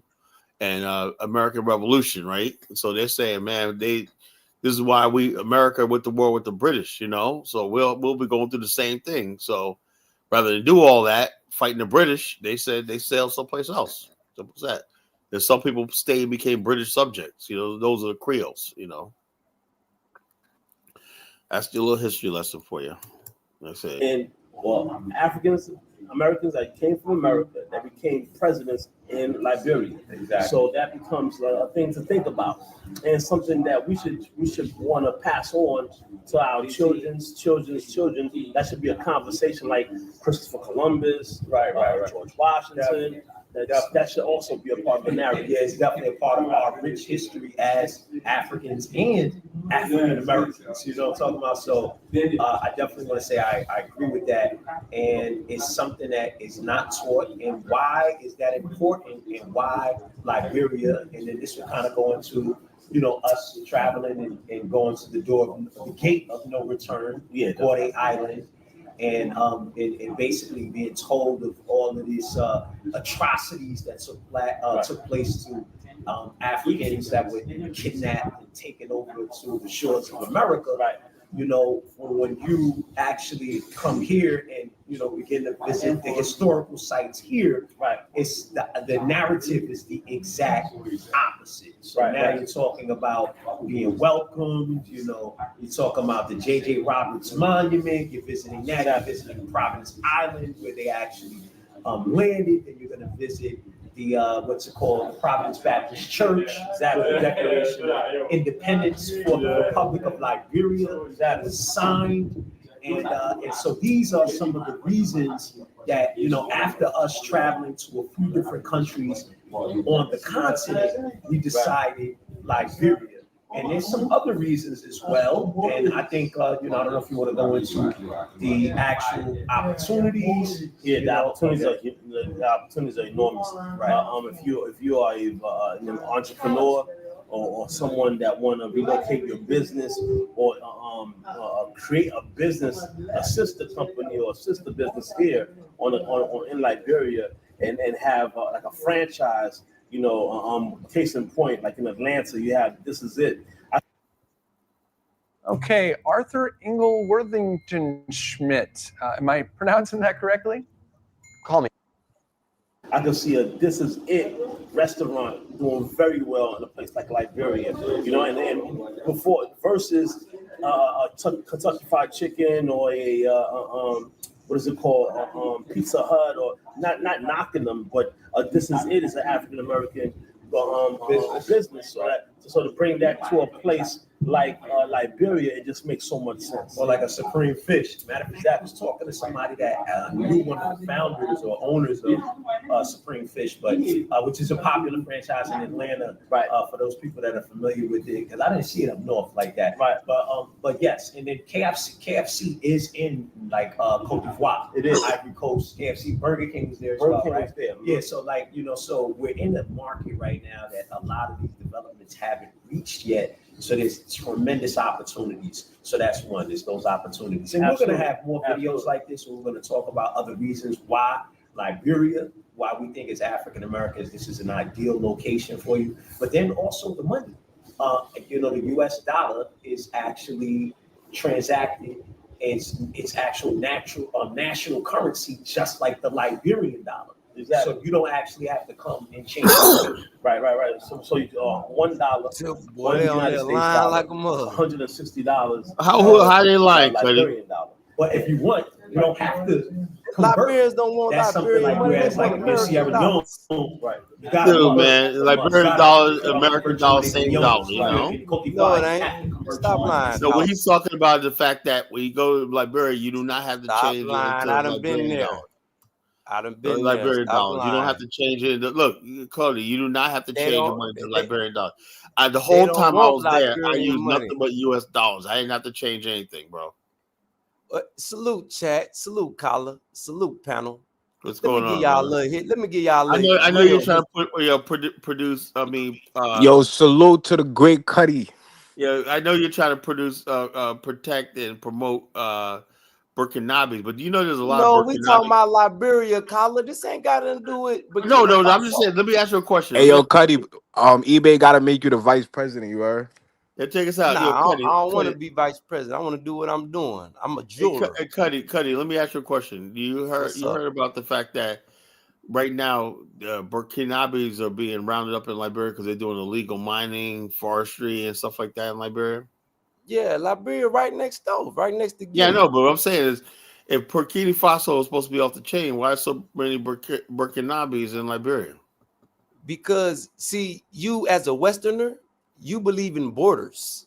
Yeah, borders work. Africans don't believe in borders. Why they deporting the Burkina? So can I give you the real answer, Carla? Why? You want to know? So the Burkina they've been raping the lumber of Liberia for one second. I was gonna say they flee it. No, not even that. The Burkinabes there are like 5 million Burkinabes in Ivory Coast. And since Ouattara came into power, he has a Burkinabe background from his mother's side. The Crown people in Ivory Coast, my ethnic group in Ivory Coast, were very strong behind Laurent Gbagbo, who is also another crew guy. And there's a guy called Bayi Antoine, who was a Crown guy in Ivory Coast, who was one of the generals for Laurent Gbagbo, who fought, to try to let him think power. Brother. Keep it simple. They all cousins. Listen. The tribes in Ghana, the tribes in Liberia, the tribes in Senegal, the tribes in Nigeria. They all cousins. They got the same clothes, same swag. Bro, relax. Yeah, they cousins, man. Hold on, brother. Hold on. So the Burkinabes started to infringe. They started to infringe in the forest area in the southern part of Ivory Coast, in the Moyan Kavala. It's a rainforest, the biggest rainforest. Kyle, can you control this dude for a second? I don't want to argue with you, brother. I just want to give you some backstory. Let Elvis say what there's a place called Mine. There's a district called Mine in the Moyan Kavala, area. That's where the Crown people live in the Ivory Coast, in southern Ivory Coast. So these guys started to encroach into the forest because we're forest people, and we don't plant cocoa, because cocoa is one of the biggest cash crops in the Ivory Coast. We plant like maize, cassava and other things like that. So they came down south and started taking the land and using guns and taking the land from the people and planting cocoa. And that's how they started to encroach. And it came all the way down to southeastern Liberia, which is where my people are from. So some of these people, because they have the knowledge on how to get these cash crops, fast money, people started to hire them. Not with money, but in exchange for communal land. In Grand Gita, we have a lot of communal land. So if you go in there, a chief will give you like a plot of land or a couple of acres of land to do farming, to clear it out, to live on it. But again, you can't own that land because it belongs to the people.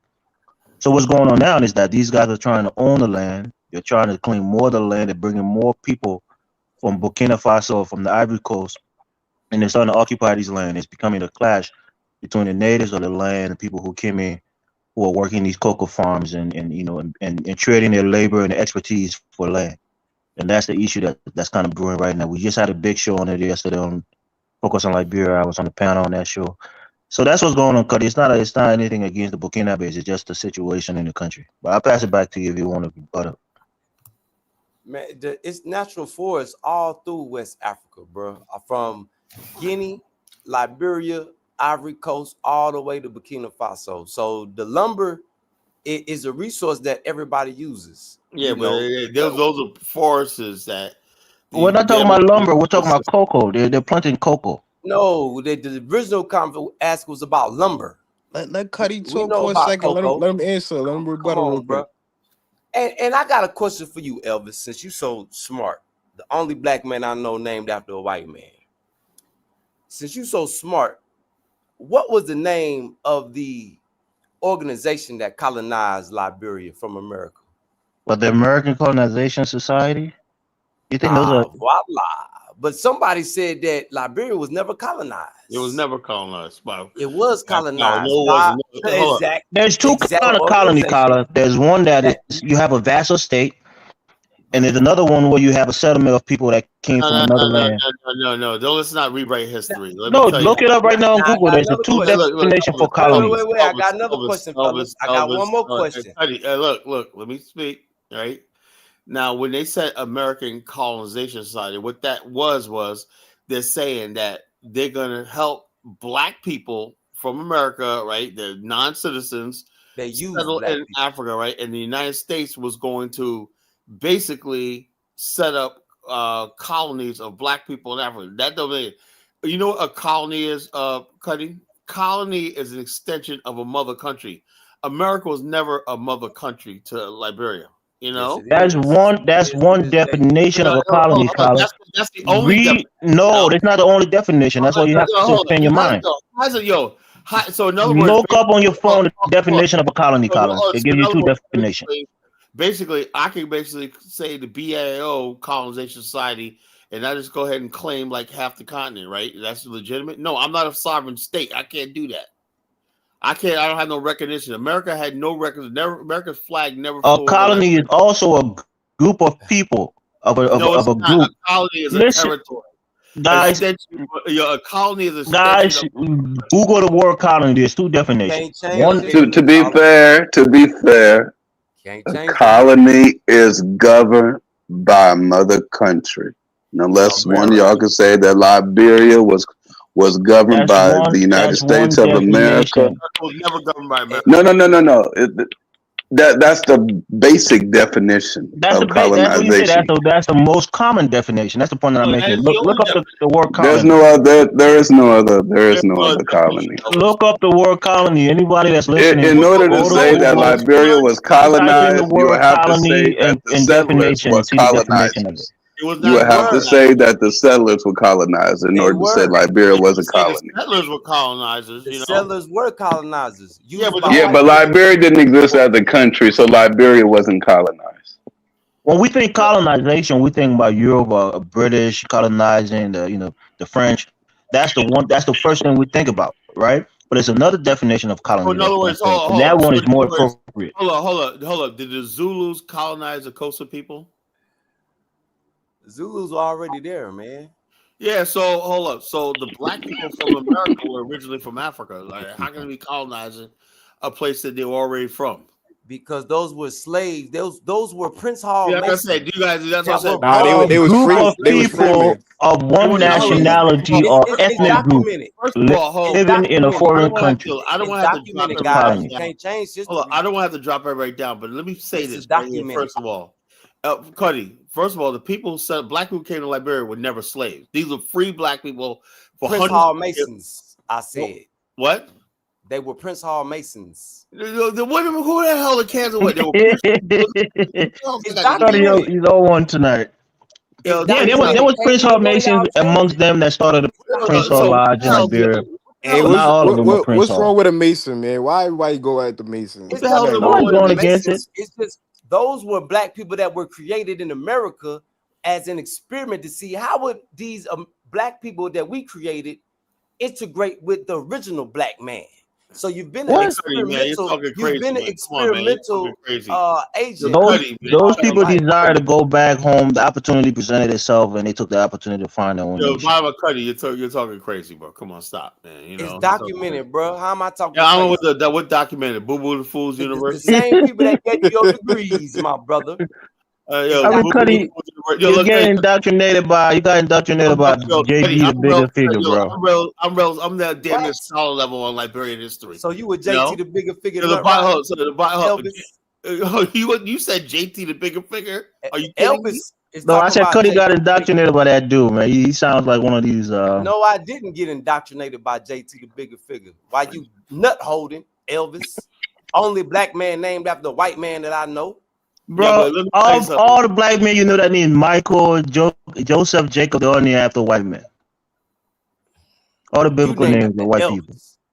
A straight No, it's not. You think Elvis Presley is the only person that had the name Elvis? You black tether, you're named after a white tether. You black tether. So shh, be quiet. I mean, you're in Africa and you're calling me a tether?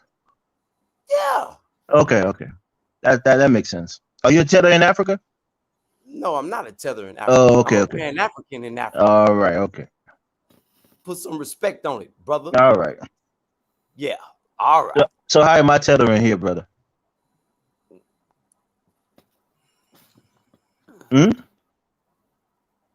Where you from? You from Liberia? I'm from Liberia. Right? Yeah.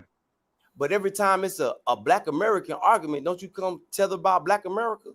What do you Don't mean? you know everything about black America? Nope, I don't. But you act like you do. I don't. You just think I do, but I don't. No, I know you don't. Okay, and I just say I don't. No, I don't. Just like you did your research on me. Oh, you've been indoctrinated by JT the bigger figure. Now, bro, you got me all the way. Because the thing you're saying, we're hearing you, brother. You're talking about African Americans was created by white people so that they can go back and see if they can integrate with black people.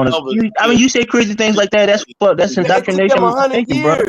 That's break the black man in America, brother. That's some Dr. Frankenstein shit. Right. I mean, it took them 100 years to do it. Took them 100 years to do that, so they can do an experiment to see if they can. It took them 100 years. It was called buck breaking. What you know about it? Buck breaking is about slavery, brother. It's not about taking people back to integrate with the Africans. Man, I think you watching too much Tariq Nasheed. There was no damn buck breaking, bro. Both of y'all so smart. I got a young dummy and I got an old that anybody was buck breaking and all this stupid stuff that Tariq talks You about. know a couple of things that is unrelated, and you put them together. You know a couple of things, and then you put them together. That's unrelated. I don't know, Kyle. I was hearing about that when I was in Jamaica. They took slaves to Haiti and Jamaica to get buck broken. Those slaves who were hard-headed and rebellious. Check this out. Yo, check us out. Hey, yo, Cuddy. Okay, you said this about buck breaking. Is there a book that references this? It's in your history, bro. No. Don't you know the history? Don't you know the history of cattle slavery? Look, Cuddy. Don't you know the history, Collar? I'm gonna look the book right now. You said there's a book, man. It's in all the books. Okay, don't they talk about buck breaking in the South? Did you read the book? Yeah, I read the book. Okay, what's the name of the book? Oh my goodness, bro. Oh, Cuddy. We like you, brother, but you just not that informed. You pick a book. Cuddy. Collar, put that comment down. Let's see our brother Cuddy, man. You gotta put us up on the big thing. I'm gonna basically. This is what we do. You made a comment saying it's in the books. I want to know what book I can look up right now because I want to know this stuff. You know, Collar, give me one book. Pick one. Don't you read pick one? You said there were books. I don't know one. I told you to pick one. No, you didn't. Did you watch that Tariq Nasheed documentary, Buck Broken? Is that where you got your information from, Cuddy? You got Tariq Nasheed, right? What you said? What? I said, did you watch that Tariq Nasheed documentary, Buck Broken? No, I don't. I'm not a. Oh, come on, Cuddy, man. The only thing I know about Tariq Nasheed is Hidden Colors. Yeah. Okay. Yeah, he You're right. did one called Buck Brooklyn. Maybe you can learn a couple things from it. What Any with the Buck book Brooklyn? you can find on chattel slavery. Yeah, but hold It's on. in your You book. said there's a book on buck breaking, like there was sexual. I didn't say it was a book on buck breaking. I say Hold it's on. in your history. Okay, all right, book. no. I read many history books. I never read that. So tell me what I missed. What books you was reading? No, About what's the concept of buck breaking, Cuddy? Tell us what's the concept of it. What is it? Concept of buck breaking. Okay, where you get this from? Okay, it's taking somebody.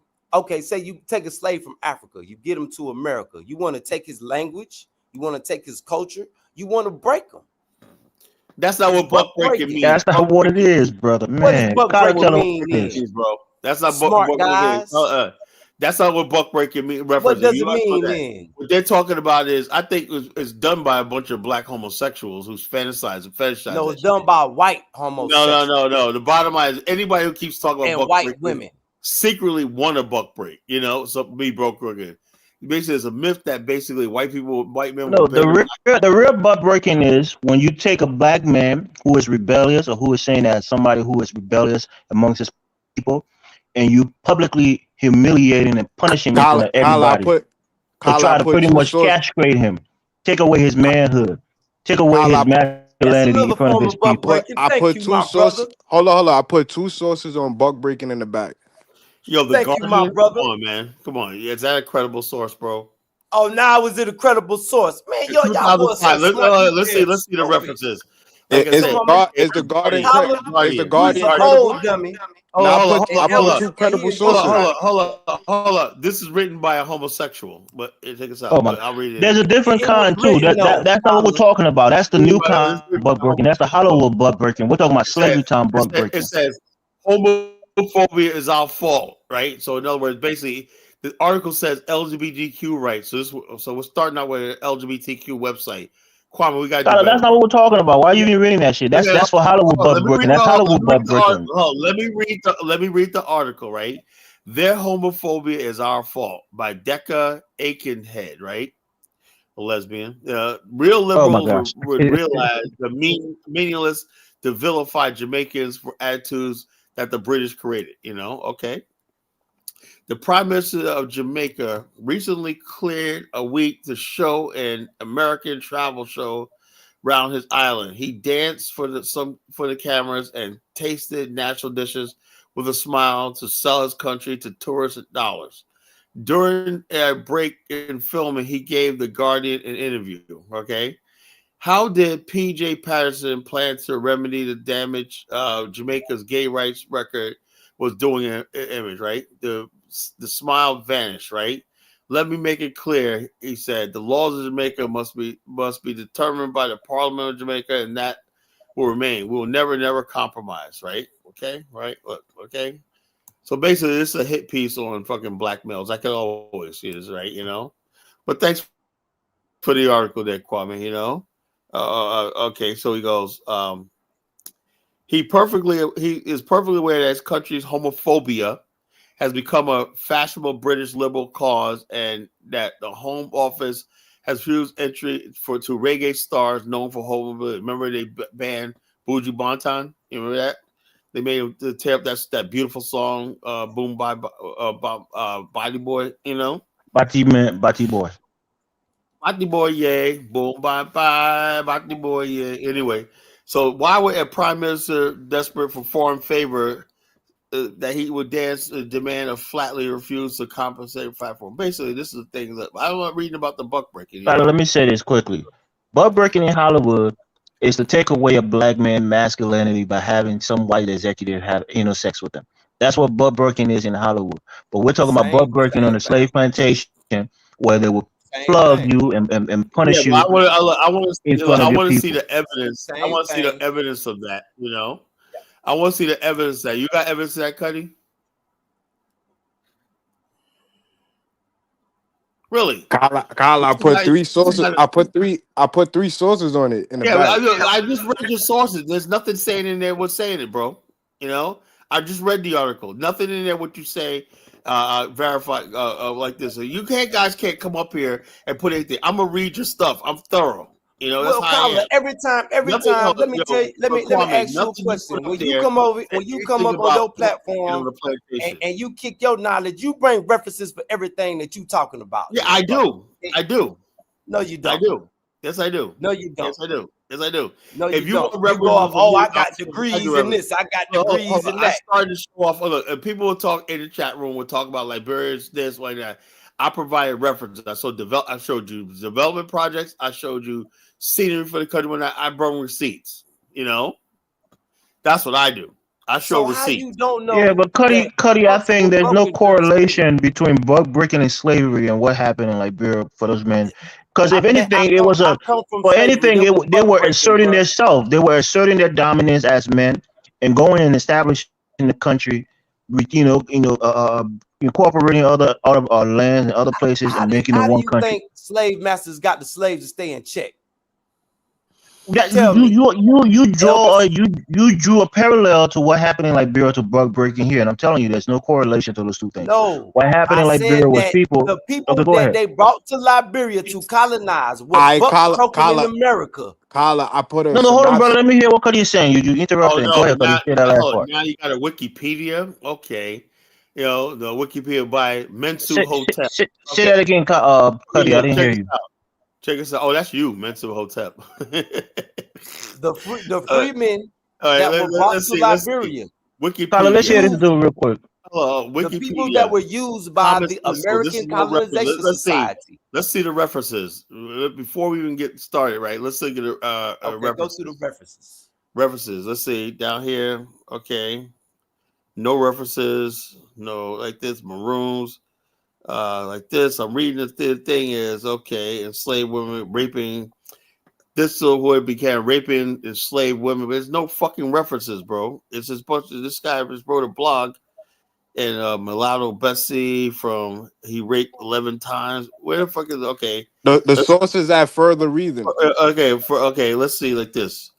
Okay, Misery Hall, Haiti, Misery and Slavery. Okay, so I'll give you one. You got one reference, you know.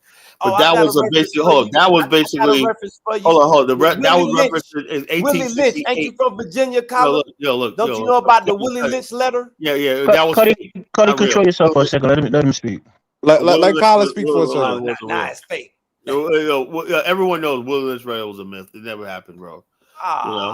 Man, see, it was a myth. How you gonna be against the white man and you standing up for the white man? Check this out. It was Willie Lynch was many different people. Oh God, that was that technique he did would use, but there was no ever such person called Willie Lynch. Well, you were confused, old guy, man. Okay, check this out. Okay, now that right there, it says rape was common in Jamaica, all right? And the reference that in a book. Okay, so I'll give you that. But the bottom line is this: yeah, we all know rape was common in friggin' things. You're not telling me anything new.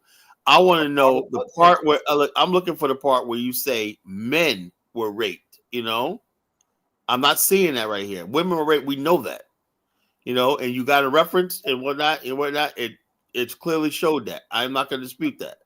But now I'm saying like this: I'm down to the end of the blog, and I haven't seen anything that says that men were broken by slave owners or whatnot. I have not seen it yet. It's not even in this blog right here. You know. So what are we talking about, Kwame? You know, it's like I said, when you guys come up with stuff, man, you guys got to know what you're talking about, you know, because I will. Did you read The Guardian? I read the thing. Nothing about that is in there. I'll even let you, hold on. I'll let you use a screen share. You put it up there and show me, use your cursor in your mouth, show me the line where it says that. I'm pulling your card.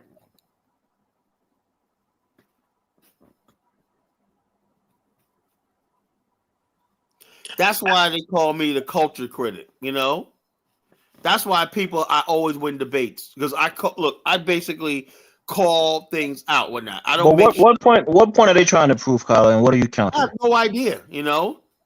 They got all this weird history and whatnot that they, like I said, we basically are so screwed up. We don't know who we are. We don't know what happened to us. We didn't know the truth about what happened during slavery times. How bad it was, everything. But we need to be accurate. I think there's too many people peddling homosexual shit. you know, and stuff like that. Talk about buck breaking. No, there was no men being buck broken and whatnot. Black But Carla, that's what I'm saying. You're taking buck broken to be one thing. No, You're taking it in the modern sense of a man being emasculated through rape. I hear people like O'Shea Duke Jackson and Tariq say butt broken. They would talk about booty clapping and that's what I'm saying. That's the Hollywood sense of it. But buck broken can mean something else going slavery. That's that argument. You know, your cheeks are getting clapped or whatever like that by a white man. That should never happen, bro. Yeah, that's the new one. The old one was that they would beat them. Sometimes they would castrate them. They would humiliate them in front of their friends. That's not basically freaking bending somebody over and opening. Yeah, but that's what I'm saying. You're only attaching buck breaking with that. It's not what it originally. That's not what it originally meant. You're taking somebody's manhood away from them by raping them. No, not the raping part is new. Taking away somebody's manhood by emasculating them. It all go into a big form of what they were doing. They were raping. They were castrating. They were hanging. They were beating in front of all the other slaves. But that's what I'm saying. Nowadays, when we say buck broken, we're talking about being raped, right? We're not talking about being hanged or castrated. This is why like I said, we're freaking lost. They got Ross Moishe up here and say, yes, there was buck breaking USA. Kyla, basically, you're looking for first-hand accounts from slaves in Jamaica to talk about buck breaking. Yeah. That's impossible. That would help. That's impossible. Who let slaves write that books? Would help, you know. And Ross Moishe says there's buck breaking. That's why we have it. But Kyla, you know the history, Kyla, that there were slaves taken to Haiti. Those rebellious, hard-headed slaves were taken to Haiti. I don't know what happened in Haiti. All I know is to be over here, punished and trained. Ain't nobody was buck breaking. That was a form of buck breaking because they were brutally treated in Haiti. Maybe Ross Moishe's people. That's why he's so moist. Maybe he was buck broken. Maybe that's why he's so feminine. We're talking about this from a historical perspective, not to cast aspersion on anybody or be insulting. The point is, there were slaves who were rebellious and was publicly humiliated, castrated. And we know that. We know slaves were castrated. We know they're whipped. We're not. Yeah. But when you say, slaves were basically bent over and raped, nobody said that. You said just that. Said that. Yes, you did.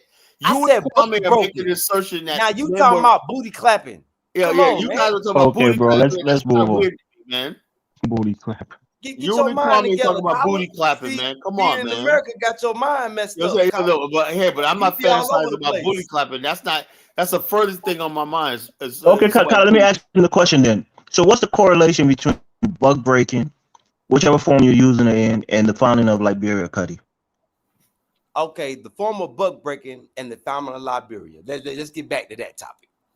The slave, the free men that they brought back were a mixture of black people and white people that formed the Prince Hall. They gave Prince Hall Masons the money. They funded them to come through and colonize Liberia. Let me ask you a question. Let me finish, Tyler, please.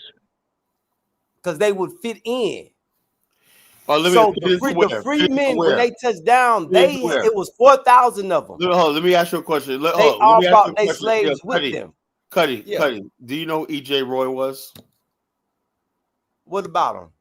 Do you know who he was? What about him, Colin? No, do you know who he was? Let's get to the point. What about him? Ain't about who I know. What he about don't know who he was, Colin. That's not making a trivia thing. We all have different knowledge. Just say you don't know who he was. What about him? Get to your do you point, know who? No, just say I don't know who he is, Colin.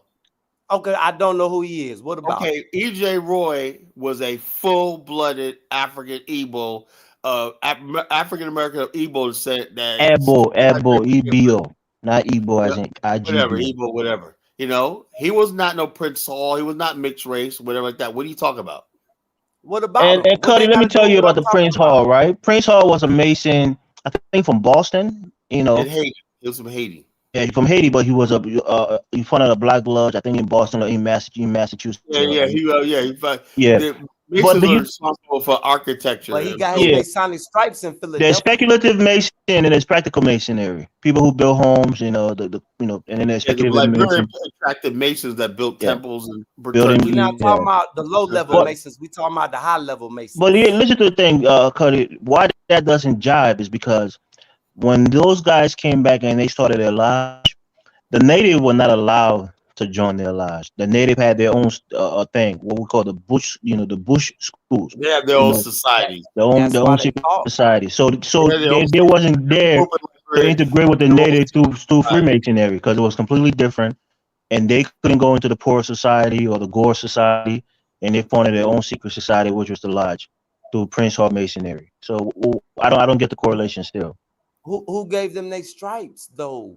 Elvis? Yeah, the Mother Lodge from England. The Mother Lodge of England gave them a charter. Yeah, they gave Prince Hall a charter from England. We get it. Yeah. Hold on, just like the AME Church broke away from the regular had to give Methodist the little Church, right? They Masons formed the authority, African right? Methodist Church. We had our own institutions, bro. What are you talking about, Cuddy? The African Methodist Episcopal Church. Hey, Colin, you can't change this, bro. This is documented. All you gotta do is Google it and look it up. Documentation. You haven't put one thing up. All you gotta Google. All you gotta do is Google it. It's part of America. It's Cuddy. Man, pull it up. Hold on, Cuddy. American Colonization Society connection with Liberia. Pull it up, Colin. Obviously, you never had a library card, right? And I doubt that. Pull it up. I'm telling you to pull it up. Let's not get out of hand. Google it. I want to understand this. I want to understand his right here. perspective. Come So, on, Cuddy, OG. Cuddy, you're saying that what Prince Hall Masonry have to do with the funding of Liberia again? Because those are the ones that got funded the trip to go to colonize Liberia. Oh Lord, this is documented, bro. All you gotta do is go That's to worse than I America. thought, man. Listen. This All thing you gotta do is, you want me to pull it up for you, Colin, since you can't. He's right. He's right for instance, Kyla, and being right in this. I'll give you this point, Cuddy, but you have to understand, right?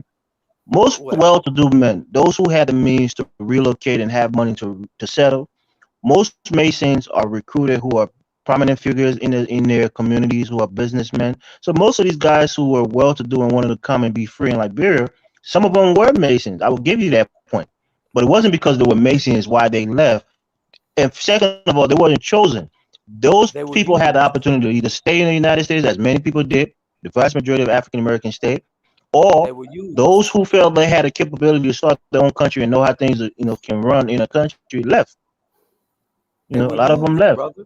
That's what I'm telling you. They were used. So, well, why do you say they were used? They left on their own volition. They wasn't handpicked. They left by themselves. Obviously, he doesn't know anything about Liberia. He doesn't know nothing. Why would you say that? What makes you think they were picked, brother? He doesn't know about Liberia. Okay. I don't know nothing about Liberia. I love you, but you're man. You need to go do your research about me, Colin. I don't need to look, Cuddy. All right, research about me. Let's move on. Let's move on. You're in Burkina Faso. You're starving.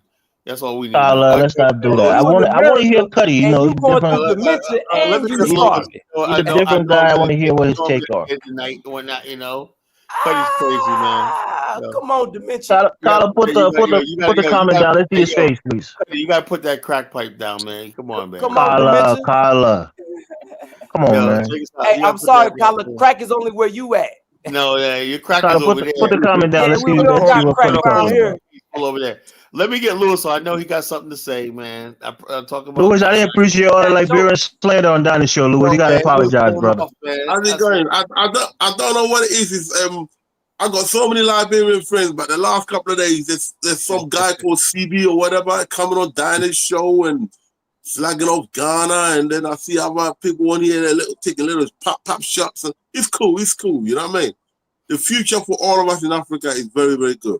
I didn't appreciate that slander, Lewis. I demand an apology, man. Hey, Lewis, I know the good Liberian people, man. I almost married a Liberian lady, so. And that's in Ghana. So. Hey, Lewis, should I say thank God our sister escaped you, Lewis. You was going to be too aggressive to her. Yeah. No. Hey, Lewis, Aquaba or Shalom tonight? Aquaba or Shalom tonight? Which one? Shalom is cool. Aquaba is it's cool. Both of them. I like them both. We claiming all both. Aquaba Shalom, Lewis. Welcome to the show. I'm an Asante Israelite, so it's all right. Listen, the future for us in Africa is better now than it was even in the days of Kwame Nkrumah. Don't forget, these people back then, when the original AU were put together, they had to struggle just to get free them together.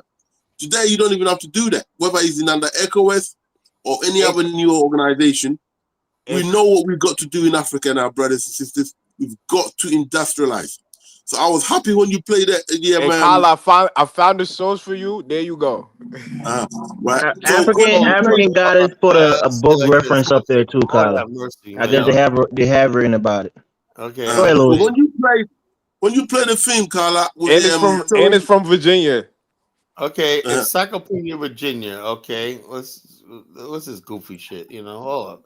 Let's see. Hold up. Let's scroll down. Go ahead, you talk, must Lewis. be a Mason, huh? Yeah. That's it. Yeah. So basically, when you show the film earlier on, describing, right? When you show the film earlier on, describing the waterworks infrastructure that's being built, right? That's good. That's like a basic HIPIC organization policies that allow the country to get its foot off the ground. Getting water supply, electricity.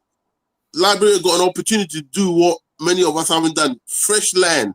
The population ain't that big. Start afresh. After they should build a new city, infrastructure, and then put the people in the town, the ghetto towns back into those new places, and then rebuild the old ghetto towns. That's what, right? I think that's what's good. You can't really compare Liberia to Ghana.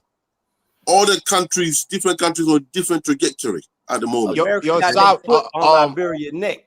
Hey, sidebar, Lewis. Why you hate Rwanda so much? You be going hard on No. Rwanda. I don't listen, brother. I never hate individual countries. I hate individual leaders who have sat down on Africa and benefiting themselves and their families, and then at the same time they turn around and then give us this black power talk. I don't want to hear nothing from Paul Kagame. I know people from here who from Rwanda who cannot go back to Rwanda. Many of them, right? Because Rwanda was Kagame was put in power by America in particular. Okay, he's been around too long. Hold on. Look, I'm reading his blog, right? Look, there's nothing in here that says anything about males being sexually like this. Again, so Kyla, the first can't touch Ghana because I'm looking at the. Tell me what you're looking on at. Liberia neck.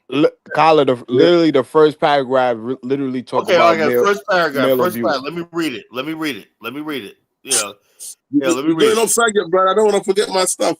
Hold on. Let me say this, right? Because Kwame thinks, like I said, I'm not just anybody. I'm not Dynast. I'm not going to just let you talk like that. I'm very thorough.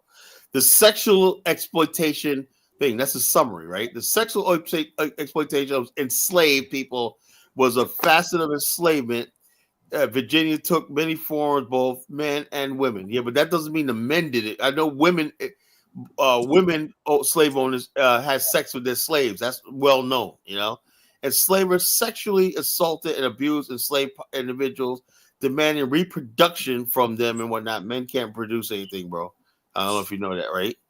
Enhance their own bottom lines and otherwise use bodies of the enslaved for monetary gain, pleasure, and punishment. Western cultures vulnerability of enslaved men and women. In addition, the detriment of the well-being of the enslaved people, sexual exploitation, strained marriages, and other interpersonal relationships valued by the enslaved people. The historical record speaks to ubiquity of mixed race sexual relationship in the era of slavery. Virginia had the largest number of mixed race enslaved people of all the southern states, totaling more than 44,000 in 1850. While some of these sexual relationships were long-term, some enslaved men and women navigate sexual intimate relationships with their enslavers, while other white people, in the effort to survive and secure treatment, history.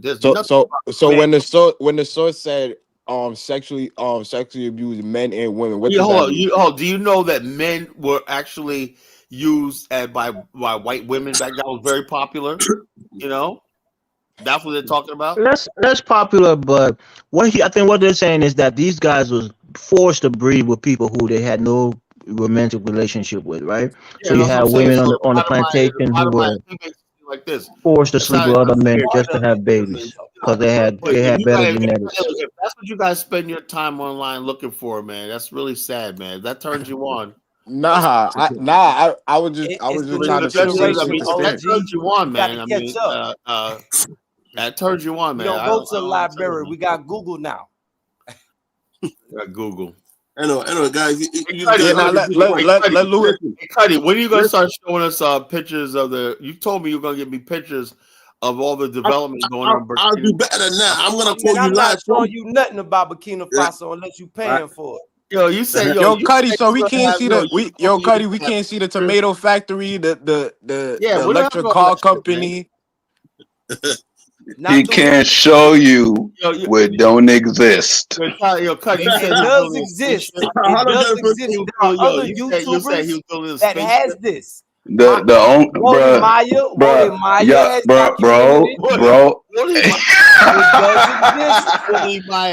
Cuddy, I want to see the tomato factory. I want to see the electric car company. That's what I want to see. Y'all said he was building hospitals only to show a bunch of trucks riding around. And I'm not like Prince Dynasty. Y'all got to stop this crap. Y'all be capping. I am a jeweler. I have products. Yo, Cuddy, is he building a space I'm not a program? tour guide. Is he building That's a space what Kala program? and Prince Dynasty do. I'm not a tour guide. Yo, Cuddy, is he building a space program like you said? No, but they do got satellites in space though, with help of Russia. Yeah, yo, check us out. No. How's he got satellites? Russia got satellites in space. In space, then you can use that, which is fine for now. It's called an international partnership. See, y'all need to get hip on y'all international geopolitics. Bro, you ain't hip on the damn thing. You damn sure ain't hip. Hey, guys, for real, Cuddy, you gotta at least show the tomato factory in the bro. I am not. Company. This is my channel. Hey, listen. I'm not gonna sugarcoat it. I seen the tomato factory on Walter Maya's platform. The way that they were picking up those tomatoes and it's kind of like doing agricultural work, but just throwing a building on top of it. Yeah. It's not really a factory in the sense that you would call a factory. See what the key point you got to take from that is that Burkina Faso is not dependent on importing tomatoes anymore. They're exporting, making money. See, but they've been doing that for some time, brother. That's what my channel is based on. They were doing with all due respect. They were doing that before Traore. Yeah. No country was doing that before exporting tomatoes. Burkina Faso, one of the biggest import income is what they sell to Nigeria, Ghana, and the neighboring countries. Tomato, onion. We love it when the stuff they bring. The agriculture like a big thing, my brother. Which is a good thing. Look, brother, we support Burkina Faso. We won. Now you gotta show the electric car company. That's gonna break the internet. Man, come on, man. You know electric car company. It's not ready yet. Listen, there's already other YouTubers. There might be some kind of assembly, but they're not developing and producing. I think Motor Maya showed like a Uber company they doing out there too, like a car service company too. Yeah, that's good. But I mean, when you talk about a factory where they're making parts, they're making nuts and bolts and putting it together from start to finish, no, that's not happening in Burkina Faso. I think they getting the parts from like China and stuff. Yeah, they get the part from China and the same way in Africa. That's been done in Ghana and Nigeria. There's no African country really doing enough. If you hear cars being done, it's being assembled in Africa. Right. We're not there yet already. But Louis, you gotta at least give Rwanda props. They manufacturing their own weapons now. You gotta at least give them props for that. That's right. Listen. I've been saying from time, and Truman was saying from time. He invited Brezhnev down. We don't look east or west. We're gonna do whatever we're gonna do to get our factories and manufacturing off the ground. That's what Nkrumah's aim was. A lot of them at least Rwanda they ain't got to do no deals with Glock or heckling Koch or no. Rwanda under this fucker. Trust me, you guys. I don't know why you keep wanting to go underneath someone, okay, who's all by him. He's all about himself. He's not dedicated. Listen. He's about making deals. You know how much money Abbas has got in the bank? Hey, I got a question. It's about him and his family. Brother. So you guys, M23 ain't got to buy no weapons from outside of Africa. M23 is led by Kabila and especially Kagame. So please, you had a recent report come out a couple of hours ago. The former president, that arsehole of Congo, he's been arrested now. Okay. You might not like Kedisession that much because his background is a bit Joseph Kabila.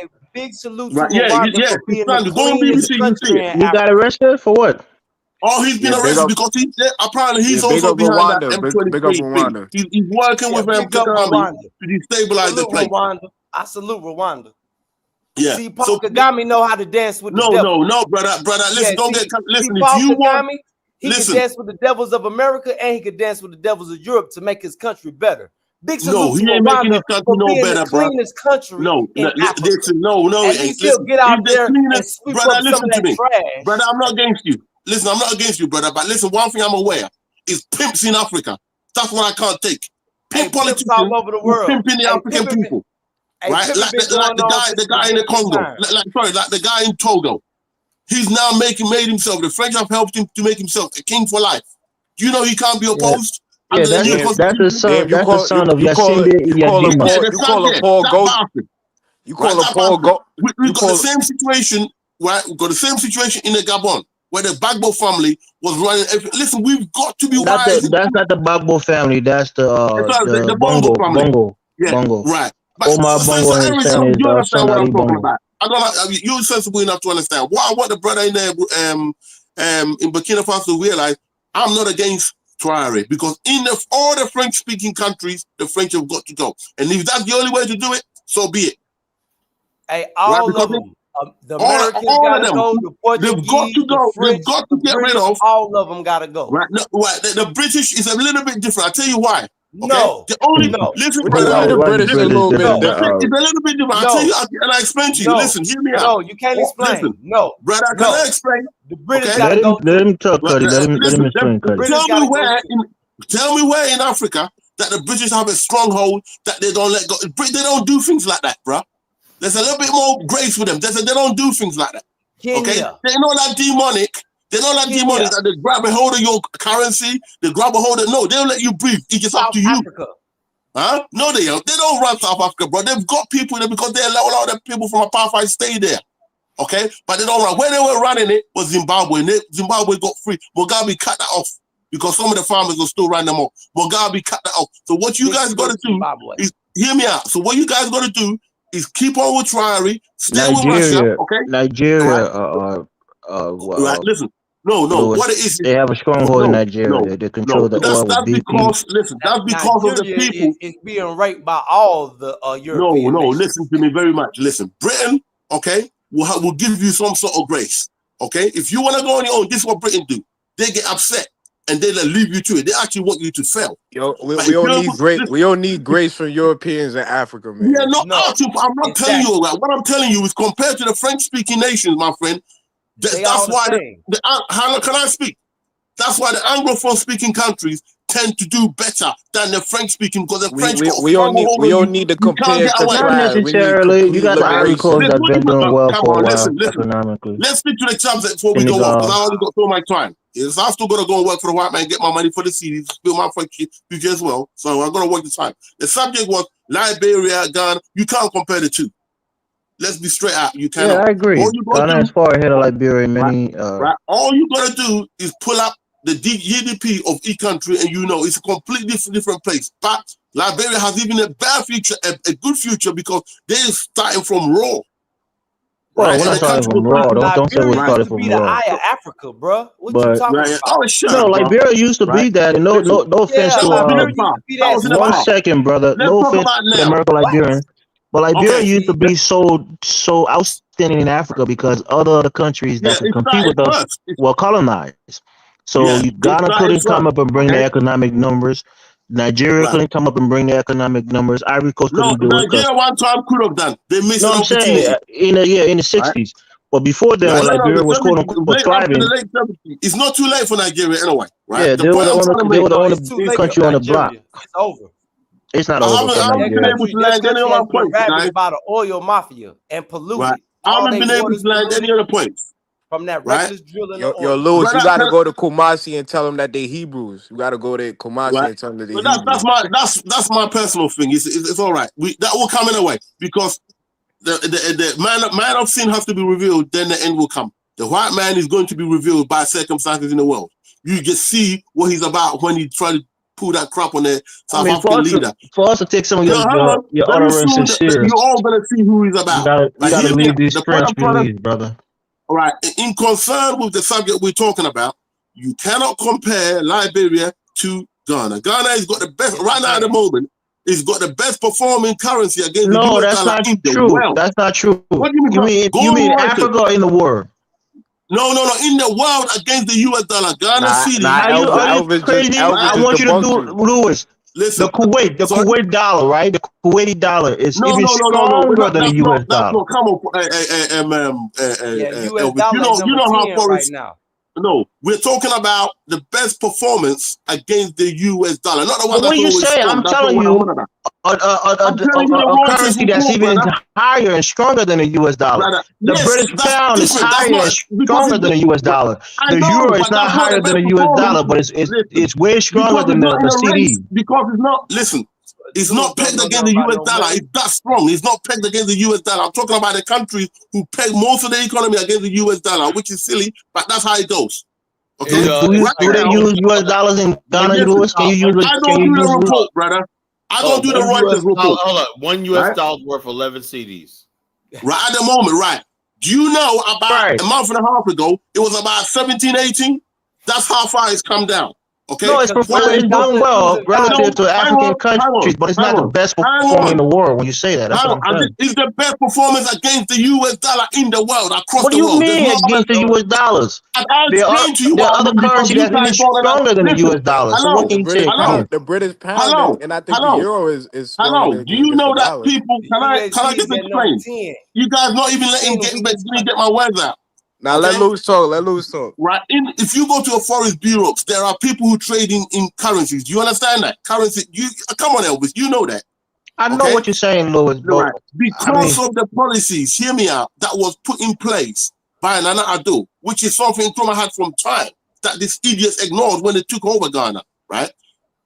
When Nana Addo left office, we only had about 8 tons of gold, and we were selling a lot of gold. We produced the most gold in Africa and one of the most in the world, but we haven't benefited from that because the IMF program made sure we weren't benefiting. Nana Addo came in, he spoke good English, and because he had a good tie on and all, you guys said he was a sellout. But hear me out. The policies that him and Bamia done, he's made sure that we purchase all the gold we can. All the people doing galamsey, he couldn't keep up with them. How can you tell a poor cocoa farmer, Let me say this.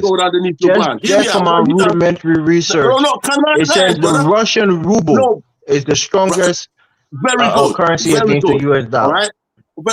I'm reading to you what Roy is saying. Okay, so I don't know which one you pull that.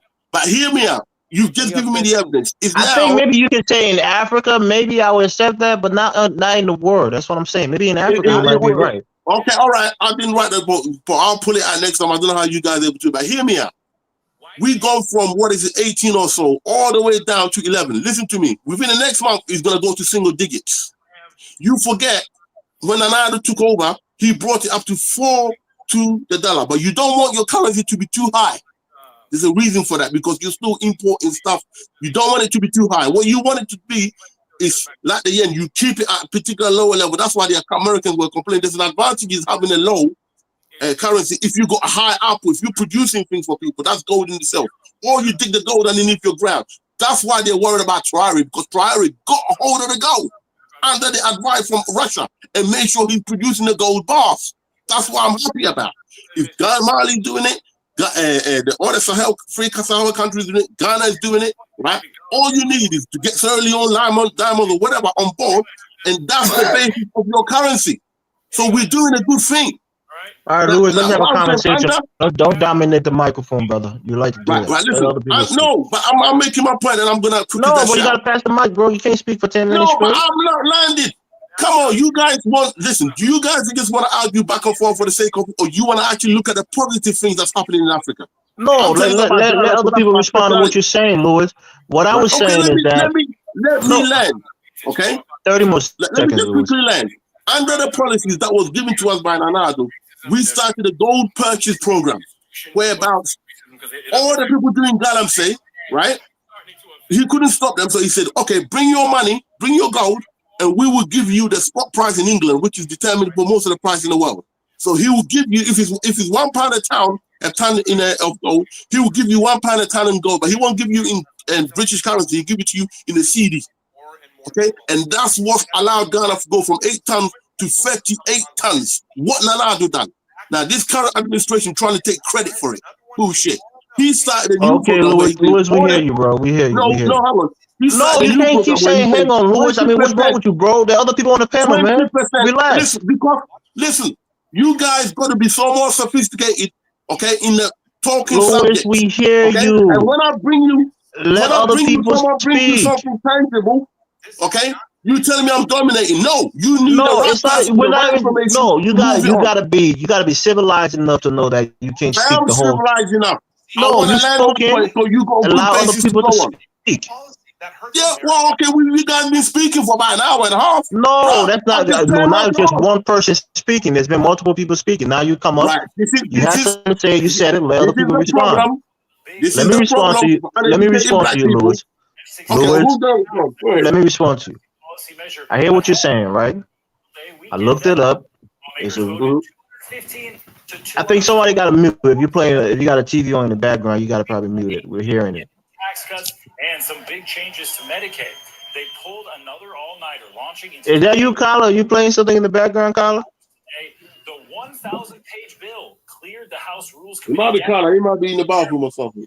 21-hour session. Okay, so the point that I want to say, the point that I want to make is that we hear you, right?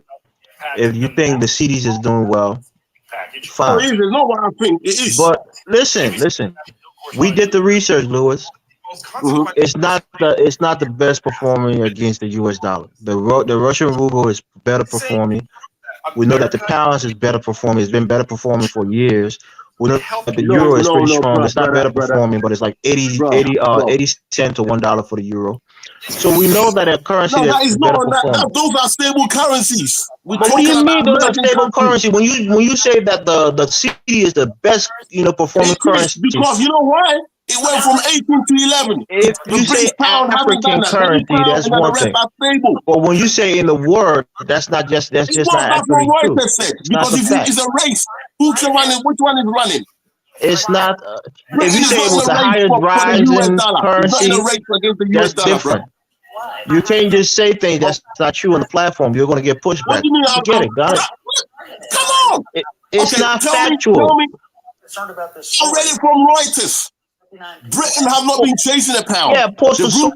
But anybody can go on Google right now, search the best performing currency against the US dollar. It's going to tell you the Russian ruble. But for some of us who know a thing or two, we know that the Kuwaiti dollar has been better, is even higher value than the US dollar. For Kuwaiti dollar and a We pound. know So that it's not the about British them. pound That's not people not is performing higher than the US dollar. We know that the euro fair enough. is almost on par with the US dollar. So I'm just telling you that point is fine. It's taken, but it's not completely true. All right, listen to me. If you go from 18 to 11, okay, the British pound hasn't had to do that because they're not struggling. They're not an up and coming nation. That's going to be in the quickest. Maybe the word they used was the quickest rising currency. That's why it's the best performing. Yeah, no, quickest and best are two different things. Lewis, you're a smart guy. You should know language. You should know words. All right, listen to me. Okay, listen to me. He's gonna go down to single digits. Okay, you're not getting that. You're not getting that with Liberian. I don't know what currency you guys use. Don't do that with me because I'm not telling you that Liberia. No, I'm not arguing for Liberia or anything. What the subject matter we're doing? The subject matter is Liberia, Ghana, the future. I'm telling you, the reason why Ghana is the biggest recipient of foreign investment is because of the foundation that's been laid down. Okay, the other countries, Liberia, they're not there yet, so it's not even comparable. I agree with you on that point. I'm not arguing against that. I even told Jonathan and Carla that Ghana has a better future. Ghana is a better economy. Ghana is an overall better country. If we keep the proper leadership.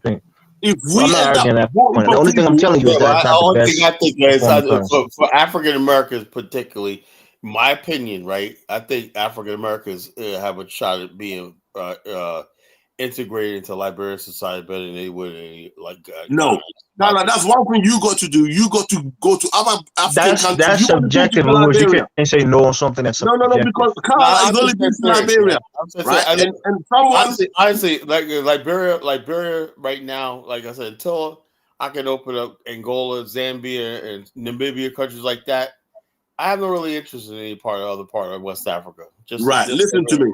Right, for you, you're not just a thing, you're Liberian sort of person. You're an African commentator, so I think it's important that you go with Bumani check out the other African countries, and then No, you I got make your Bomani goes argument to a lot Ghana. better.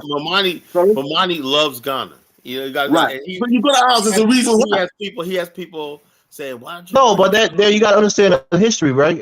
Louis, Jamaicans, most of them trace their heritage back to Ghana. A lot of African Americans have a tie to Liberia, so there's a difference there. Me personally, right, the more virgin territory I got in Africa, the better. Like Sierra Leone, Liberia, because of my business, I'm gonna have to go there anyway, right? So I'm not too worried about that. Yeah, That's these why countries are developing, Louis. You They're not see my a name, blank Kwame. canvas. You see my name, Kwame. Yeah.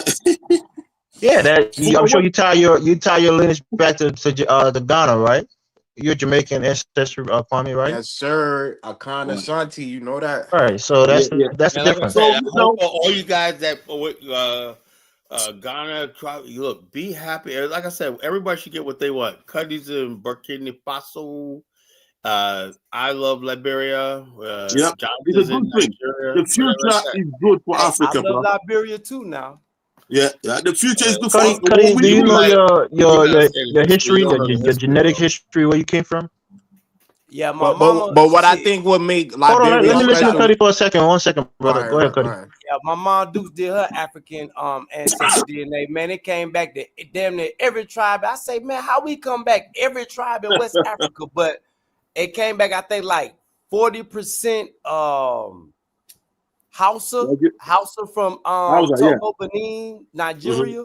But a little piece of Burkina Faso, a little piece of Liberia, a little piece of Senegal. I'm like, well, that's crazy. But the OGs in Africa told me, man, you just a child of Africa due to the slave trade, because when they gathered up all the tribes and put them together, the only way for them to stay strong was to have babies together, and due to cattle slavery, you may have a Mandinga man. It's called chattel. Yeah, not cattle, but chattel. Maybe you're calling it a different. Cattle, same thing. We would chattel. No, chattel. CH. Yeah, chattel is different from cattle. Cattle, whatever. You can't enslave a cow, bro. Due to one of my Mandinka ancestors, probably had to produce babies with one of my Mosi ancestors, so that's where the different all the different DNA come into play. No, but you know the Mende group. You know, you're probably mostly a Mende. You're probably mostly a Mende. You know who the Mende people are? Yeah, I know who the Mende, but they say I look like I'm Crew from Liberia. When I was in Liberia, they say I look like the Crew people. So everywhere I go, they put a tribe on me. Yeah, typically we're not that much different. There's certain groups in Africa that you can tell the difference. You know, like the Ethiopians, and a lot of people based on their complexions. Yeah, in my travels, it's all the same. Like some Liberian tribes clothes got resemble sub-tribes and Ghanaian stuff clothes. like that. Ghanaian clothes resemble Burkina Faso clothes. So we all interconnected. Yeah, ain't too much difference. Yeah. What I want people to realize, okay, is how important leadership is, okay, in Africa. Yeah. We need the right leadership to direct our ambitions and build a foundation in the right direction. What we cannot have is what we've had in the past is a certain leaders have hoarded and arrested the development of their country and keeping the wealth for their particular families. If you've been in power for 35 years in Africa, I don't want to hear from you. Unless you've dedicated yourself about 10, 15 years, I can take that. But when you're doing the Pokagami thing, I'm the only man with a dick in the fucking country, I don't want to hear it. Don't care what side you're on. So Louis, you don't think Kwame Nkrumah should have been president for life? Results, Louis? Right. How long? And Nkrumah, listen, let me tell you something. If you get the right person whose life is dedicated to the cause of his people, and he hasn't got a single bank account anywhere in the world with any single penny in it. That's setting up a straw man, Louis. Do you think that Paul Kagame hasn't performed better than Nkrumah did in Ghana? Listen, right, Nkrumah. Let me ask you a question, Louis. Let me ask the question. Do you think that Paul Kagame has not performed better than Nkrumah did when he was president of Ghana? Not, are you fucking joking? Bro, are you even on the same planet?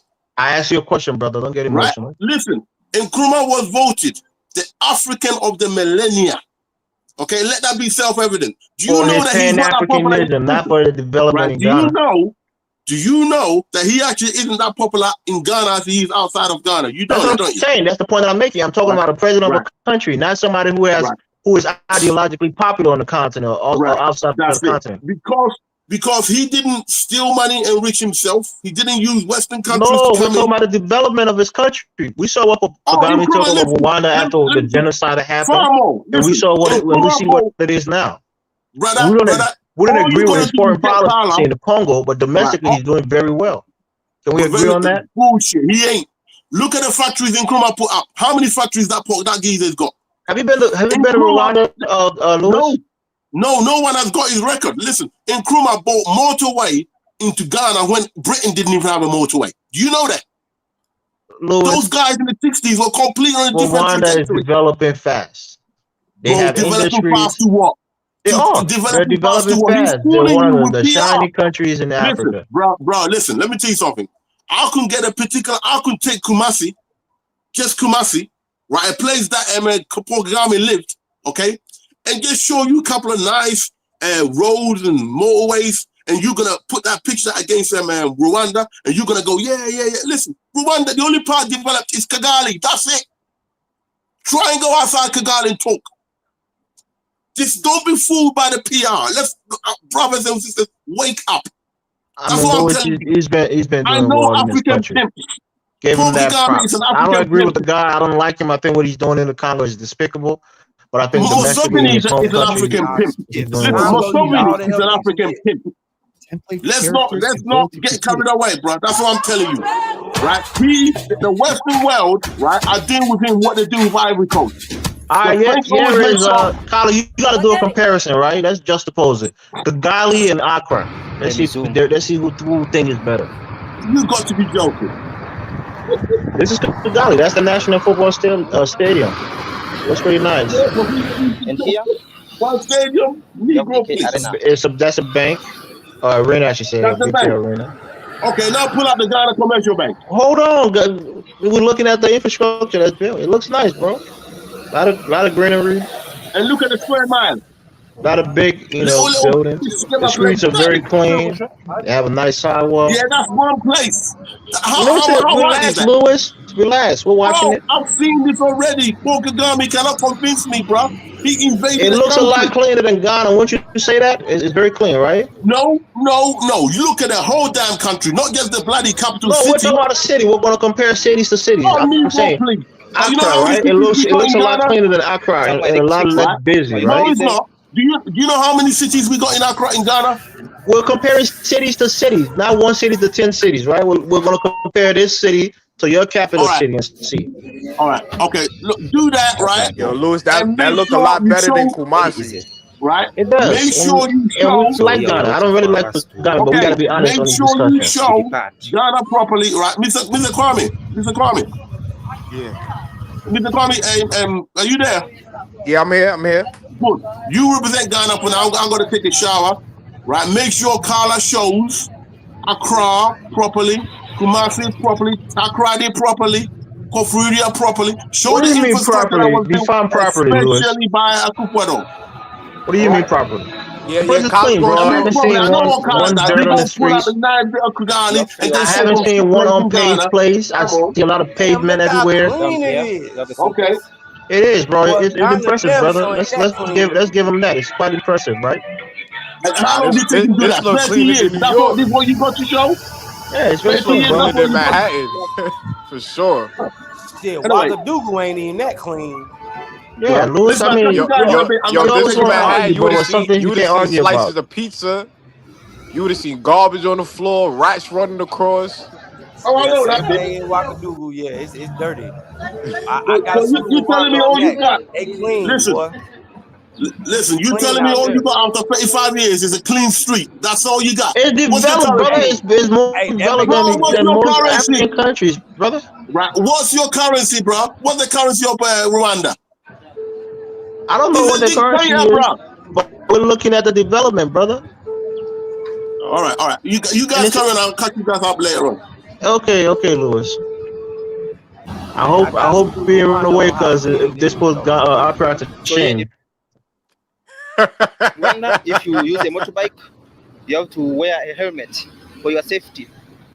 So guys, It's this is nice, the view bro. of Kigali. Let I me mean, zoom. everywhere it's not gonna be This that is clean, that Kigali. nice, but for what You we're have the looking at, stadium there, it's Amahoro impressive. And what's even more impressive about it, Stadium, I give them credit for and incorporating nature surrounding into the neighbors. capital city. Some It looks like places Europe. it's like a That concrete jungle. You can't see yo, greenery. it look So it's really nice. You still got nature cleaner right than there. Manhattan and Los Angeles for sure. He keeping it traditional. Yeah, it's nice, See, man. he an OG. He one of the few OG Pan Africans.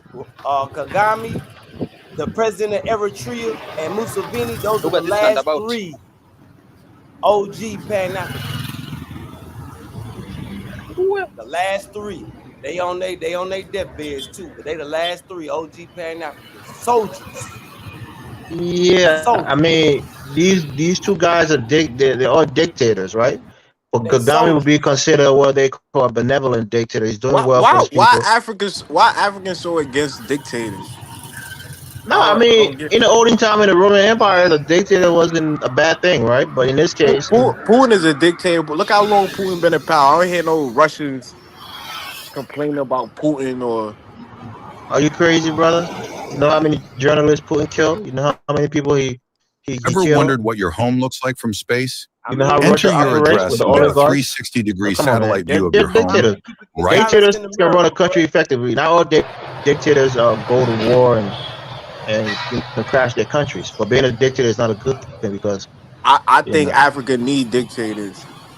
I think the that's what you world think. needs soldiers as leaders, not politicians. Politicians are always the most crooked.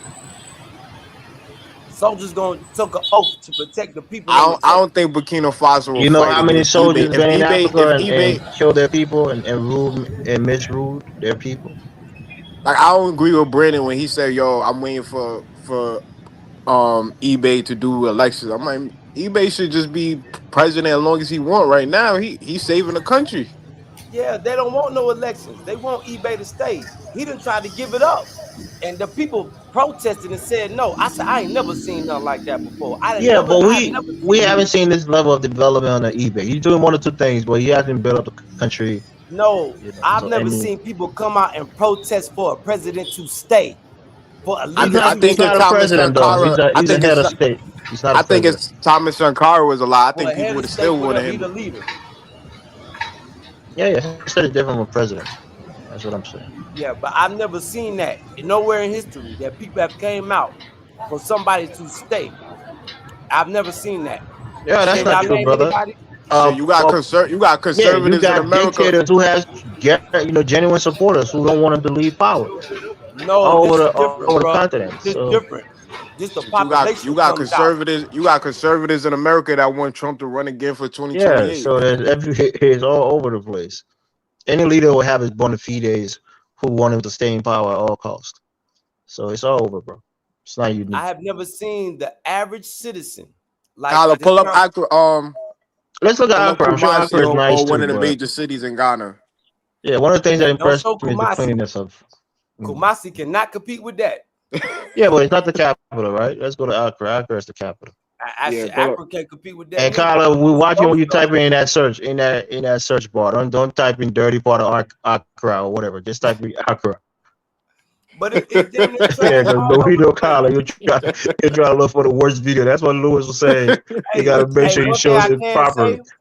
say, Liberia got prettier beaches than Ghana, though. I can't say that. Yeah, I mean every country has their plus and minuses, right? Liberia is a beautiful country. The people But there Ghana has clean better the infrastructure. They have a lot more people. Again, Liberia is only a nation of like close to 6 million It's people. certain parts of New York that look like third world country. I could show you the back of Kyla, what are you where the showing? Mets play. Brownsville. Are you going to Not show us even. Mokoko I could show again, you Kyla? I mean, I really, could show Kyla? you right behind where the Mets play at. You see what Kyla is doing? He's showing them shanty towns after he shows us Kigali. Kyla, oh man, that's why I'm getting trusty, Kyla. Now we don't got this in Burkina. Yo, Kyla, that's how the behind the Mets stadium look. See, we don't got this in Burkina Faso.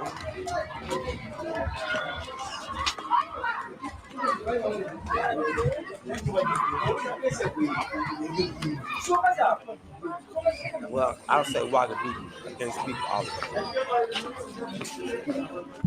At least it look a little clean though.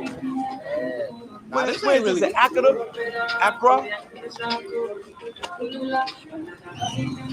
Shit, this look better than some parts of India. Man, stop it, man. This is a slum community college showing. Show us Accra college. Stop showing us some slum areas. I don't know what your point of this video is. Well, that's a clean slum though. I can't say that. Compared to them Yeah, slums it's not as dirty as Mokoko or West Point in Liberia, but you know. Oh man, woo-wee. It's rough down that way, boy.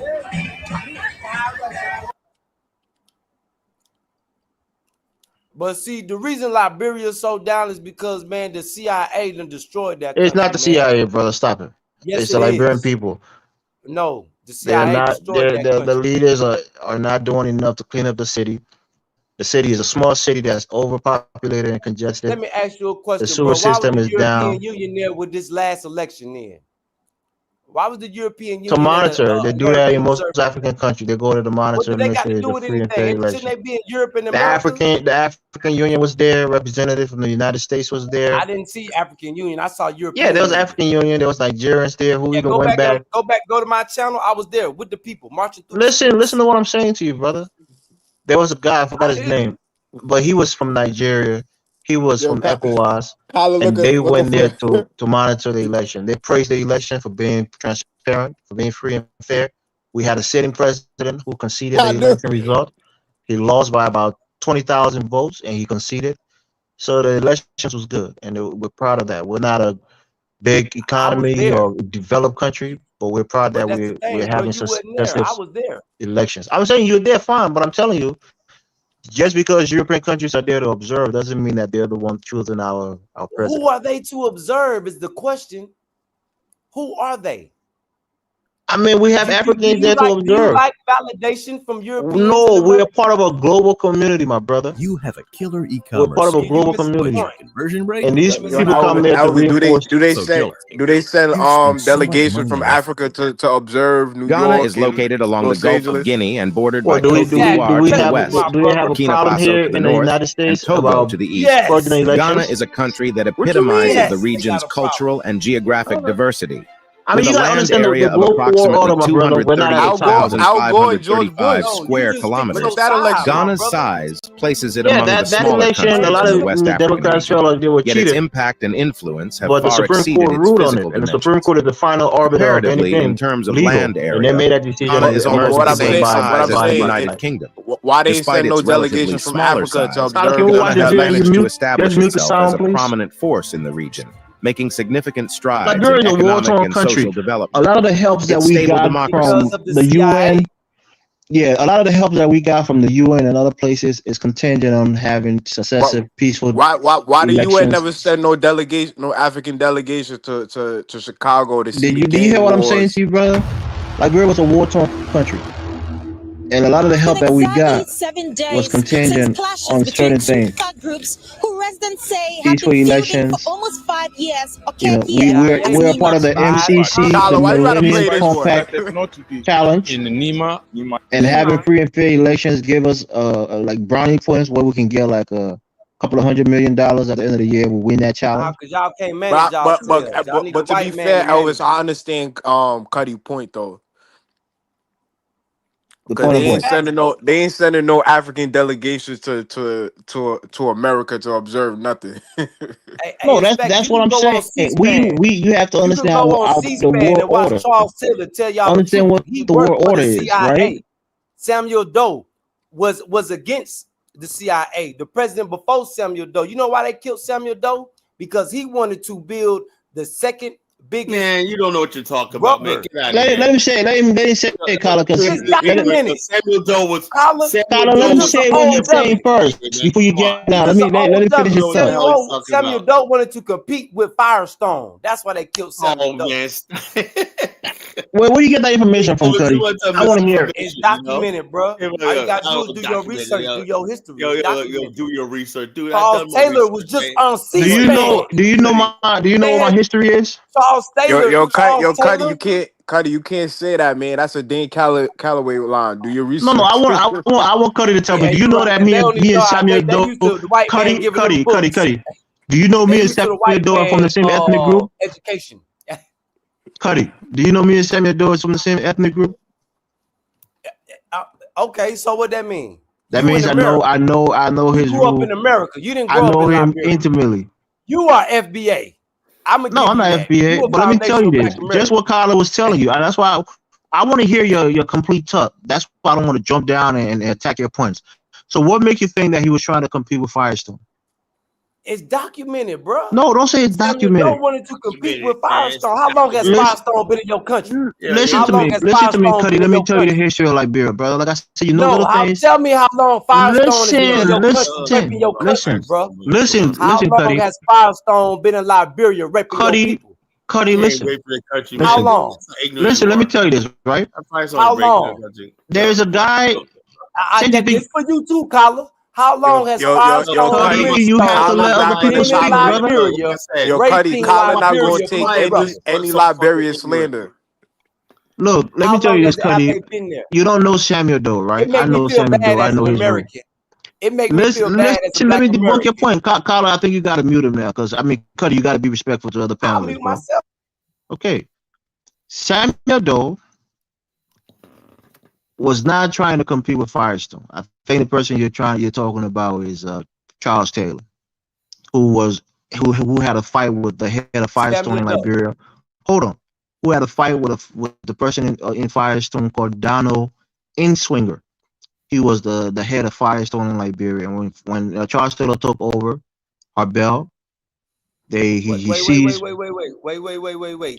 can go watch Charles Taylor give his testimony in The Hague on C-SPAN. C-SPAN. You don't know what you're talking about, Cuddy. You don't know what you're talking about. Samuel Doe was getting revenue from Firestone. Go look it up. Pull it up. He had his. Hold up. Look. I know Liberia more. I've forgotten more than you'll ever learn, bro. Pull it up. You don't know Liberia that well, Cuddy. So don't challenge us on the history of Liberia, brother. Look, well, check us out, Cuddy. What you do is, if you want to believe this, go on your platform like this. But this platform, we tell the truth here. You know, we don't do this stupid nonsense. You're uninformed. No, you don't. Man. No, you don't. You're giving your emotional opinion. It's not emotional opinion. Well, that's what I'm saying. When you said Samuel Doe wanted to compete with Firestone, right? How was he going to compete with Firestone? Because he had the biggest rubber tree plantation right next to Firestone. What are you talking about? What are you talking about, bro? Because you don't know. That's what I'm saying. Tell me, because I'm telling you, what was his rubber plantation? If you want to debunk that, go pull it up. What was his rubber plantation called? He never had a rubber plantation. What are you talking about, Cuddy? See that? Because you don't know the people in your own tribe. Oh, man. I mean, how you going to tell me, brother? I want to be respectful to you, and I want to hear you. Everybody mute up. I'm going to play this video. I'm going to have a little fun with Lewis. This is a rough side of the most dangerous hood in Ghana. But why would you show this part of it, Kyla? You didn't do that for Ghana. What's wrong with you, man? I was showing the nice parts. Now you got some of the rough parts too, man. You didn't show the nice part. What nice part did you show? You didn't show the nice part. Stop it, man. Let's see Ghana. The last video I just played, man. That wasn't a nice part, Kyla. Really? Are you kidding me, Kyla? Come on, man. Stop it. You know what I'm saying? Let's show our crack properly. Let's see it. I want to do a real analysis. The last video I played was nice. Look, watch this video. Kyla, stop it. That was a slum community. Why are you doing that, man? The people culture. Look, this is the dirty little secret Italian models use to stay in shape, even while eating pizza and pasta. Ghana is located along the Gulf of Guinea and bordered by traditions. Its people are known for their warmth, hospitality, and strong sense of community, which are reflected in their vibrant festivals, music, and art. Iconic structures such as the Cape Coast Castle, Elmina Castle, and the Kwame Nkrumah Mausoleum stand as poignant reminders of the country's complex history, serving as symbols of resilience, freedom, and the enduring spirit of the Ghanaian people. Accra, the bustling capital city of Ghana, is a vibrant and dynamic metropolis that encapsulates the spirit of this West African nation.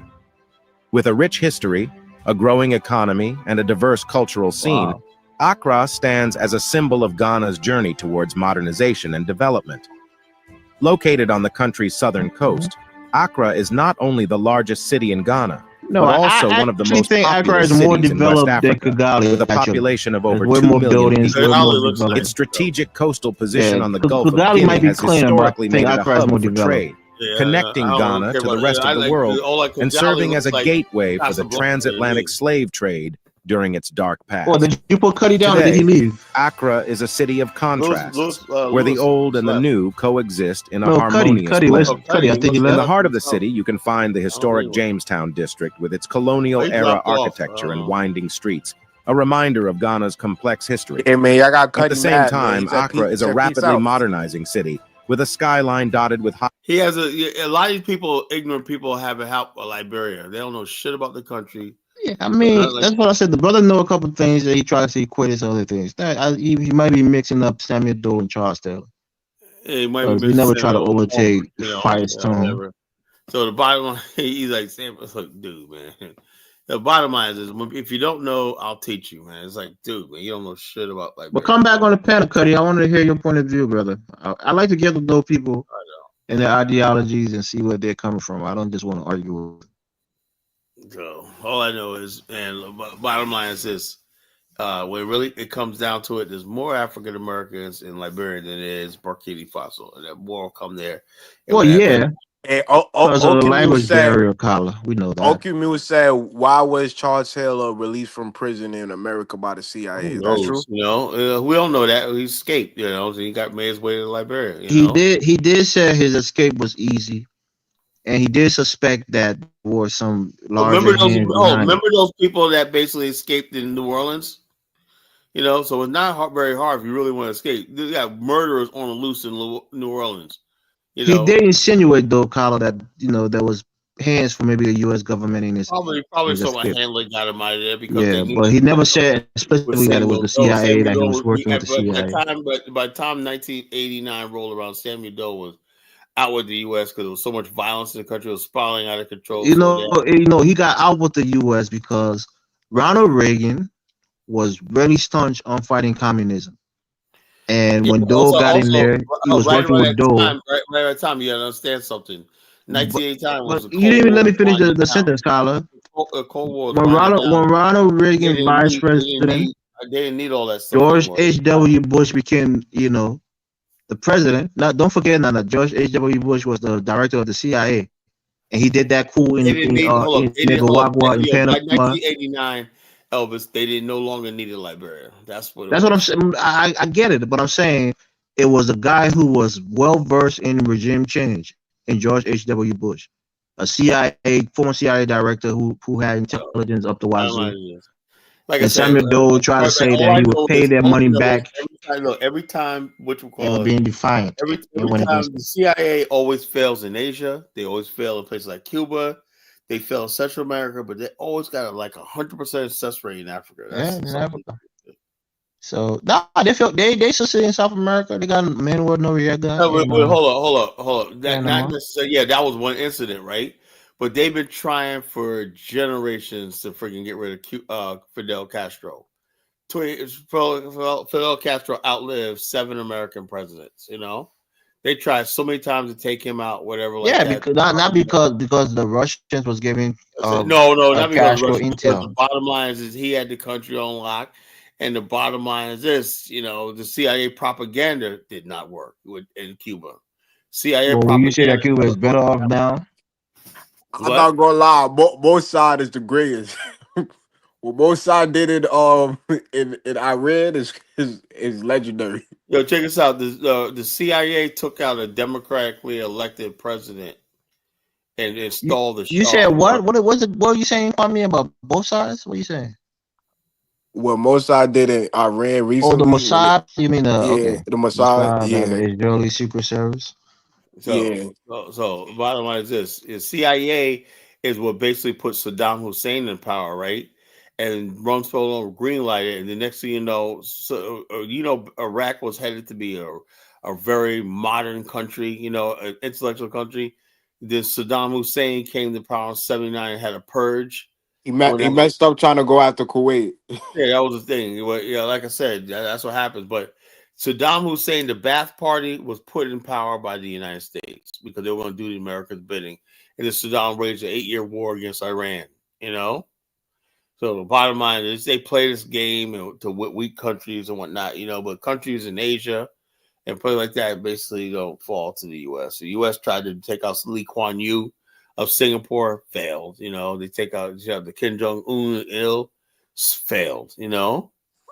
Carla said they got 100% success rate in Africa. Yeah, 100% rate. Now with eBay, like people keep saying that the U.S. is trying to Well, I don't assassinate think him, which I don't think is Let me true. say, I don't think they're first trying of to all, assassinate him. if you listen to what he says closely, the Burkina Faso is still in good relationships with that. They talk their problems with France.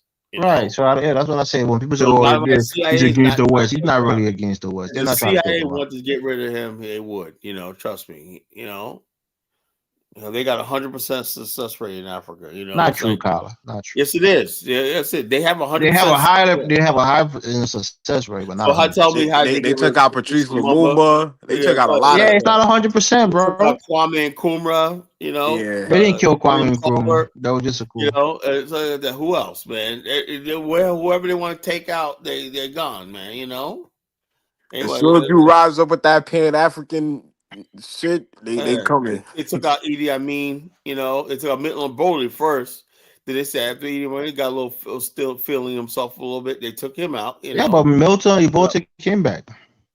You know, well, no, but the bottom line, they took out all these African leaders and whatnot. They got out of line, got out of place, got out of pocket. Man, they chopped up Patrice Lumumba body. That's What do you mean they? It was Joseph Mobutu. This I told you the other night. I said the CIA basically, you know how you really understand what the CIA is? There's a movie you should watch with Cameron Diaz called The Box. You know? That movie, I love the movie because it was the period it was supposed to be filmed in. The period was 1976 in Virginia, Richmond, Virginia, right? And it looks so freaking like I said, oh, that looks so much like it because some of the places they go to is in Newport News, Richmond and whatnot, Langley, like that. But this one part of the movie, right? We're there in this big giant building, right? Like a CIA building, whatnot. And there's like thousands of people studying books and whatnot under a library or whatever like that. And they said there's really places like that exist where they got thousands of people studying everything, corner of the earth, everybody and stuff like that, or earth, whatnot.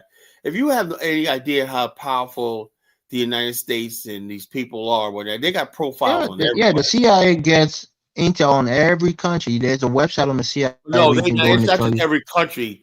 They know everything that's going on in every country. Everything. The politics. That's what I'm saying. So they know a lot of things, even the culture, the different tribal divides. A lot of countries and the countries know about themselves. You know? Yeah.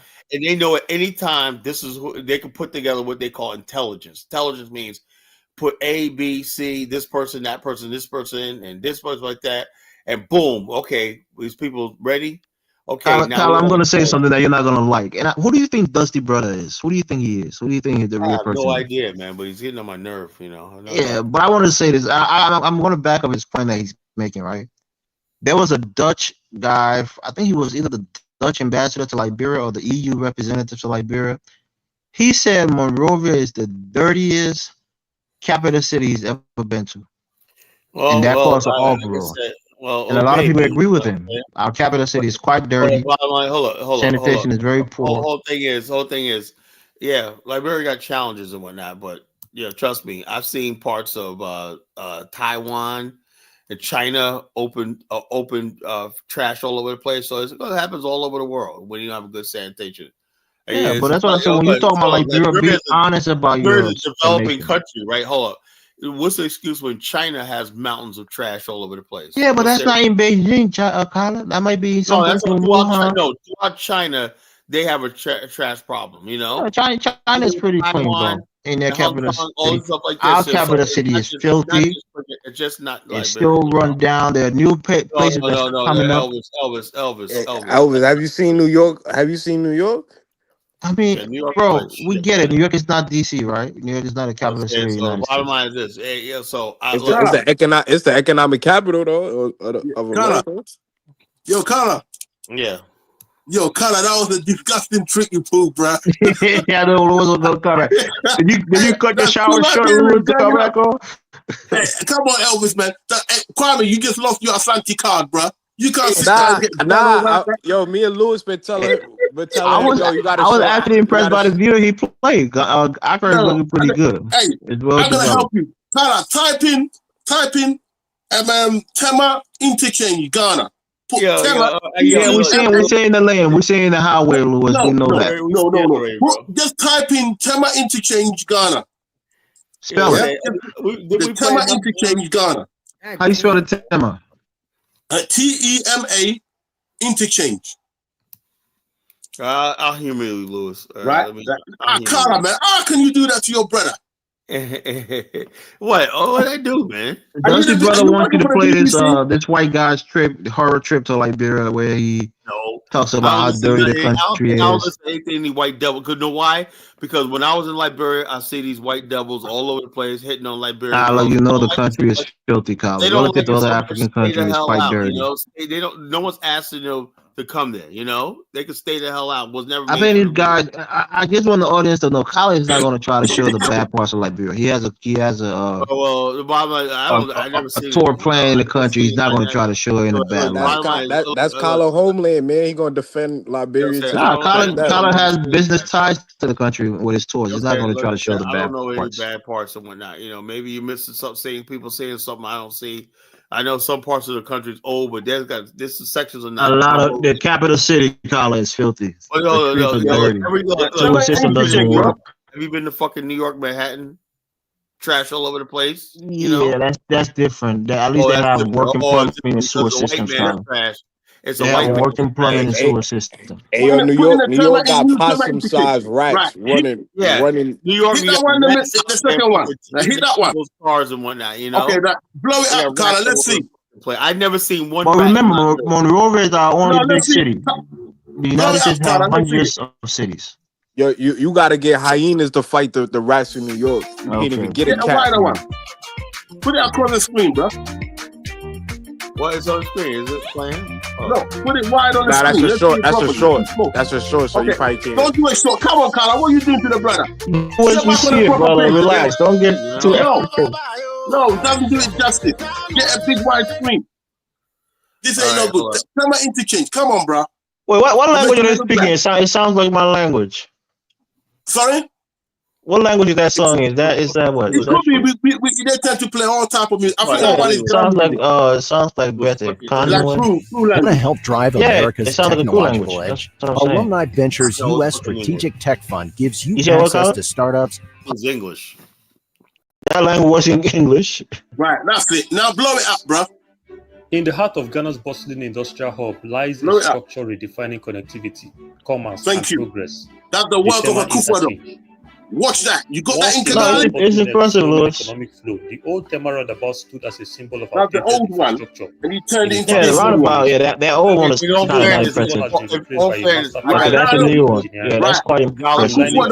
Reducing traffic. Okay, I got to throw up another Kigali video. Right? Kigali ain't got nothing even like this, and this is only Ghana operates more expansive, it's more developed. And how is it? But Kigali seems to be cleaner, and the African Ghana says it tends to be better run and planned out. I see a lot of red mud. That's the thing I'm saying. In Kigali, you don't really see a lot of red mud. Most of the streets are paved, or it's filled with greenery. Hi guys, welcome back to my channel. My name is. Or you see a lot of dusty areas in Accra. And this is a Nigerian brother who went there. This is a Nigerian brother who went there, done this. One of the monumental projects here in Accra, Ghana. Behind me is the Tema motorway interchange here in Accra, Ghana, one of the super projects embarked upon by the Ghana government. Let me show you what it looks like.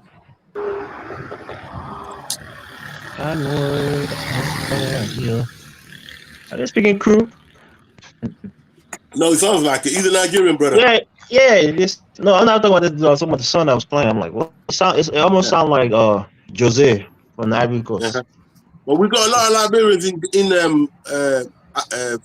Ghana, so there's also a lot of Ghanaians. A lot of Ghanaians in Liberia too.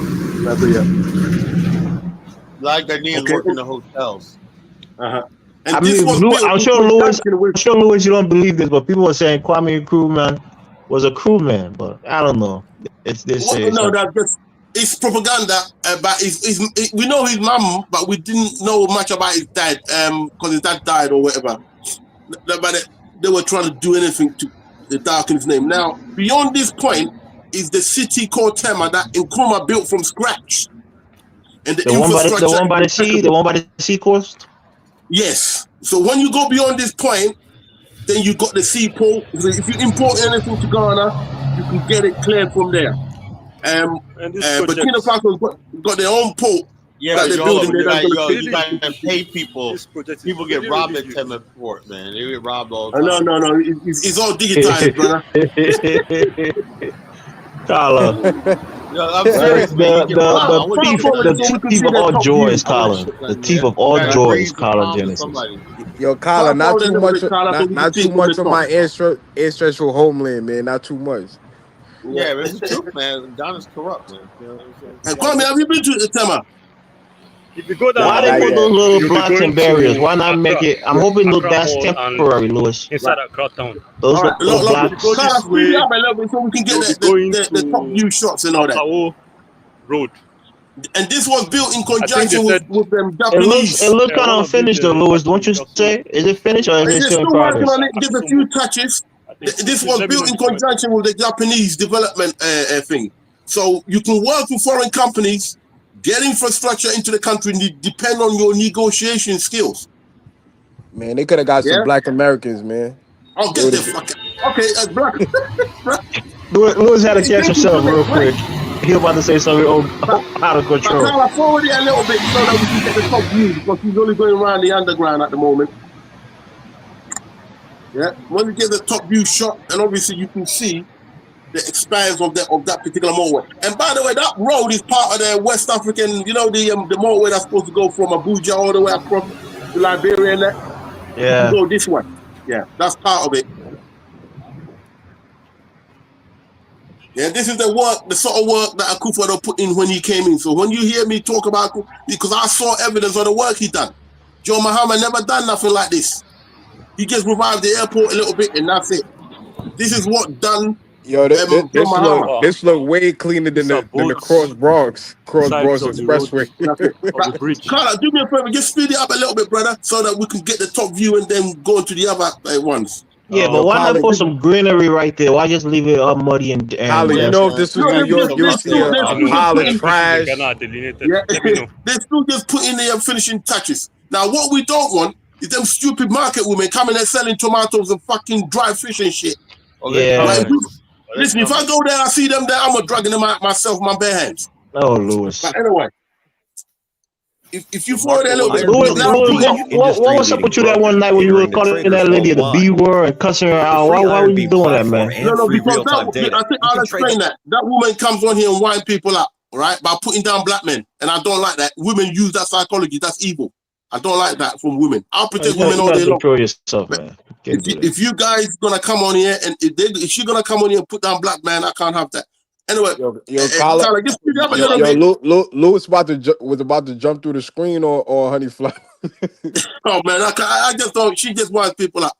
But Carla, please, brother, if you just speed it up a little bit so we can Lewis, man, see the top view. Man, you got like 5-10 minutes. I'm going to bed. Okay, just speed it up a little bit for me, brother, so we get a top view, drone shot on the thing. That busy, right? Overall, go forward a bit more. Right? No, get a bit more. Go right to the end because you want the top view. Oh my God, we get it, bro. The highway is an impressive infrastructure. Right. That is only one of many. Okay. Now type in. Do me a favor. Type in. No. It's okay. No. Come on. We're doing the show. Come on. We're doing the show. Let's do it properly. Right. You see now. Come on. You spend all the time showing my hats. If you're on a computer, you do the screen sharing. I can allow it up for that. That means you're doing. Okay. Next time, because I've only got a little thing. My computer thing will take. Next time. Right. Next time Sorry. you do it yourself, right. But just put it. It's very simple. Just Ghana Commercial Bank. Just type it in. I don't want Ghana to put Commercial it. Bank. You do it. I'm about to go to bed in a minute. Oh, come on, brother. Let's do the show properly. Let's give our people Let's give our people some hope of good leadership. Let's give our people hope of good leadership before we finish the show. Give Ghana commercial bank. Come on, Kyler. Show some love to my Okay, account people, man. I think I know who Dusty Brother is. I think Dusty Brother is the guy that comes up here. What's that other guy's name? I forgot his name, but I think I know who he is. With Dusty Brother in the chat? Yeah. Dusty Brother said you lied to him about Liberia, Kyler. You don't tell the truth. Yo, Dusty Brother been writing paragraphs all night. I can't even. Yeah, because he feels betrayed by Kyler. Kyler been bigging up this trip. The bottom line is, hold up, like I tell him all the time, right? Unless you go to a country, then talk to me. I don't want to hear shit about fucking what you heard in a video. Because I used to believe the same shit about Liberia until I went there. Kyler, how's the trip going? You think you got enough people for your tour? How's everything? Is it on track? We got people. We want more, but to be honest, I really don't care. To tell you the truth, I'll be there. So. But you got enough to make your money back on the trip, though, bro. Personally, I want to do the tour, but I'm moving beyond tours. I'm about to do big things in Liberia, so it doesn't really matter. I'm past tourism. I'm ready to start bringing in investment groups and stuff like that. And that's what I'm. Bro, you only done one tour. Can't give it up already. I'm not giving up after his next tour. He's done with the tours. Hold on, the bottom line is, it's like this. When I'm big man ready to invest now, man. He done with the tours. It takes a whole. My whole thing is, when I'm talking to grown ass men, I gave people a year and a half, almost 2 years, right? Say, look, I'm going to 2026, and people always act like they're fucking broke, right? And I said we need a deposit. I live by example, I live by example, right?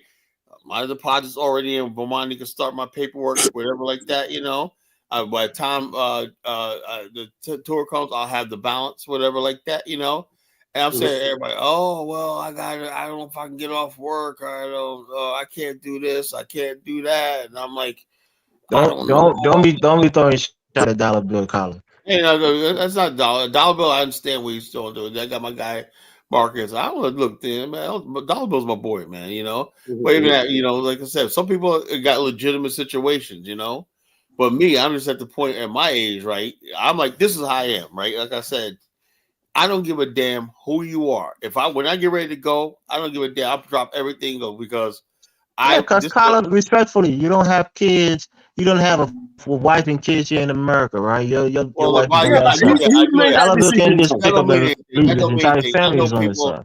I know people, but look, Bomani, don't give me that crap. Bomani was traveling all these years when his son was a baby and whatnot. He literally grew up on YouTube. That boy, his son grew up, so don't give me that crap about kids and whatnot. Yeah, but that's not being the most responsible. Giving your kid to travel to another continent.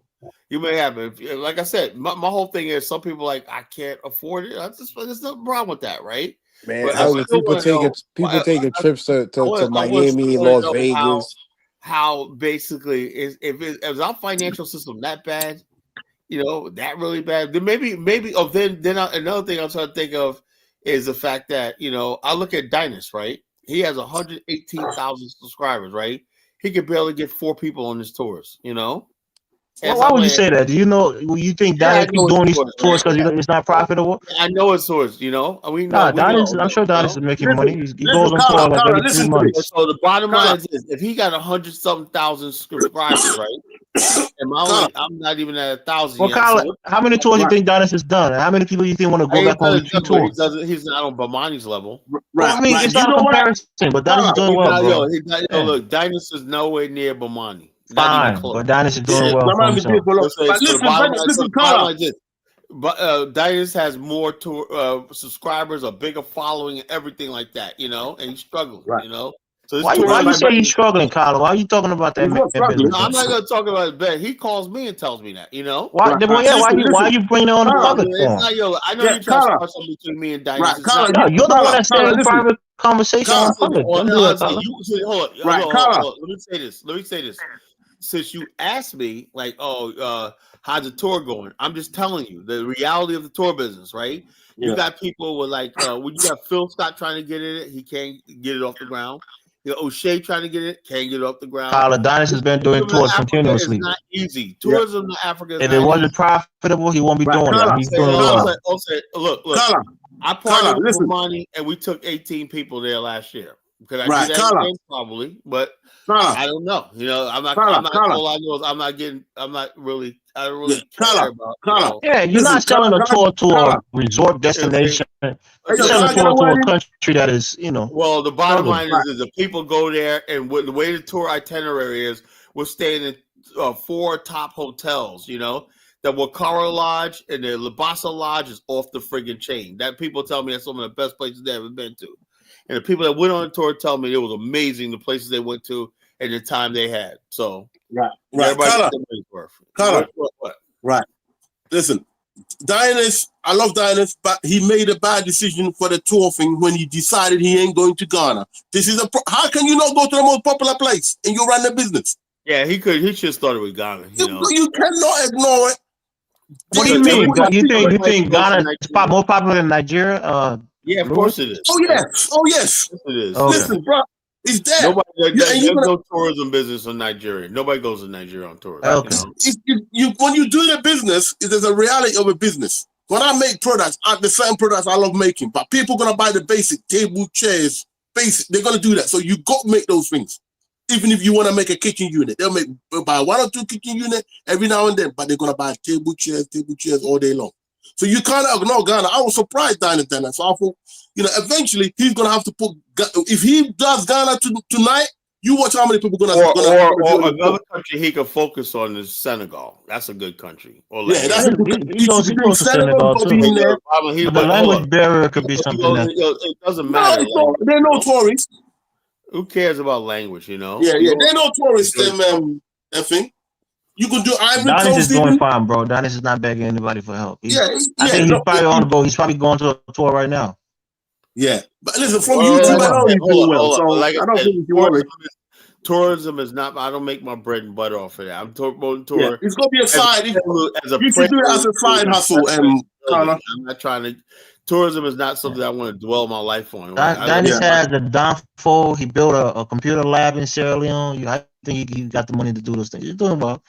Oh, that's good for him. But the bottom line is, if you ask me, when I can't build a life on this shit, you can do it as a side hustle. Unless you're like Bomani and he's been doing it for years, you can do it as a side hustle. Bomani gets 40 people on his tours average, So he is the biggest tour. He's so well organized because before you go on his tour, every month, every other week, we have a conference call. It's recorded and everything like that. And the bottom people sharing notes and everything. So when you get on Bomani, so it's so freaking organized. It's like you're freaking a military operation. That's how organized it is. That's fine, Kyle. It's not a competition between Bomani and Dionys. Dionys doing his thing. Hold up. The Bomani outclasses all of them. Okay, Kyle, we get it.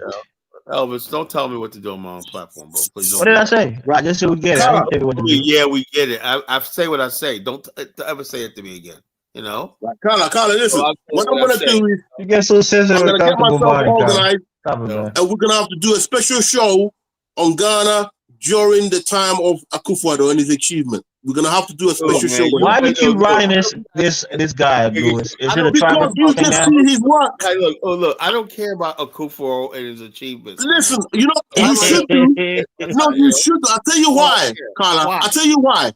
He built that beautiful structure you just saw. He didn't just come in and blah, blah, blah. He didn't build it. Country built it. He didn't use personal money to build it. Why come Joe Muhammad didn't do that before? Well, it's the country's money that he used, right? Don't say he built it like it was his personal money. Yeah, he did, because the other idiots were busy taking the money and putting it into Dubai. This is it. Fine, but it was the country's money. So good for him, but good for the country overall. If Carla wanted, right, I could have showed him 10 other projects like this. Others living better than this. But Carla don't give me the time. He got rewarded for all of these things, Lewis. He served 2 full terms. You can't do more than that. Yeah, that's it. But John Muhammad already served that. He'd served 8 years in the first one. The reason why he was allowed to come again because 2 years of it, the former president died. So you only done 6 years. Right? So what I'm telling you is that we need African leaders who are going to deliver.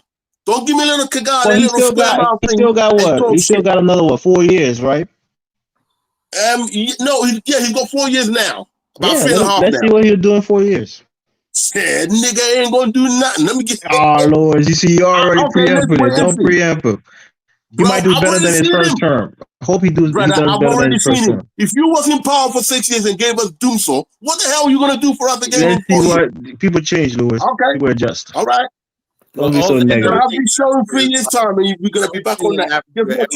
Leadership Africa is simple as who can get on their knees and beg the most for the most from the West, you know, stuff like that. Whoever well, very soon in Ghana, we don't need to beg. It's on underneath our feet. Everything we got is underneath our feet. We do the go. But you guys, you understand? You guys use a lot of foreign aid, right?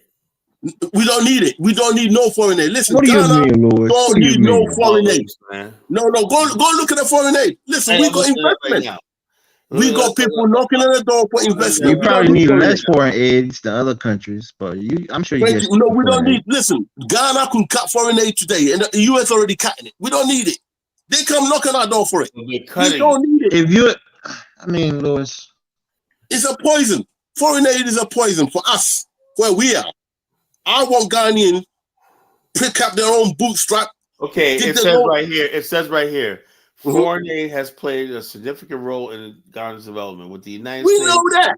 Being a major donor, USAID programs focus on areas like health, economic growth, agriculture, education, and governance. The U.S. is a significant donor to the World Food Program in Ghana. Ghana don't need no World Food Program, nigga. What are you talking about?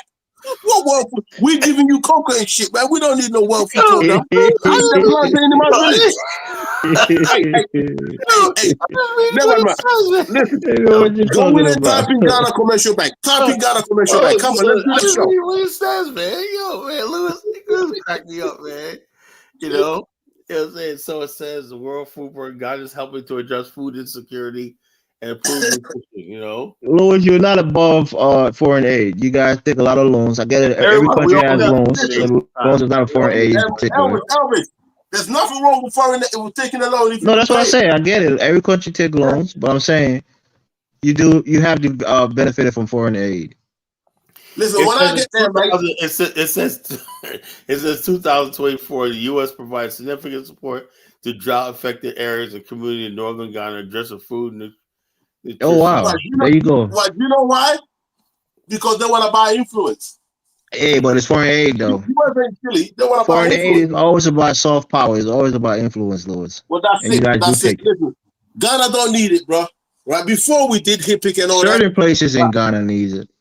Oh yeah, right. But like listen, once the northern region. I'll give you an example, Kelvin. Once you put up this particular interchange, connects 4 or 5 different cities and so on. You're done there. You move on to the next one. He's done about 8 like this. Pokwasi interchange is even better than this. Okay, Ghana Commercial Bank that's holding the gold. We've actually got. You can go online now and buy Ghana gold coins. 800 pound, 1,500, 2,500. Buy the gold coin so you don't need to stack dollar bill in your underneath your bed. You just buy the gold. And if we carry on with the gold program, within 3.5 years, we're gonna have over 200,000 tons worth of gold in our vault. That means we'll be competing with the Europeans, which should have been doing years ago. We linked it up with Sierra Leone diamond. What we're getting from Liberia. Muhammad's gonna buy 1,000 villas.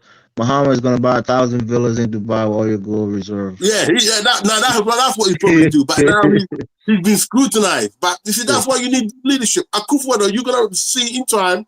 He wasn't perfect, right? He didn't make Accra the cleaner city, which because of his ministers, them idiots. He didn't make Accra the cleaner city, but it's okay. He stuck to the rules. He didn't stay around. He didn't change the constitution to keep himself in power. Now Bahama can bring his strength. Let's see what he's got. You ain't gonna get much. Then the next you want to see the new crop of generation we got coming from Akufo-Addo's party. There's some strong brothers, and I know most of them personally. Right, so that's why Bomani likes Ghana. He knows Ghana is out of all of them. Nah, not just because of that. There's a genetic link to Ghana. That's why people. He wasn't Ghana because he spent years building the tourism business, and the bottom line that's what he told me when we first went there. Ghana was horrible. It wasn't doing well. It was not that. Listen, we know Ghanaians, but you know why? The middle class is like if my dad and they left. Bro, we literally left it to illiterates. You You go and look at the qualification of some of the ministers we had. God damn, all you have to do is know how to just chat crap, and you was up there. The smart ones turned it into money, then turned it into business, then left politics. But how does it help us as Africans? No. Ghana has a responsibility. If Ghana don't stand, the rest of West Africa is in trouble. Ghana really, I'm not boasting, it has to do it. Industrialization, keep our eye on the ball, industrialization. Don't let no leader come in there who's going to be talking industrialization. We don't want to hear nothing. Build infrastructure, industrialization, free education, free SHS. Lee Kuan Yew came to Ghana and said to Rawlings, he said, listen, keep doing the right things long enough and the things will manifest. So let's keep doing the right things in Africa, the right things, and we're going to move the country forward. Go ahead and say amen, Lewis. Thanks for joining us. Listen, next time, bro. Is Elvis in or not? All right, bro. Yeah. So what happened to Kwame? He dropped off, man. Yeah, Kwame done drop. He lost his Asante card tonight, bro. Okay. He let you show that thing. He lost his Asante card. All right, Lewis. Take care, bro. All right, catch you later, guys. All right.